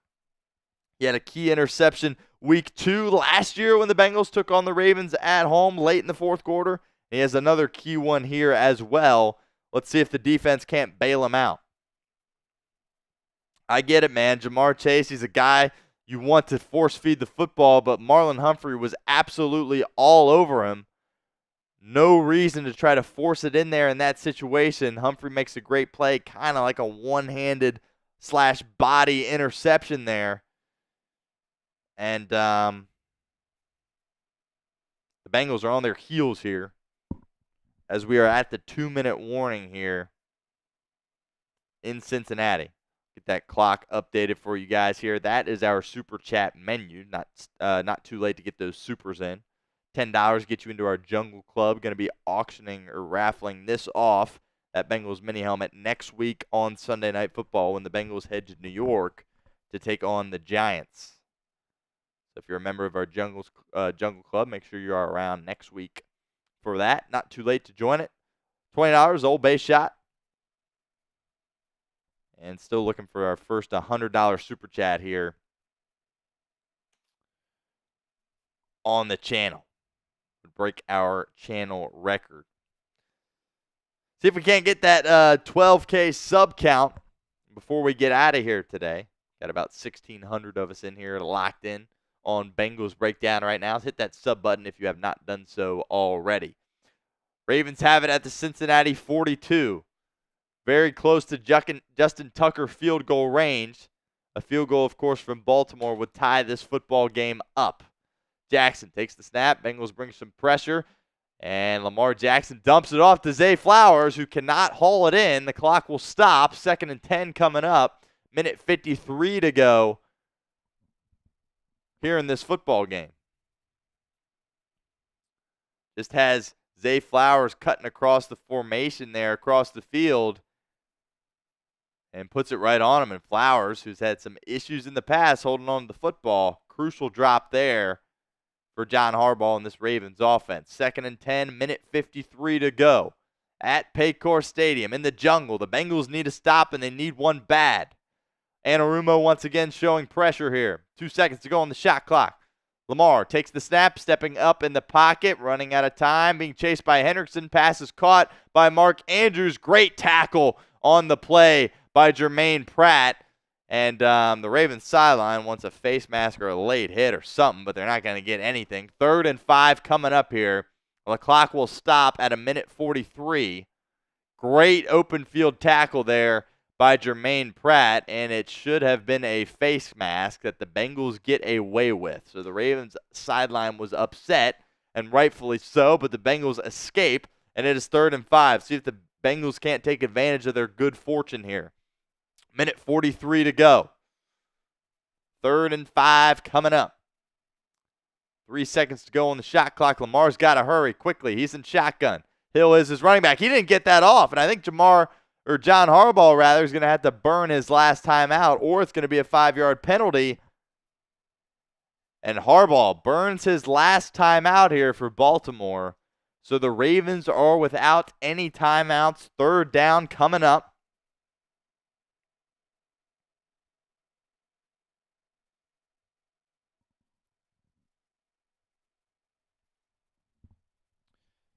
And Lamar just tried to change the play a little bit too late there at the line of scrimmage. And his head coach has to burn his final timeout of the game. So that could be certainly crucial here as we progress through this next minute plus of football. 3rd and 5 coming up. 3rd and 6, they'll call it. Minute 43 to go in this football game.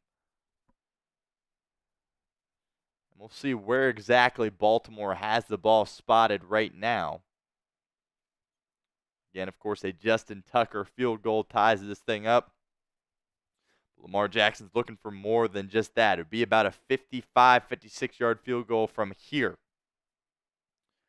Jackson in shotgun, 3rd and 6. Justice Hill is his running back out to his right. The Bengals bring pressure. Will they get home? Not quite, but they get home just enough to force an incompletion from Lamar Jackson at the feet of Rashad Bateman.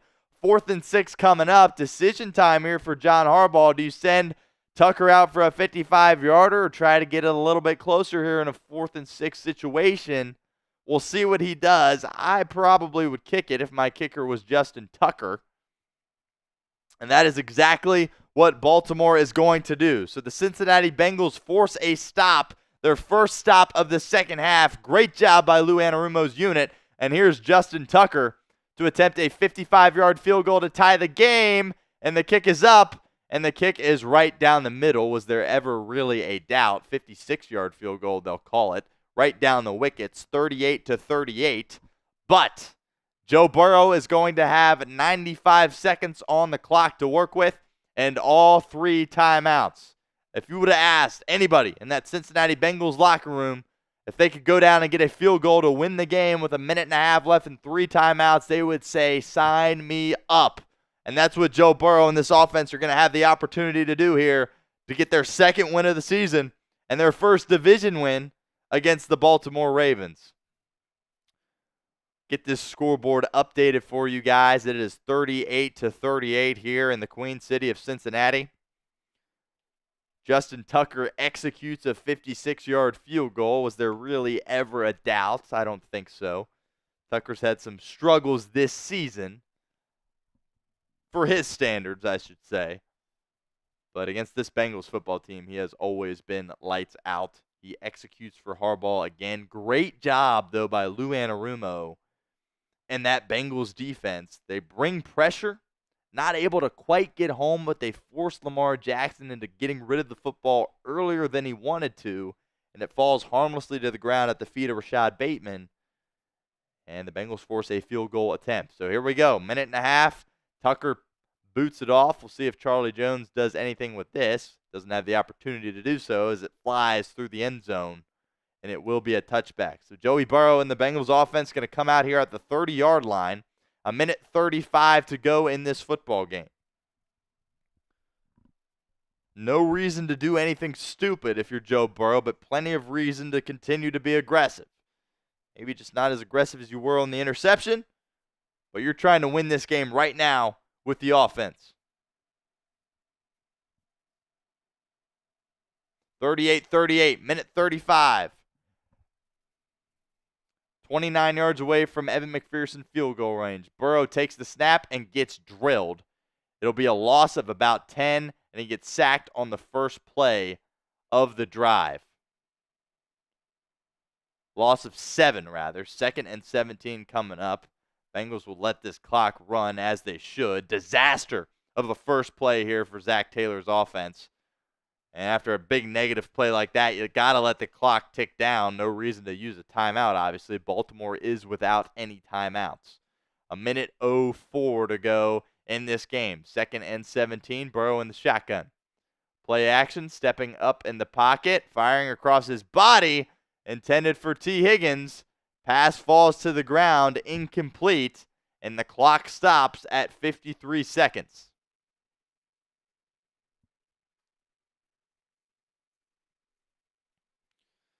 Will be interesting to see how aggressive Zach Taylor is on this play call. You got 3rd and 17 coming up. Baltimore's without any timeouts. 53 seconds. I'm not sure I would be too aggressive here. Because an incompletion really gives Baltimore a ton of life in this game. We'll see what Taylor does. Burrow takes the snap, and they're just going to hand it off to Chase Brown, who's got some space. Picks up about 7 or 8 yards, and the clock will wind down. The Bengals will have to punt it away. I think you can expect Zach Taylor to take a timeout with about 9 seconds left. So Baltimore is going to have the return plus probably one play. And after a sack on the first play of the drive, disaster on the first play of the drive, the Bengals can't take advantage of having 3 timeouts remaining. And the best they can do at this point is play for overtime. That appears to be what we will have on our hands here after these next couple of plays. The timeout should come here at 8 seconds, I believe. And it does. 9 seconds on the play clock. Bengals need a good punt here from their rookie Ryan Rico, who's had a really good start to his career here in Cincinnati. Had a really crucial punt in the first half that helped flip the field. Gonna need another good one here so the Ravens can't do anything silly before the end of regulation. Full-fledged shootout here in the AFC North, something we typically haven't really seen amongst these division foes, as the punt from Rico is off, and it lands at the 20 and rolls to about the 10 as the clock hits triple zeros, and we are going to overtime. So the rookie Rico does his job there, and the Bengals will await the coin toss, which obviously in the NFL is very, very critical. The team that receives the kick has the opportunity to go down the football field, score a touchdown, and end the game. So kind of crossing your fingers at this point that you can get the football. But this Bengals offense has been great today, but their last 2 drives, they stall out. Joe Burrow throws a pick in Ravens territory, and the Bengals go 3 and out on their last drive of the game after Joe Burrow is sacked on first down for a loss of 7.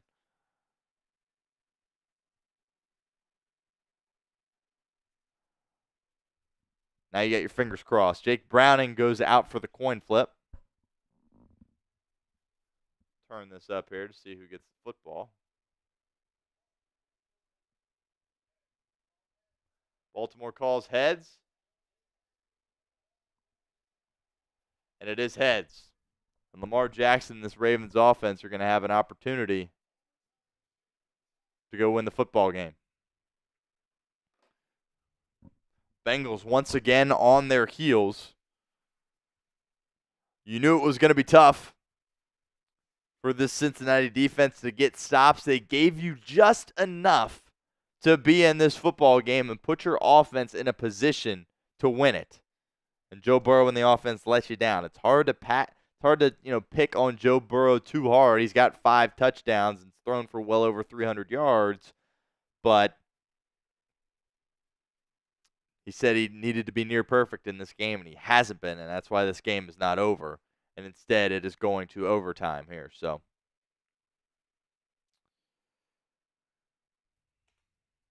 Baltimore again won the toss and has the ability to go win the game with a touchdown. If you're just swinging by for the end of the game, help us out. Hit that sub button if you have not done so already.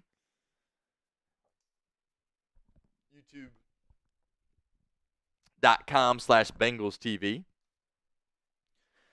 Got about 2,000 people in here right now, so I think we could flirt with that 12K number here, take advantage of this overtime. I know all you guys are not subscribed here at Bengals Breakdown, so if you're stopping by for the first time, we'll have one of these watch parties every single game day for you guys, whether it be a Sunday, Sunday night, Monday night, Thursday night. We will be here live on Bengals Breakdown with a watch party, so don't miss out on that. Hit that sub button, youtube.com/Bengals TV. Also have pretty much daily Bengals videos for you guys as well.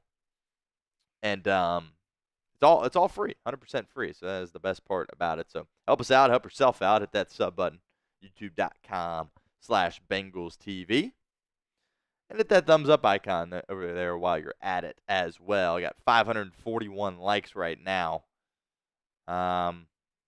I think 650 would break our season high total, I believe, that we had against the Chiefs, the Commanders, probably Monday night loss. So I think we can break that as well. Keep hitting that like icon for us as we get ready for overtime here. So Bengals forcing a punt here obviously would be great. Forcing the field goal, you gave yourself a chance. But if Lamar Jackson goes down and gets in the end zone, Joe Burrow is not even going to have an opportunity to touch the football. Derrick Henry now back in the game. He gets the give. And the Bengals are there for him. Sam Hubbard once again. His good day continues. B.J. Hill helps him out. Tackles Derrick Henry right at the line of scrimmage for a pickup of 0. 2nd and 10 coming up. Spam those who days for us in the chat right now. Bengals need a big-time stop here by their defense.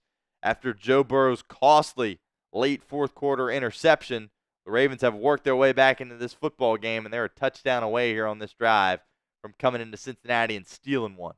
Lamar takes the snap, pitches it to Derrick Henry, who gets to the right, has some space, picks up about 8. Sam Hubbard again on the tackle for Cincinnati. 3rd and 2 coming up. Type in those threes for us in the comments section. I think John Harbaugh has proven to be a really, really aggressive head coach. So it honestly wouldn't surprise me if this was 2-down territory for John Harbaugh. 3rd and 2, I think you can expect a run here. Jackson in shotgun. A run it is to Derrick Henry, who just barely falls his way forward, gets just enough for a Baltimore first down. And Baltimore moves the chains here. Bengals defense looks a little fatigued at this point. Got to empty the tank here. If you're Lou Anarumo's unit, absolutely have to empty the tank. 38-all in the Queen City of Cincinnati. All Joe Burrow can do is watch at this moment from the sideline. See if the Ravens continue to try to just run the football in this drive. Lining up in the I formation, play action. Lamar running out of time. Miles Murphy's in pursuit. Still can't get home. Fires across the middle. Incomplete. Nice job by the Bengals pass rush there. Again, not able to get home. But the coverage holds up on the back end. I tell you what, this Bengals defense is absolutely gassed right now. They are huffing and puffing all over the place.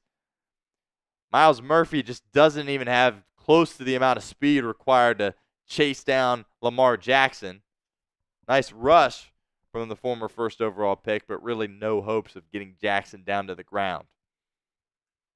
2nd and 10 coming up from Baltimore. Ball is at the Baltimore 40-yard line. 3 seconds to go on the shot clock. Anarumo sends 4. Hendrickson coming off the right side, not quite able to get home, and Jackson's going to take off up the middle. Haven't seen him do a ton of that today. Picks up about 5, maybe 6. Logan Wilson in on the stop for Cincinnati. Once again, 3rd and 4 coming up for the Ravens. Type in those threes for us. Type in those threes for us in the comments section. Bengals have done a really nice job in coverage. Haven't quite been able to get to Jackson enough to get him on the ground, but only a pickup of 6 for the Baltimore quarterback on the ground. Again, 3rd down and 4 coming up. Paycor Stadium is buzzing right now. The Bengals make a stop. Will Lou Anarumo send the blitz? He does. Pass fired over the middle. Pass is caught by Rashad Bateman. They got to get him on the ground, and they do.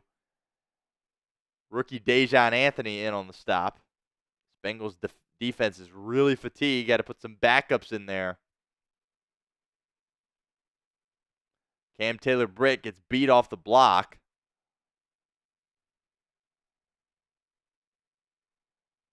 It's going to be a first down, Baltimore. Will the defense be able to force a field goal? Will Joe Burrow get a chance in this one? 1st and 10 at the Cincinnati 40.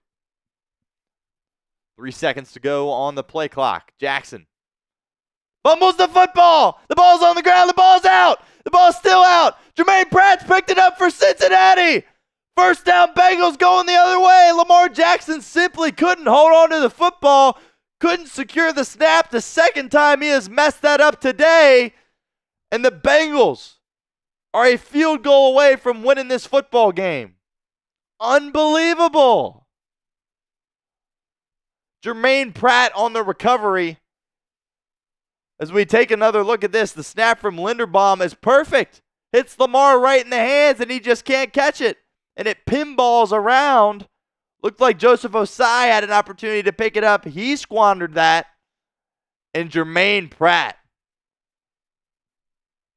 The reliant veteran is there to pick it up, secure the football. And the Bengals already have it in Ravens territory, or probably a first down away from getting in Evan McPherson field goal range. Bengals have ability to salvage this game right now and take home a win. Burrow hands it off to Chase Brown right up the middle. Pickup of about 1, perhaps. Not much going there. Amarius Mims is still in the game at that right tackle spot for Cincinnati. Evan McPherson at some point, barring a turnover, is going to have an opportunity to win this football game. Just a complete mental lapse from Jackson. A perfect snap from Linderbaum. And he just wasn't looking at it. And it just bounces off his hand, pinballs around, and the Bengals fall on it. 2nd and 10 at the Baltimore 38-yard line. Burrow under center. Chase Brown still is the running back in the football game. Gesicki comes in motion. And it looks like Cincinnati's going to call a timeout here. Burrow didn't like something. As the play clock winds down to zeros, Zach Taylor gets a timeout in.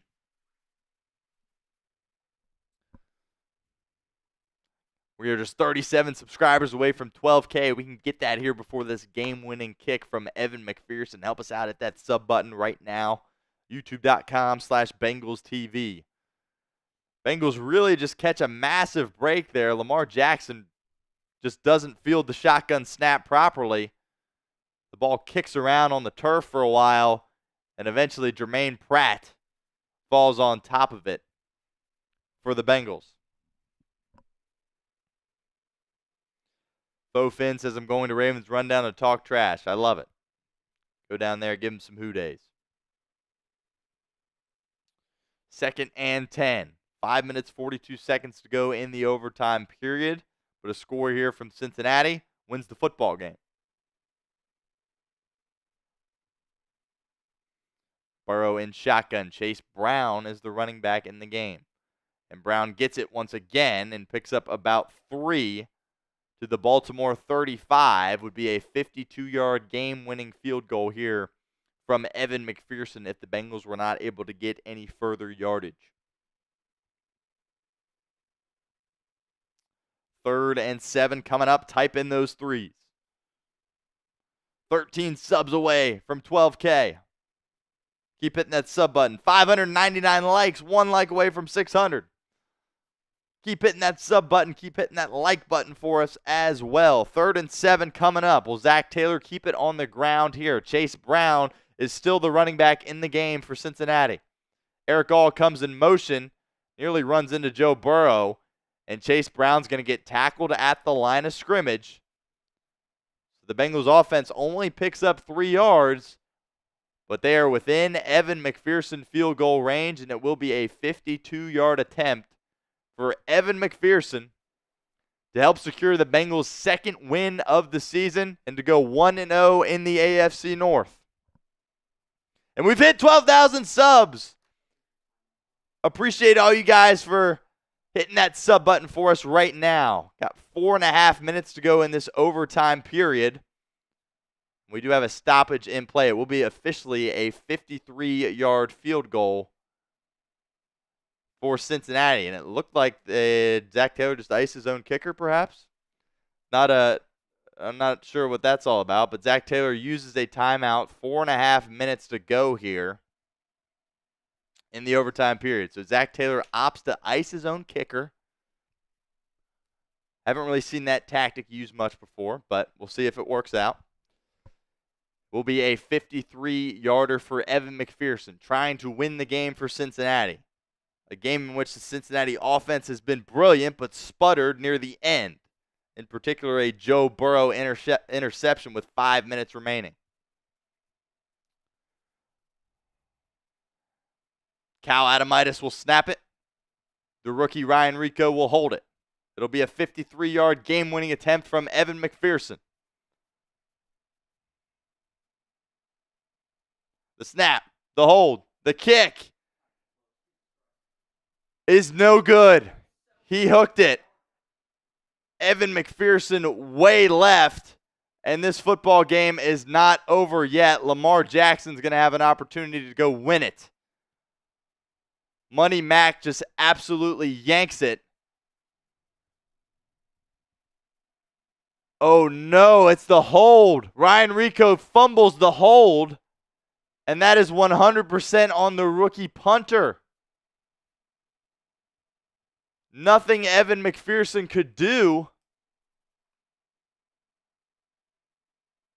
Just completely on the hold by Ryan Rico, and Joe Burrow can't believe it, puts his head down, and the Bengals need another massive stop for their defense. A tie is really becoming a possibility here. The ball is at the 45-yard line. The pitch is to Derrick Henry. Does the Bengals defense have anything left? No. Derrick Henry running down the sideline and cutting it upfield past the 5, down to the Cincinnati 5-yard line. And Baltimore is going to have a chip-in field goal attempt to win the game from Justin Tucker. Just a microcosm of the Bengals season thus far, so far in this football game. Not able to execute a game-winning field goal attempt. Ryan Rico fumbles the hold. Evan McPherson just never has a chance. Hooks it left. Derrick Henry with a massive run here by the Ravens.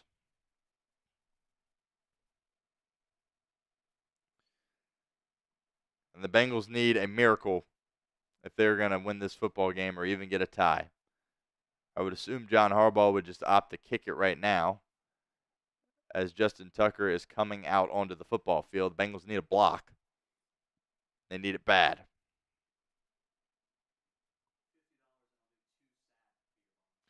Tom just said $50 super chat. He'll do 2 beer bongs, 2 sad beer bongs, assuming that this kick from Tucker is going to go through.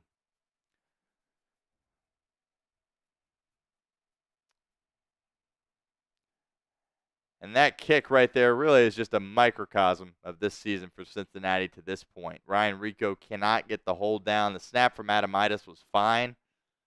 No doubt some nerves from the rookie trying to place that ball down. It will be a Tucker 24-yarder to win it. Bengals need a block. Snap, the hold, the kick is right down the middle.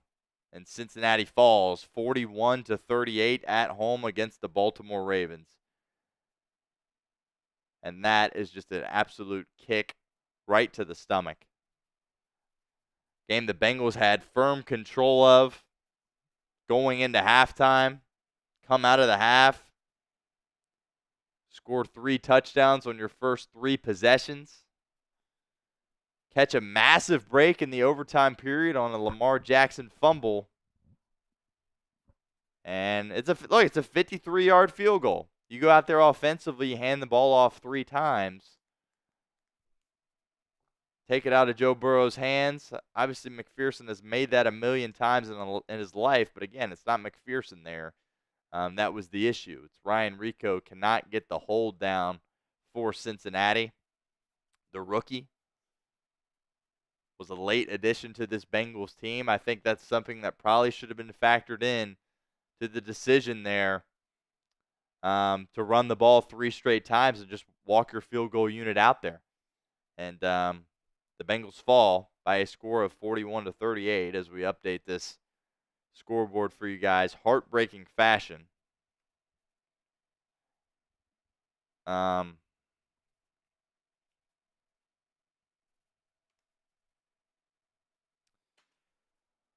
41-38, and that will be the final here for Cincinnati in this football game.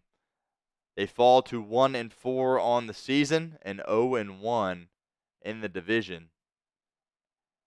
And very similar to the Kansas City game, it felt like the Bengals had a firm grasp on winning this football game. And ultimately were not able to get the job done. The Bengals fall by a score of 41-38. Appreciate all of you guys locking in with us, helping us get to 12K. That was pretty exciting that we were able to hit that 12K marker. 722 likes also blows away our previous high. But the Bengals are now 1-4. And once again, they're back into panic mode. Once again, I think you were to pull away and win this football game today, you feel a lot better about where you're at, the state of your season. But it's right back to panic mode for the Cincinnati team. Their defense give up 41 points. Lamar Jackson and the Ravens fall by a score of 41-38 at home.